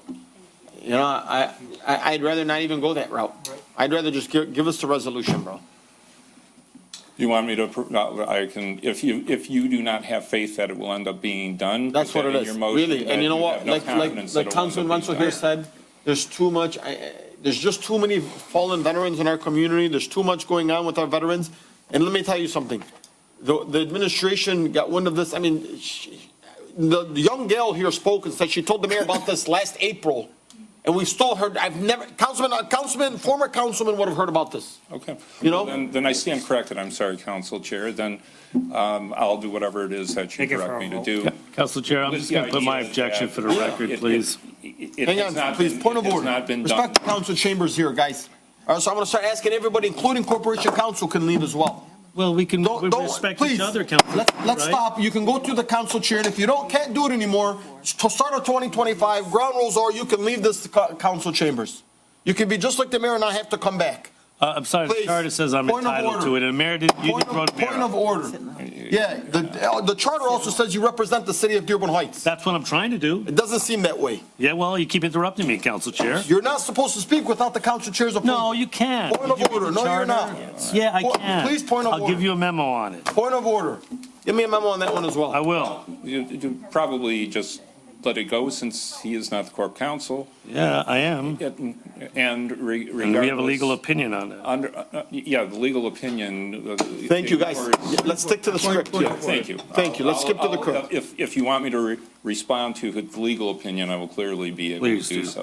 All that being said, though, if all I'd ask you to put into your motion is that because you've been waiting on this for so long, whatever it's been, a year or something along those lines, 9 months, that is why you're referring it to special legal counsel, and I think that would be appropriate. Thank you so much. Thank you. Thank you so much. I also want to just say, the young gal, Mrs. Jones, that came here and spoke, look, I know you're passionate and you want to put your best foot forward constantly here, and I know you're kind of nodding your head, but the reality is, you have to respect this body over here, because you cannot come up into this chamber, to this microphone, and we respectfully ask you to sit down. I would have gladly said, Mrs. Jones, I'm going to give you a couple of minutes to speak, but really what you did was you came before here and you said, I'm going to say what I want, I don't care, I'm not going to respect what Council Pro Tem is saying, I'm not going to respect what the Council Chair is saying, and I'm going to speak over you guys. That's not how this, let me tell you guys, this is not going to happen. That's not going to happen this year in 2025. There's going to be strict rules, and if you don't like it, you don't have to come to the council meetings, but you are going to be violating and what is happening. Ma'am, please, point of order, ma'am. Point of order. Thank you so much. I would have given you the opportunity to speak, but it seems like you just wanted to speak over us. And that's not gonna fly here. Council Chair? Councilman.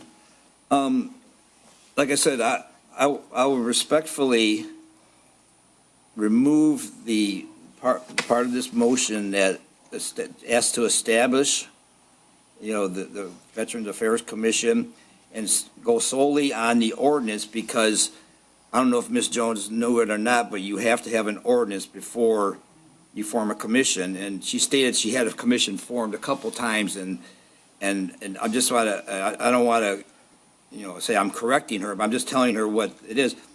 We will form the order, adopt an ordinance, and then we will let her come with it forward to City Council with her resolution on January 28th. She's not a member of. Or come in with her idea and give it to us with all her bylaws and let us look at it, examine it. You want an ordinance first. Councilman, slow down. This is all you have to do. Create the ordinance, create the commission. She can be a part of the commission. That's it. You need an ordinance. Done deal. She wants to be the president of the commission, go be the president of the commission. Really, the only thing you need is that last paragraph. Yeah, we need the ordinance. To authorize the ordinance be written. Let's do it proper. Do it the proper. And then you go forward. Council Chair. Hang on, Councilman Amaru's. I'm sorry, Councilor, if you don't mind, I mean, I really like whatever Mr. Miyake said in the beginning. Let's give him till 2 weeks. Let him start on it. Give him just 2 weeks. I'm straight. No. I'm going to be honest with you. I mean, I would give him 2 weeks. I agree. It's been going on for years. Bob agrees too. Give until the next meeting to have something. If we don't have something. Are you going to have I mean, who are we referring to? To the administration, the chief of staff is here. She'll take care of it. They're not going to do it. She can assign it to whoever she wants. Council Chair. I have a few things to say. With respect to Ms. Jones and bylaws and everything, the bylaws have to be followed to what the city charter is. Now, when somebody puts bylaws or a resolution they make, you got to follow the rules and the charter. So with respect to what she does, I fully respect it 100%. But at the end of the day, it's your job here, Councilman, to put something forward to get it implemented. Not somebody come with ideas and we approve their bylaws or anything. It doesn't work that way.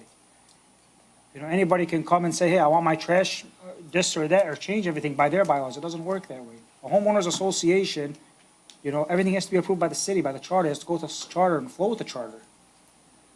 I say we vote on this resolution in order and request or direct special legal counsel to do it, because this has been going on for over a year from her email. Not once has anybody from the administration mentioned this. How many veterans come here and we talk to at every event?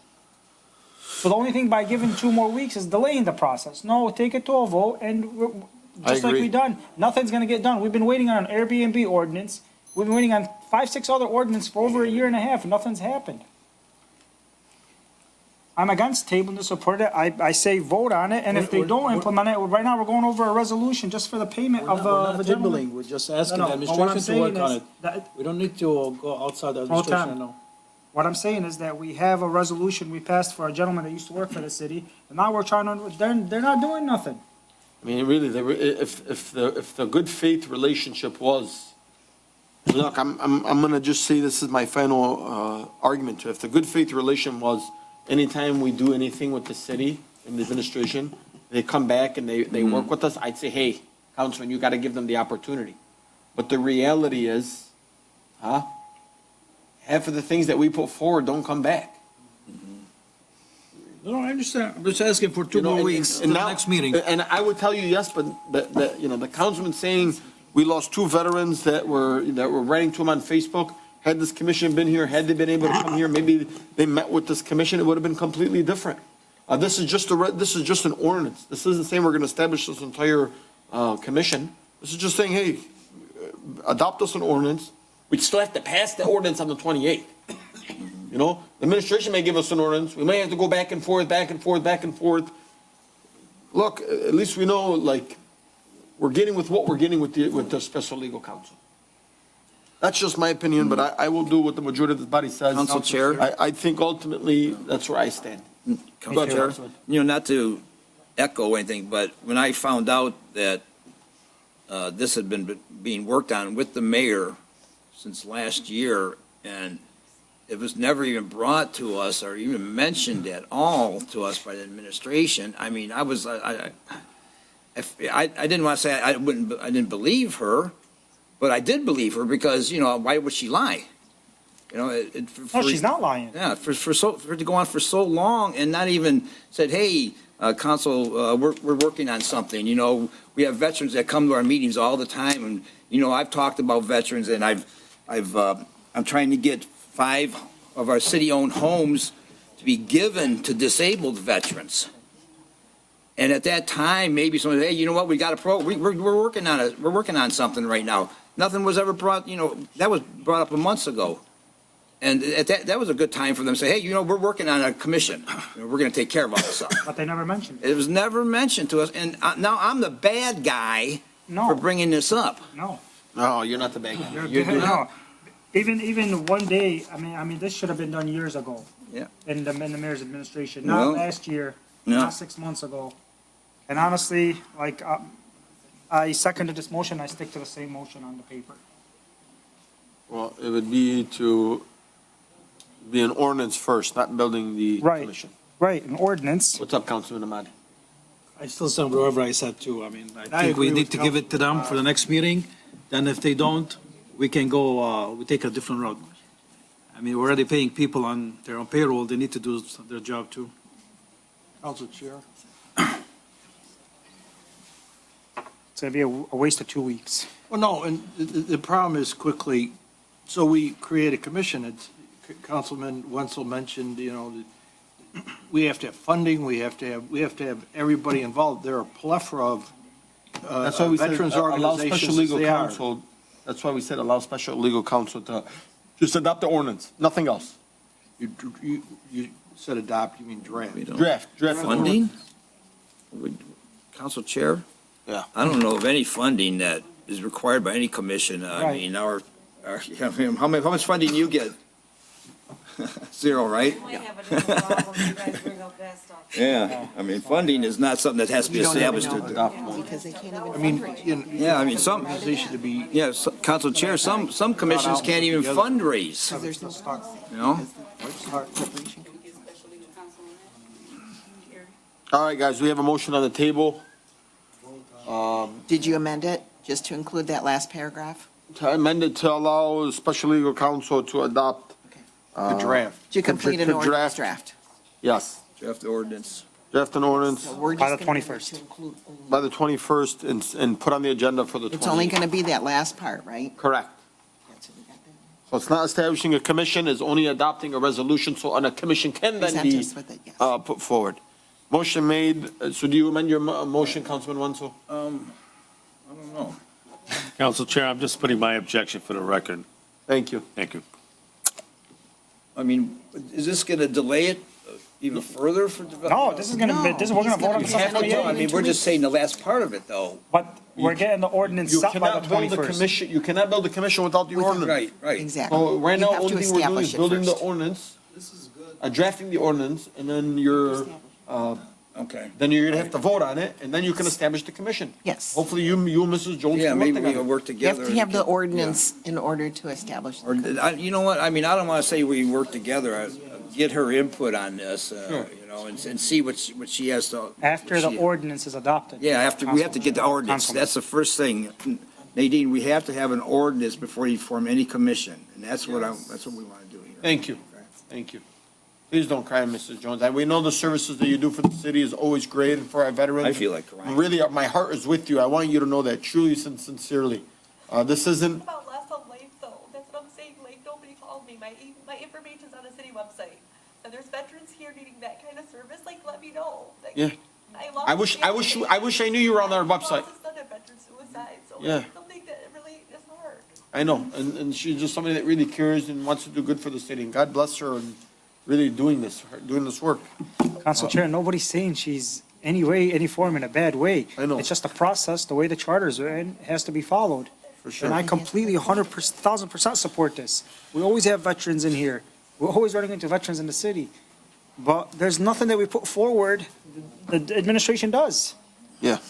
So, motion to put in the second part. Councilman Watson, do you amend your motion? I need to know what's going on here. Yeah, I'll amend it to mainly or exclusively, You just can say the last part. The city council. Just read the last part. Attorney. Okay, That's yeah. just the last thing. let's see, where does that, Be it Be resolved that the city council authorize Attorney Gary Miyake to complete an ordinance draft establishing the Veteran Affairs Commission, Submitted to the not city to be council. limited to this name, but that type of commission, submitted to the city council in the form of a resolution by Tuesday, January 21st, to be included on the city council agenda for January 28th, 2025 city council meeting. Thank you. I'll second. Motion made to amend by Councilman Wenzel, seconded by Councilman Saab. Any other discussion? Councilman Ahmad, anything else? I mean, like I said, I'm okay with the first part, I'm not okay with the second part. But let's go take it for a vote. Okay, all in favor, please state aye. Aye. Aye. Those opposed? No. No. All right. Ready? Tom Wenzel. Clerk, please take roll call. Tom Wenzel. Yes.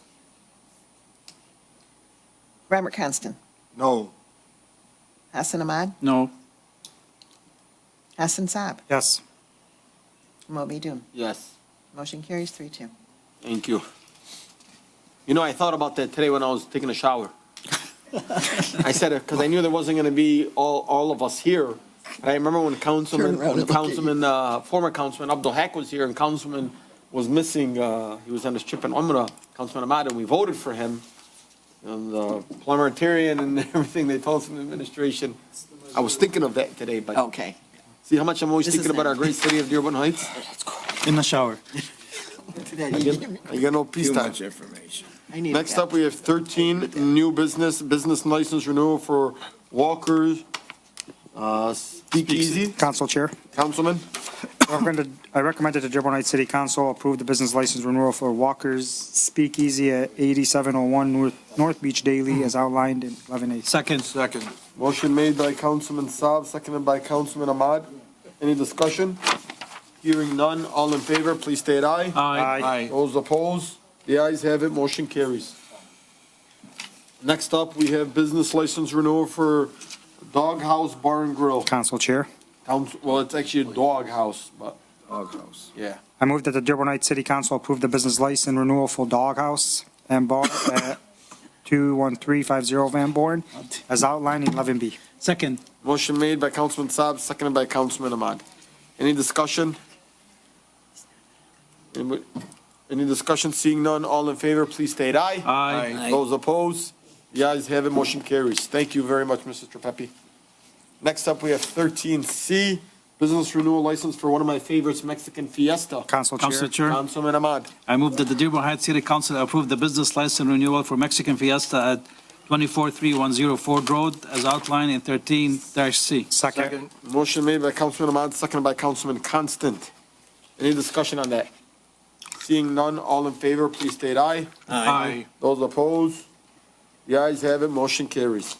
Next up is business license renewal for Polish Legions of American Veterans. Council Chair. Councilman, I move that the Dearborn Heights City Council approve the business license renewal for the Polish Legion of American Veterans at 25222 Warren as outlined in 13D. Second. motion made by Councilman Constant, seconded by Councilman Ahmad. Any discussion? Seeing none, thank you to our Polish Legion of American Veterans for all that they do and for still being established in the city of Dearborn Heights. All in favor, please state aye. Aye. Those opposed? The ayes have it. Thank you, Mrs. Trepepi. Next up, we have 13E business license renewal for Sada Auto Parts, Inc. Council Chair, Councilman? I move that the Dearborn Heights City Council approve the business license renewal for Saad Auto Parts, Inc. at 25620 Van Born as outlined in 13-E. Motion made by Councilman Ahmad, seconded by Councilman Constant. Any discussion? Council Chair. Councilman? So I got a few calls from residents, and I actually drove by this business. Again, with true respect to this business, we had an agreement with them when we passed a motion to approve this place, and when I went by there, I counted 26 cars, and almost 18 of them were blocking the sidewalks on both ways. And so we asked the last time if these cars were removed, and he said yes. I think there's a lot going on there, more than what the city had agreed to. And, Council Chair. Yeah, let him finish. and that's it. I mean, I got pictures, and we took pictures. I sent them, I mean. Councilman? Thank you, Council Chair. And actually, I did have a long conversation with ordinance director Dishram today, and even the building director, and they told me, both of them, they went there, the business owner did everything they asked for, and they inspected the place yesterday, so according to whatever he has right now, and the business that he opened next door, I mean, he's good to go, and everything is fine, according to whatever they asked him to do, he's done, and everything should be fine. So, and I believe we received an email from Director Dishram too, so. Council Chair. So both ordinance Yeah, and they're okay building with it. engineering, Yeah, both came out here, and so the difference is his building is extended.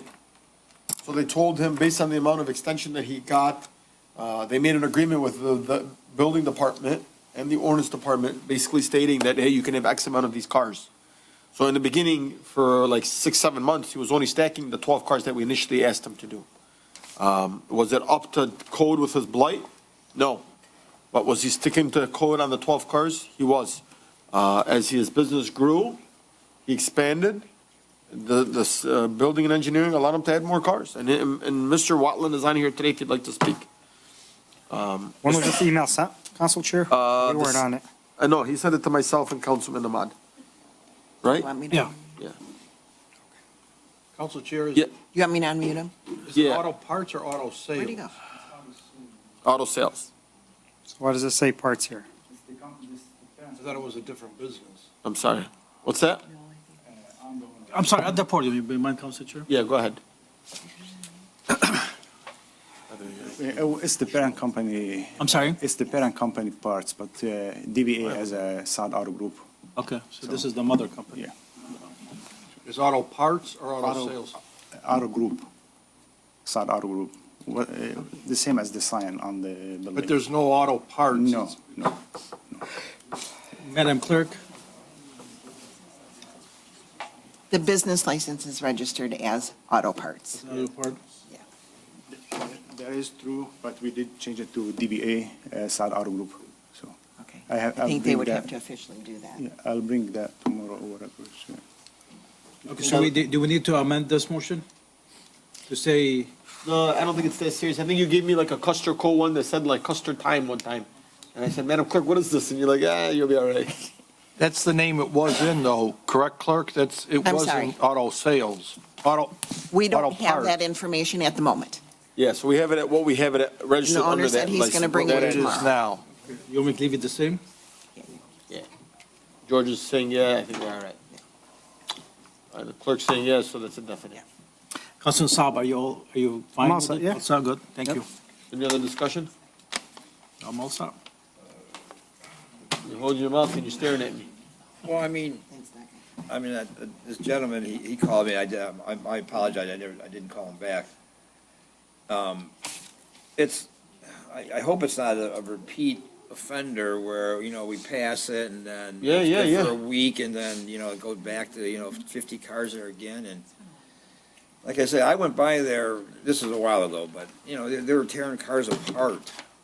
They weren't working on it, they were taking, there was cars in the back, no tires on them, no hood, they're taking, is it, can they sell car parts under this license? If they can, that's fine, what does it entail? Well, it's just this a license? license of- Collision. Well, can you sell parts though? technically like a junkyard or something. I mean, No, I mean, it does that doesn't, fall no, but underneath like a this license, category? if an auto part license is auto part license, like if I'm gonna sell. He was approved for a collision shop. Collisions? Whoa, who unmuted you? I did. You told me to. Did I? Yes, you did. All right, You said he's Mr. on Walden, here. you wanna speak up? You said he's on here. Good afternoon, well, good evening. It's evening. Yeah, good night, but go ahead. So when he bought the auto sales, it was a 500 square foot building. Now he owns the VFW, which was approved for a collision shop, which is what, 10,000 square foot building?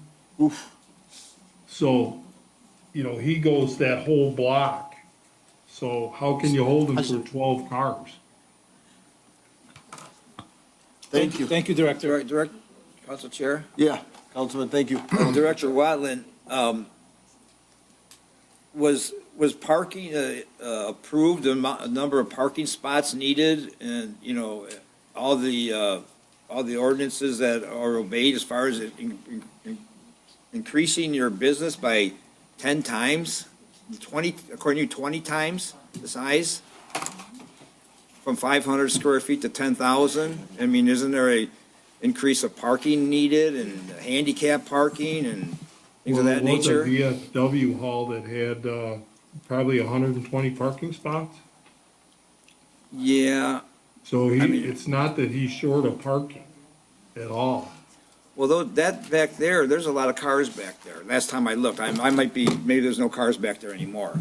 No cars back there, he's nodding his head. Okay, I mean, and how many cars can he stack up back there, and for how long can they be there and taking parts? I know collision shop, you need parts, so you go online and you find, oh, I need a fender or a bumper, and you buy it. I mean, and I know the owners of Cordy's Collision, and they look for car parts all the time, and I know they go online, so I mean, I just don't want this to be a used car part business, a junkyard. Where you got like 10, 15 cars back there in just complete disarray, half of the taken apart. Well, if you look at. Hang on, Rick. Hang on, Councilman. First of all, we gotta go through the chair. Councilman Wenzel's still speaking. So hang on. I'm fine right now, yeah. You done? Yeah. Go ahead, Rick. Now. So we asked him so that we wouldn't see the smash cars to put a fence around. He went and spent about $60,000 and put a PVC fence around the whole property so nobody can see the crash cars. So I mean, this man has spent a ton of money on this building, and he is making it look better than a vacant building that he had to evict 9 people out of living. Council Thank Chair? you. Hey, no, hang on. Councilman Saab next. Council Chair, I was just following Councilman Winslow that our problem wasn't with him having the suppliers in the collision shop or in the back, wherever he has. The problem was the stacking of the dealership, right? The sales of the cars. What he does in the back and what's covered, it's really. Is your microphone on? My mic is on. Oh. Lean into it, yeah. Our problem isn't with him having his There you cars go. behind the fences and parts and whatever collision work they're doing. That's their specialty. The issue that the residents were calling about was the cars and the blight, but the only thing I seen yesterday was the cars, and that's what the residents called about. But if the ordinance department, the building department is saying that with whatever properties he bought, it's efficient, then really there's no say for council to say what he can do and can't do. Council Chair? You know, one of the questions is, if you have a car, how long can it be back there?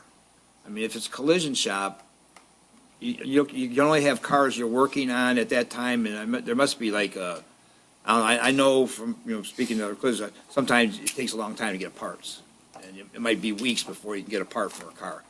So, I mean, what happens if there's a car sitting there for months and it just, parts are keep taking off of it? You know what's gonna happen? He's gonna lose money. It's not our problem to. Well, it is our problem because it's a junkyard, considered a junkyard then, and Let that's me not ask you what a this question. is. Let me ask you a question. Let me ask Part you a question. sales. You just named another collision shop you said right there in the south end. What was the name of it? Cordy's Collision. Okay, Cordy's Collision. What if at Cordy's Collision, they're waiting and a car breaks down? The same exact scenario you just told me about the sod and the auto part. The same exact scenario happens there. Are we gonna give them their, are we gonna give them their, renewal? Are we gonna call them a junkyard? The reality is, you didn't say that when the Cordy's Collision came before us. Shouldn't be saying that for them as well. They don't, Like, you know, they're not what? they don't store cars there. That's what I'm saying. It's a collision shop. Absolutely they do. Not cars that are with no license plates on them. No, that's not what we're talking about. You No. talk about a car that's broken down that's missing parts. I'm giving you the same exact scenario. If that collision shop you're referring to, the Cordy's No, place, it's not. breaks down and they cannot get parts for months and months and months, is that considered a junkyard? No, that's not what I'm saying. But that's what you just said, No, Council. it's We have not. to- You weren't listening. I said I they did. take cars in there and they take parts off of it. Who does? That's what, when I went by there, and this was just a little while ago, I'll tell you how, there were several vehicles back there without license plates. Were they damaged? Were they? They were in different forms of dismantlement. They're being cannibalized. I don't know. You want to discuss that? I mean, were they? Did I- insurance pay the people back? And actually, we buy them from auction as damaged cars. We fix them. We have another place in Romulus. That's where we stack our salvaged vehicles. So whatever we need parts, we go. It's just like a mile away from the property. We go there, bring them over, and take them to the body shop, as we're not fixing cars There you over go. there now yet. So How long can they stay there doing that? How long can you have, I mean, I'll tell you what I'll do. I'm reluctant to pass this, vote on it, but I will, and I will go there at least once a week over You the should. fence and take photos. Any cars that are there that look like they're being dismantled or cannibalized or whatever like that, we'll document that. There you go. okay? And then I'll maybe have access to the inside too, because it's a big building, We don't, you know, it's a You want very to have large access to building. inside for them? Just to correct you Yeah, more. I mean, It's this is- 7,000 square I'm all foot. for business, that, you know, it's a big, Doesn't have you know, authority. that area Councilman, there, You gotta remember something though. If you're coming into his property, technically you're trespassing. No authority gives the no, councilman. I'm saying if I have authority to go on. Who's gonna give you the authority? Him? The owner, yeah. Yeah, I mean, I mean, if, yeah. That's why I called you the other day, but you did not answer me. So I to come in apologize for and that, tour yeah. the property. So picking up the you lost kids. your. Look, I had an hour conversation with him and I was not nice with him. Opportunity. So. I wasn't. Mr. Saad can admit to it. We went back and forth, and I said, look, at the end of the day, you made the agreement of stack 12 cars. And then I spoke with Rick, and then I spoke with ordinance, and they're like, well, 1, 2, 3 is a story. I said, man, I didn't know all that. Well, Council Chair, I'll admit this. That building has a large sentimental value to me. It was a VFW hall. My dad was a member there. We had several class reunions there. My wife and I had an anniversary party there. It was a staple in the South End, and one of the only remaining halls in the South End. There are no halls on the South End at all. Not If anybody true. wants to start, there's one on Beach Daily. There's not one. That's not true. They just recently opened, me, Councilman Ahmad, Councilman Saab. We went and we visited San Beach, and it's actually beautiful with an upstairs. the former church, Dave. it was a No. church. No, it was not a former, it was wasn't a- a church. no, it's a hall. No, it's a It was hall. the former Where's it at? Jews. I know it's a- It was a former Jews building. Yeah, Before Van Born. yeah, it was a church, all right? No, it was a Jews building. It was a social, it was a, Social Social club for a different religious group. Oh, yeah, it's a church. No, Yeah. it was a- I know what building you're talking about. Yeah, I know. It was that. not a church. It's on the This east was side the of the Donovan street. Post that This closed, next, the probably closer VFWs to the are creek. closing down, and it, Yeah. at least it's. But being anyway, I used. mean, so, you know, I might be a little biased, you know, I'll admit it, you know, but I'm going to approve this. I'll vote yes on this, but I'm going to watch it. You should. Because I have people that live right across the creek from there, people that I know, and they live in directly, two people. I know And them they too. smell oil. Yeah. They said we can smell oil. But honestly, I went by there, you can't really see nothing from You the can't see process. anything. Yeah, but No. the smell of oil can, Yeah. I mean, you can have a car passing by without a catalytic converter. I and know. it's I'm smoking. saying, you know, it's- I mean, you know, you can't blame the God knows business. what's in that creek, Councilman. Yeah. Amen to that. Yeah. I mean, So, what kind guys, of, we- what I kind think of we- drainage do they have in Let's that take our parking lot? If that parking lot with a 100-car parking lot is now used for storing wrecked cars, 100 car, why you exaggerate 100 cars? because that's what Rick Rutland said. No, He I'm said the saying- parking lot. No, I- is- Parking has lot. to You're be gonna have 100 parking cars. space. No, I'm just saying it's a big lot, and it's got a sewer on it, and it might go right into the creek. Well, let me tell you something, No, it Councilman. has a grease trap. And grease trap? There you go. It has a grease trap in the sewer lid. The Lyscow Post closed also, so. Yes. Thank you. Motion made by Councilman Ahmad, seconded by Councilman Constant to renew Sod Parts Inc. LLC. Please state aye. Aye. Those opposed? The ayes have it, motion carries. I'm so glad we're done with this kind of guy. Next up, we have, because they want you out of here. That's why they have the AC on. They want you gone. It's freezing. Next up, we have comments from council members. Councilman Ahmad, where are you going? We're gonna change it up today. Councilman, 2025, Councilman Wenzel usually goes last. Let's just let him go first this time. Go ahead, Councilman. Thank you, Council Chair. I really, I don't have anything except say Happy New Year to everybody. And you know what we need to do in this city? We gotta work together. If this hand hates that hand, ain't gonna get no good unless they work together. You can hate a person or dislike a person, but for the sake of our residents, God bless us, let's say, okay, I'm sick and tired of you, but I'll listen to you, let's work together, and then we don't have to go out for lunch or coffee.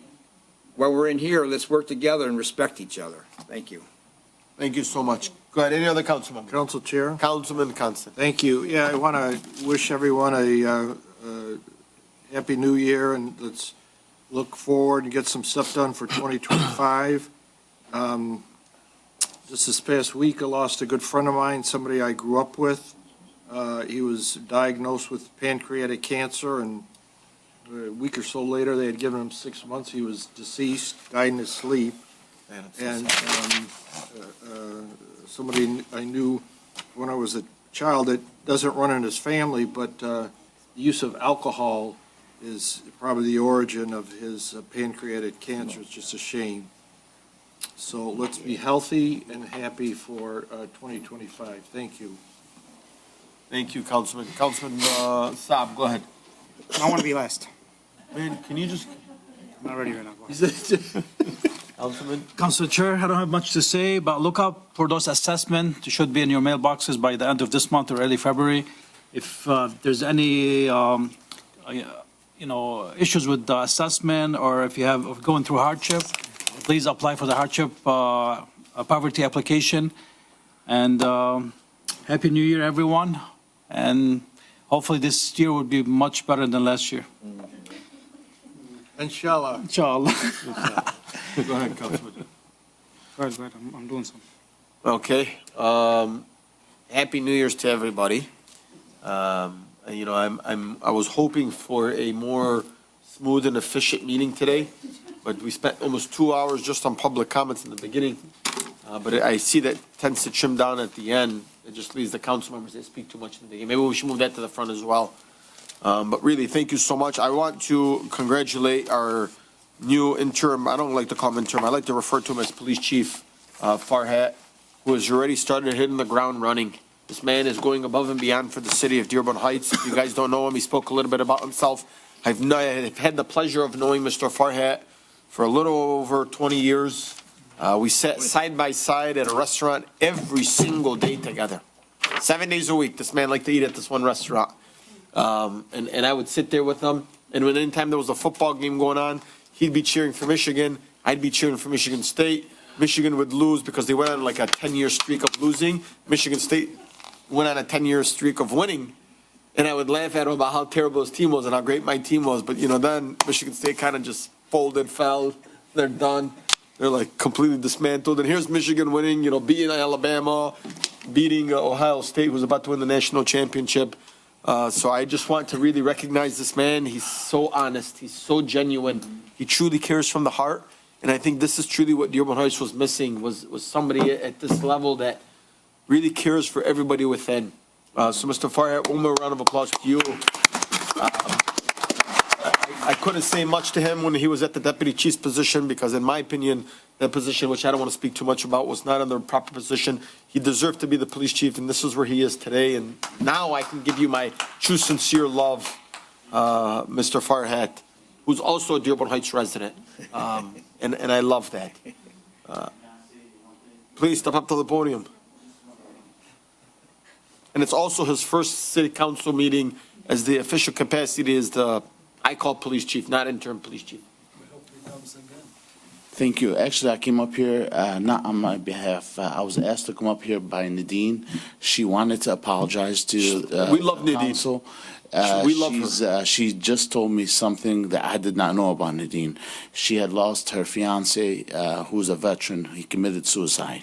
So she's passionate, and she said she got emotional, and she wanted me to give that message. She did not think she could say that message to you. Let's give a moment of silence to the fallen veterans, especially Nadine's fiance.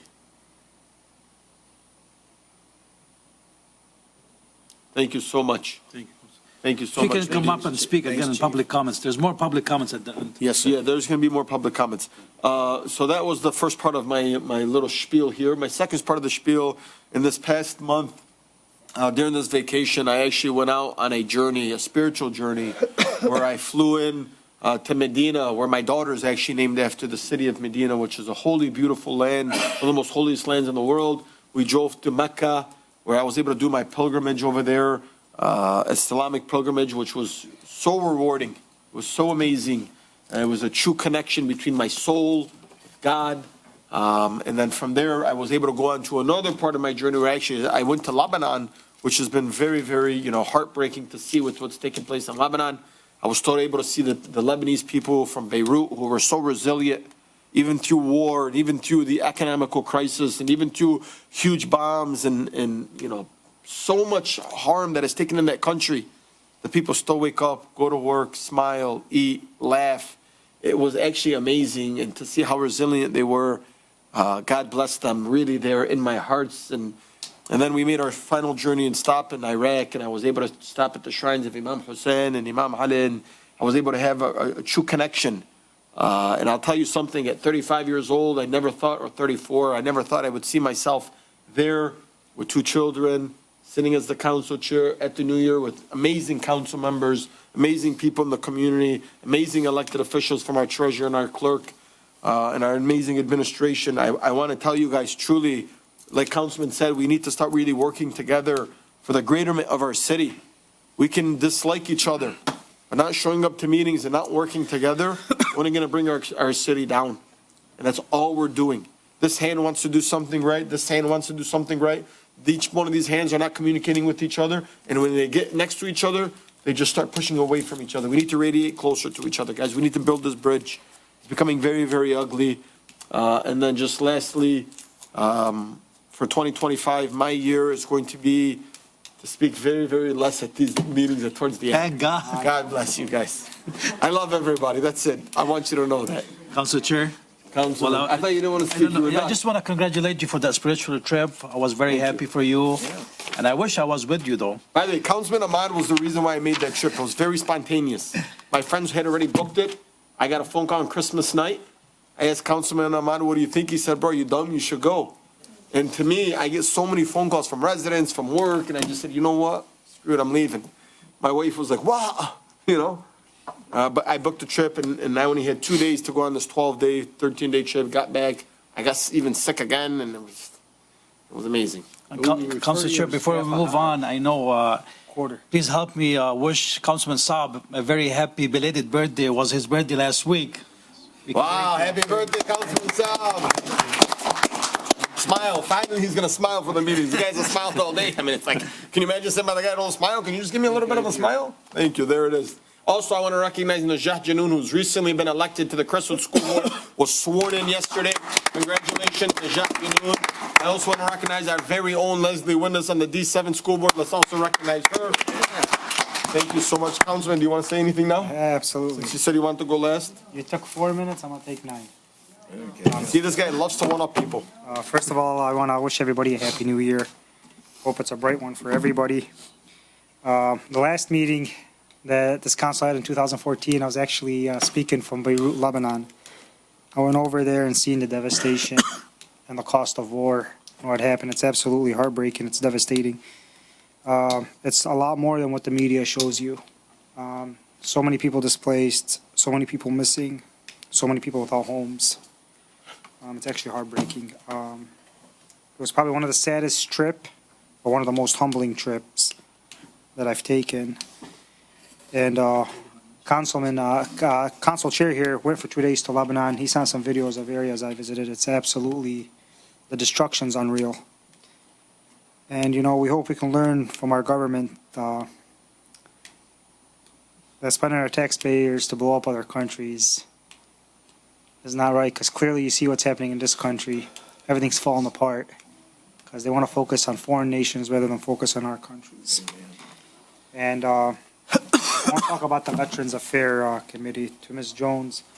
I had a friend of yours, Tony, reach out to me months ago, and she told me about you, and I reached out to you. I never got a response. I ended up adding you on Facebook. This is something we've been discussing for well over 4 or 5 months with Councilman Winslow, and I wanted to get your input, but honestly, there was no communication. I'll get you on my other phone. Actually, I got your number from her. And I did reach out to you, but you never responded. No, not a message. I called. Yeah, so we did. We're very passionate about our veterans. I don't know if you follow up with our council meetings. We have properties that are owned by the city that we allocated some on the side for veterans to rehab and give them to veterans. We're very passionate about our veterans in the city, and we want to do more. And we have no issue with you or any other veteran or anybody that supports veteran being on this commission, and we want this commission to succeed. And we don't want any issues with the boxing guy either.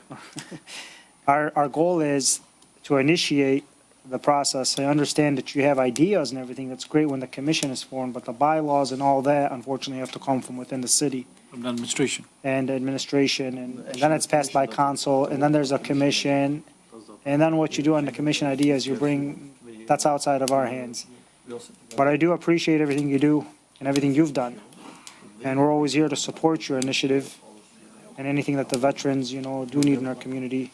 I'll be honest with you, we lack, as a city, I give our city an F to what we do for veterans. We don't do nothing.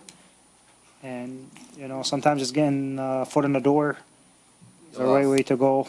And then I also want to thank Director John Dancy. I was bothering him all weekends because residents were reaching, complaining. And every text message I sent him, he responded right back. So I appreciate you. Thank you for what you did this weekend. And Chief Farhat, honestly, all I hear is there's not one bad soul in the police department that has one bad word to say about you, man. I've called, Matt, a lot of people from the department. They got nothing but positive things to say. And honestly, that's I'm happy to see that. Happy to see the morale's going up in the department. So thank you for your leadership. Thank you. Thank you. Thank you so much. Also, shout out to Mr. Dancy, who is an over-communicator. I love that about him. So thank you so much for communicating with this council and myself. I really do appreciate that. Great communicator. Yep. Great, whatever you want to call it. Greek. Next up, we're going to go to the administration.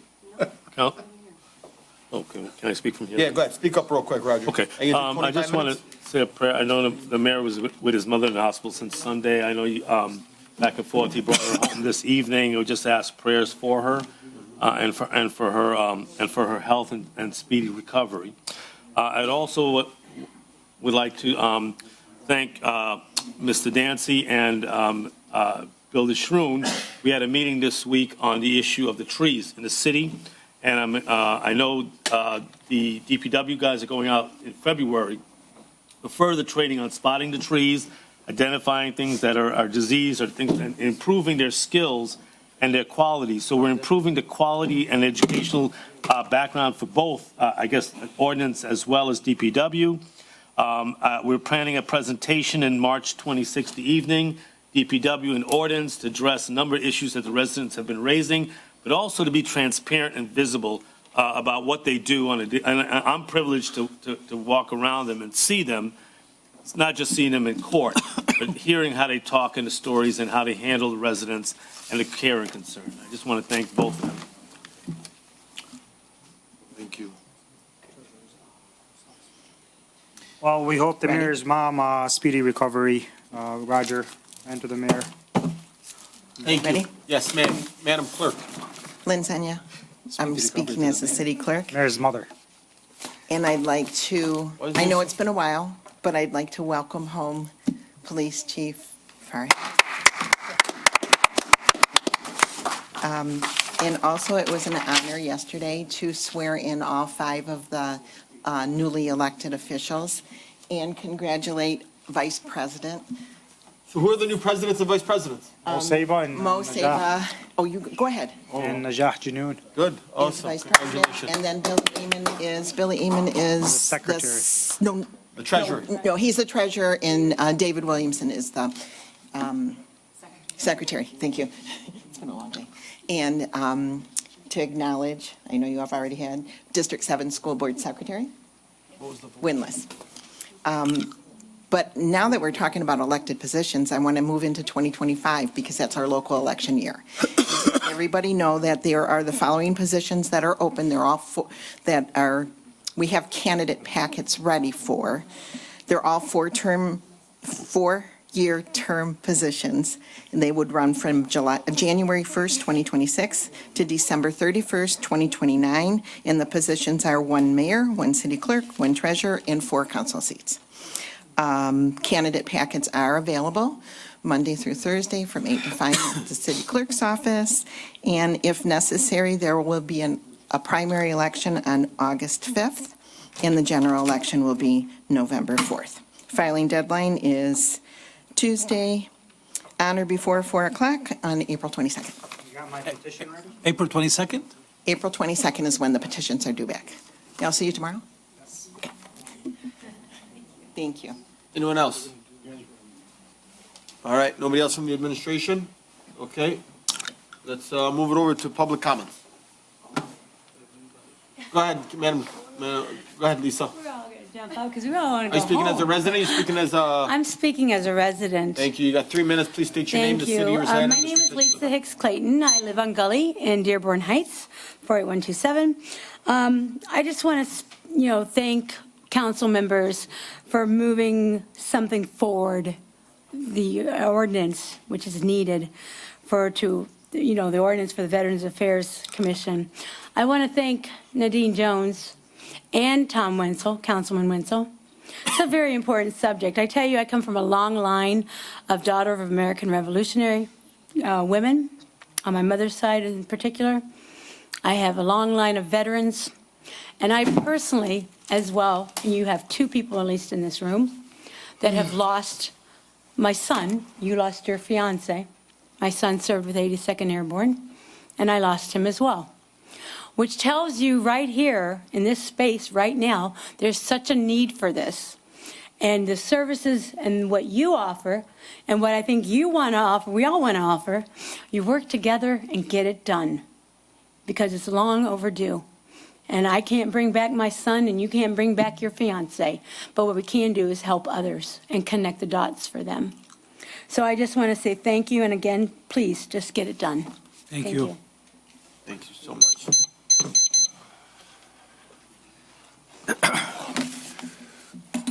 Gary Mayaki. Are you speaking as a resident? I am speaking purely as a resident. Okay. Gary Mayaki, Plainfield Street. A few months back, Mayor Bazey mentioned that he had filed a complaint against me with the Attorney Grievance Commission. I wanted to make sure residents knew what the Attorney Grievance Commission found, and found that it was unfounded. This is their letter to Mayor Bazey, or parts of it.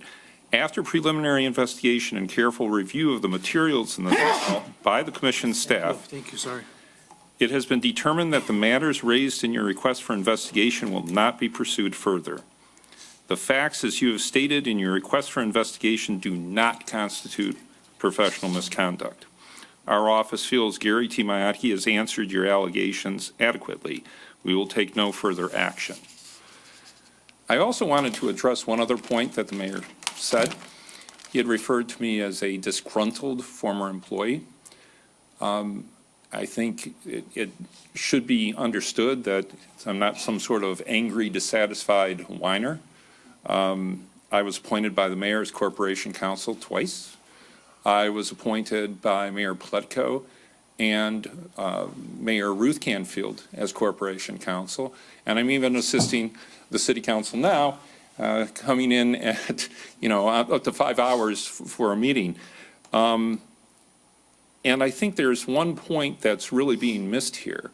with regard to the immense turnover. And I know we're all very happy to have the interim chief, but I think we need to be mindful of something that's very important. In less than 4 years, Bill Bazzi, as mayor, has only 2 original department heads directors that have stayed on, the fire chief and the library director. To realize that there's been about a 300% turnover among his top brass, his top managers, his top leaders. 300%. I figure about 277, 280. We've had 7 comptrollers, now 4 police chiefs, 4 HR directors, because one of them, I've been reminded, did not end up actually starting, 3 corp counsels, because there was myself, then there was Ms. Hamadi, who was supposed to start, but for some reason did not, and then Mr. Farina. We've had 3 DPW department directors, 3 community economic development directors, and every other position except those 2 has ended up changing. What we really have is a crisis of leadership and management at the very top. And the people who've left, including myself, I left voluntarily, did so, I think, in the main because of that problem, which is a problem with leadership of the mayor and the management of the mayor, not with the people who've served. Thank you. Thank you. Thank you. Anyone else in the audience? I was not. Trustee Vice President Janoon. Hi, Najat Janoon, Whitefield Street, Dearborn Heights. So I'd first like to say, we're going on 4 years with the CCRC where we were supposed to receive like information on how we could fundraise and stuff. So whatever else you guys are talking about for any other commission, we've been waiting for 4 years. So we stopped meeting because we can't do anything. There's no point. We were told, Mr. Farina several times was looking into it. We were supposed to be, okay. Hold on, let her finish the anyways. resident. I didn't. That we were supposed, so we were supposed to be looking at ways for the CCRC to fundraise and to raise money and all of that, and there was supposed to be something that was being implemented, and we The what? misgate fundraising, so, okay, I'll go back to that after. So, Hang on. She said that for several times, they've reached out to you guys from the administration to figure out on how to do fundraising. I remember being a part of some of the meetings and the emails, and then you said you were going to look into it, and she hasn't heard anything back yet. Oh, well, I mean, when you say me personally, I help, we hired the lawyers, we have the corporation set up, we have the IRS part, they just need to, the mayor just has to pick the board members. They are on the board. board members for what? I'm She is on the board. I'm on the board. CCRC. Maybe I'm. Cultural Relations Community Commission. Cultural Relations Oh, I'm so sorry. We were setting up a separate, an entity that would allow us to fundraise. That had to be set up first. Yeah. To be able to raise money. Yep. That's in process before you get to your group raising the money. So I did respond. I'm saying we've been Yeah. waiting for 4 years for that. Well, I got your email. I did respond to That your was Ms. email Gator, about what yes, it was. But I think you're asking about whether a separate entity, and we followed Royal Oak. That's been set up. Guys, Okay. let's. Okay, so anyways, Thank you. I really wasn't just direct, anyways, so. But it didn't make sense what you were saying. I apologize. That's okay. I didn't No, it's okay. understand. Thank you, guys. So, next thing was, I don't care what's going on. I had the opportunity to speak with Ms. Jones throughout our 5-hour meeting, and whatever it is, it's taken this long to get this commission going, even if it was since April. So for whatever reason, I'm just saying, let's figure it out, and I know, let's just figure that out. And I know that you guys all have, you can pause my time. You can pause my time. I don't know what this guy said behind you, by the way. Well, okay, but we're not taking comments from the audience. Thank you so much. So anyways, next is, if anybody knows how long I've been attending council meetings, the very first meeting I ever attended was an issue that I'd had with the police department, and the fact that there was no relationship. Was it the hookah lounge one? What is It's a it? traffic issue. It was traffic, it was relationship, it was community involvement, it was something that I said the city's been lacking for years, and Community policing. We wanted to see community policing. And I am extremely happy and proud to see Mr. Farhat, Chief Farhat, here. And I think that this is exactly what we've been missing. And this is literally the reason why I started coming to meetings. I was watching the police department and I thought, how is this community, like there was such a disconnect. And I'm excited to see you bring that to, bring the community together. Yeah, you can add my time. I'll yield my time that you guys all. I swear to you, how about this? What did I make you do? You were laughing. We paused. No, I gave you extra. I paused it when Roger was talking. I added a couple extra 10 seconds. Come speak Couple of at the seconds. next school board meeting, please. She'll do the same thing. All right, Two people on Zoom and we're done. Zuhair Abdelhaq, Dearborn Heights. I'm just going to allow myself to take a picture of that lovely seat, which is empty. So I can post it on Facebook because somebody going to post on Facebook where the mayor is tonight. They're gonna think you have a crush on Roger now. Roger is a good friend of mine. We go long ways. Even I disagree on lots of things happening in his department, and I don't blame him personally because he has a boss who's telling him what to do, and he has most likely to follow. But sometimes you forget, my friend, that you have a second boss, the city council, and the residents. He don't care about me. First, congratulations, Hussein. No, not even He sparkling couldn't water pick anymore. better person for this job than you are. I waited long time to see somebody like you in the police department. So I wish you good luck. If we can help you with any way, we are ready, whatever you ask. It is our honor to have you. And for Miss Nadine Jones, I know how compassionate you are and how passionate you are, and I can feel, the anger. But trust me, and I told you outside, this council wants to work with you. And I hope you will lead that commission, because with your idea and your compassion for the veterans, I think we will do lots of things for our veterans in the city. Other than that, I want to wish everybody Happy New Year. And I hope that this mayor will start coming to the city council and have respect for the residents and answer questions than, hiding and not coming. And basically, to me, that is a big disrespect to all of us, to all the people in the city.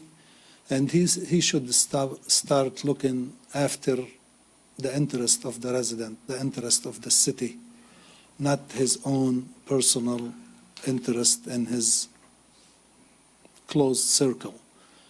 And I will leave it at that, and good luck to you this year. Thank you. Thank you. Bye.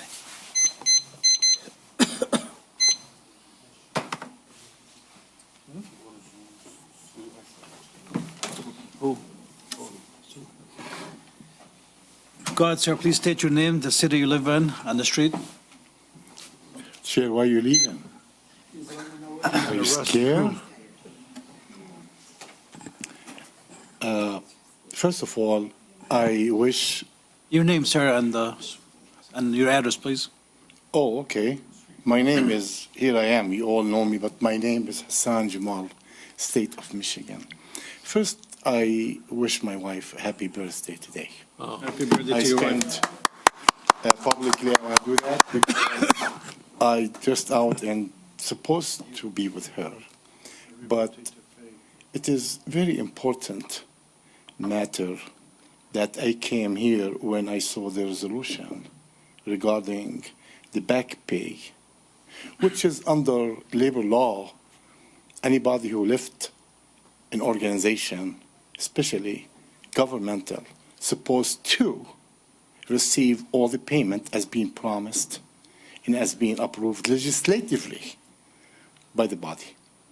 So I want to remind all of you, your fiduciary responsibility is to go after your legislative directives. It's under the charter. If you don't, you are liable. And you put the city under liability. If you do your job and you do follow up and you resolve the issue, whether it takes legal action, whatever, you should do your trusted by the public. When you do approve a legislative directives, it should be followed. And if it's not, it goes to court. And if the court decides if it is a safety or health to the public, then you are at guilt.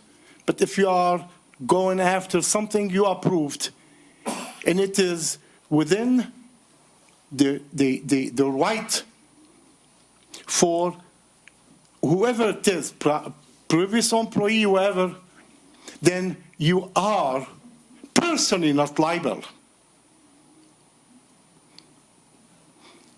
Second, I began following up with all of you, with Madam Treasurer and Madam Clerk, about this subject since November 8th. When I was an employee of the city, all that I heard, we are working on it. Now my friend, who I respect personally, whether he is a corporation counsel or not a corporation counsel, he's my friend. I talk to him, I have no problem. He speaks as a corporation counsel. With your, Sir, 10 more seconds. Please finish your thoughts. With your permission, if the other council, please extend another few minutes. 10 more seconds, not few minutes. 20 more seconds. Please go ahead. Finish your thought. Whether he is considered a corporation counsel or not, I have respect for him as a person. He's a great lawyer. This is not my issue. My issue is this being followed up by me. Nobody from the administration answered the email saying, well, it's being referred to Mr. Attorney Odai or Attorney Zach. This first time. Thank you, Mr. Jamal. Thank you very much. Have a nice evening. Ma'am? Go ahead. You have 3 minutes. Please state your name and your address, please. Marjorie Pasquale, Syracuse Street. I just wanted to mention earlier when they spoke about the deciding on the animal shelters, the Michigan, Romulus. I'm not familiar with either one, but I just wanted to say that, they may be nice and clean, but it would be nice to have animals, dogs, whatever. I guess they said they just took dogs. That'd be a no-kill shelter. That's something just. We're going to have a study session, and hopefully you could come to it one day. Thank you very much. Council Chair. Councilman, go to the chair. Oh, Council Chair, I just had one Go ahead. comment. I just wanted to, I would thank, with Chief Farhad, I just want to say that he didn't walk into that position. It took a legal fight and a battle to recognize the talent that we have here. And I want the city to know it was not easy to get him in here. And it took a legal battle and a fight, a number of things to get him in this position. Thank you very much, Roger. Anybody in person? Okay, Madam Clerk, moving to Zoom. I'm sorry? Sue? Hi, can you hear me? Hi, Sue. Hi. I know you have 4 minutes, so state your name, your address, please. Go ahead. Yep, Sue Kaminsky, Amboy Street. Thank you very much. I've been coming to meetings for years and years and years, before all of us, except for Bob. But for 4 years, I've been coming to meetings regarding the police and the problems that they've had in the department, the lack of police, the police fleeing our city. I am hopeful with Chief Farhat that things will change. I'm certainly open-minded about it. And in talking about that, Livonia just did a drug raid in Dearborn Heights in December, and they got just under $400,000 in forfeiture money. Dearborn Heights keeps talking about our finances, how we're low on them. I really hope that we can reestablish a narcotics bureau, because it would have been nice to have that money go to us.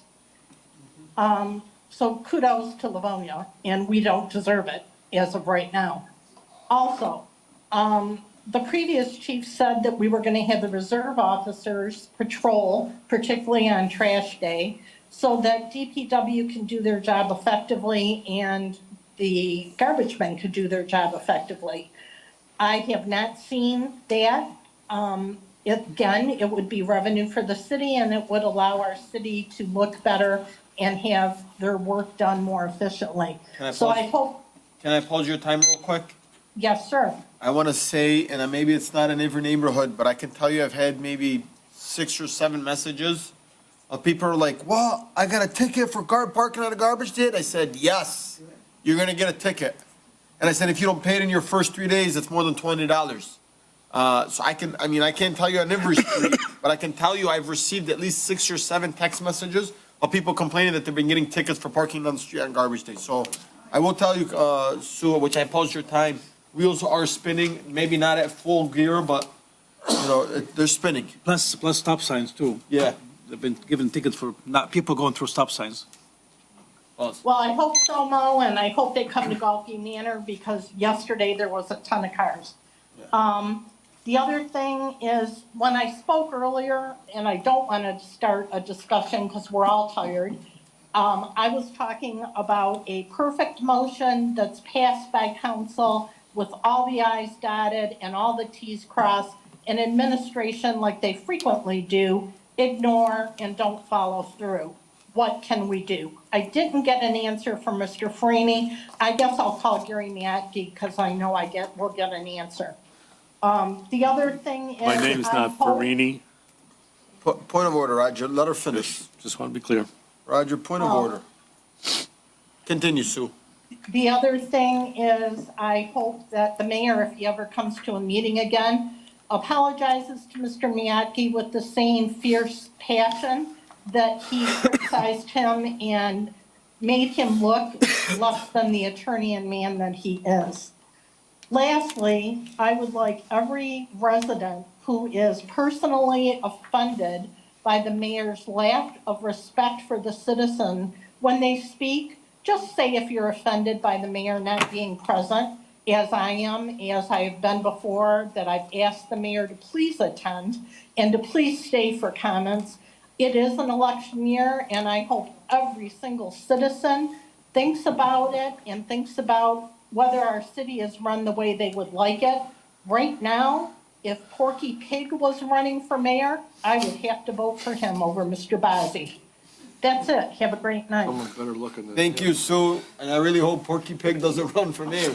That's all, folks. Anyone else on Zoom? Anyone else in the audience? Move to adjourn. Motion move to adjourn. Motion adjourned.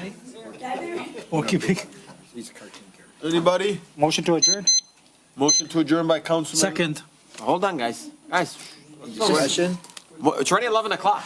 I'll say aye. Motion to adjourn by Councilman Saab, seconded by Councilman Ahmad. Any discussion? No. Seeing none, all in favor, please state aye. Aye. Those opposed? The ayes have it, motion carries.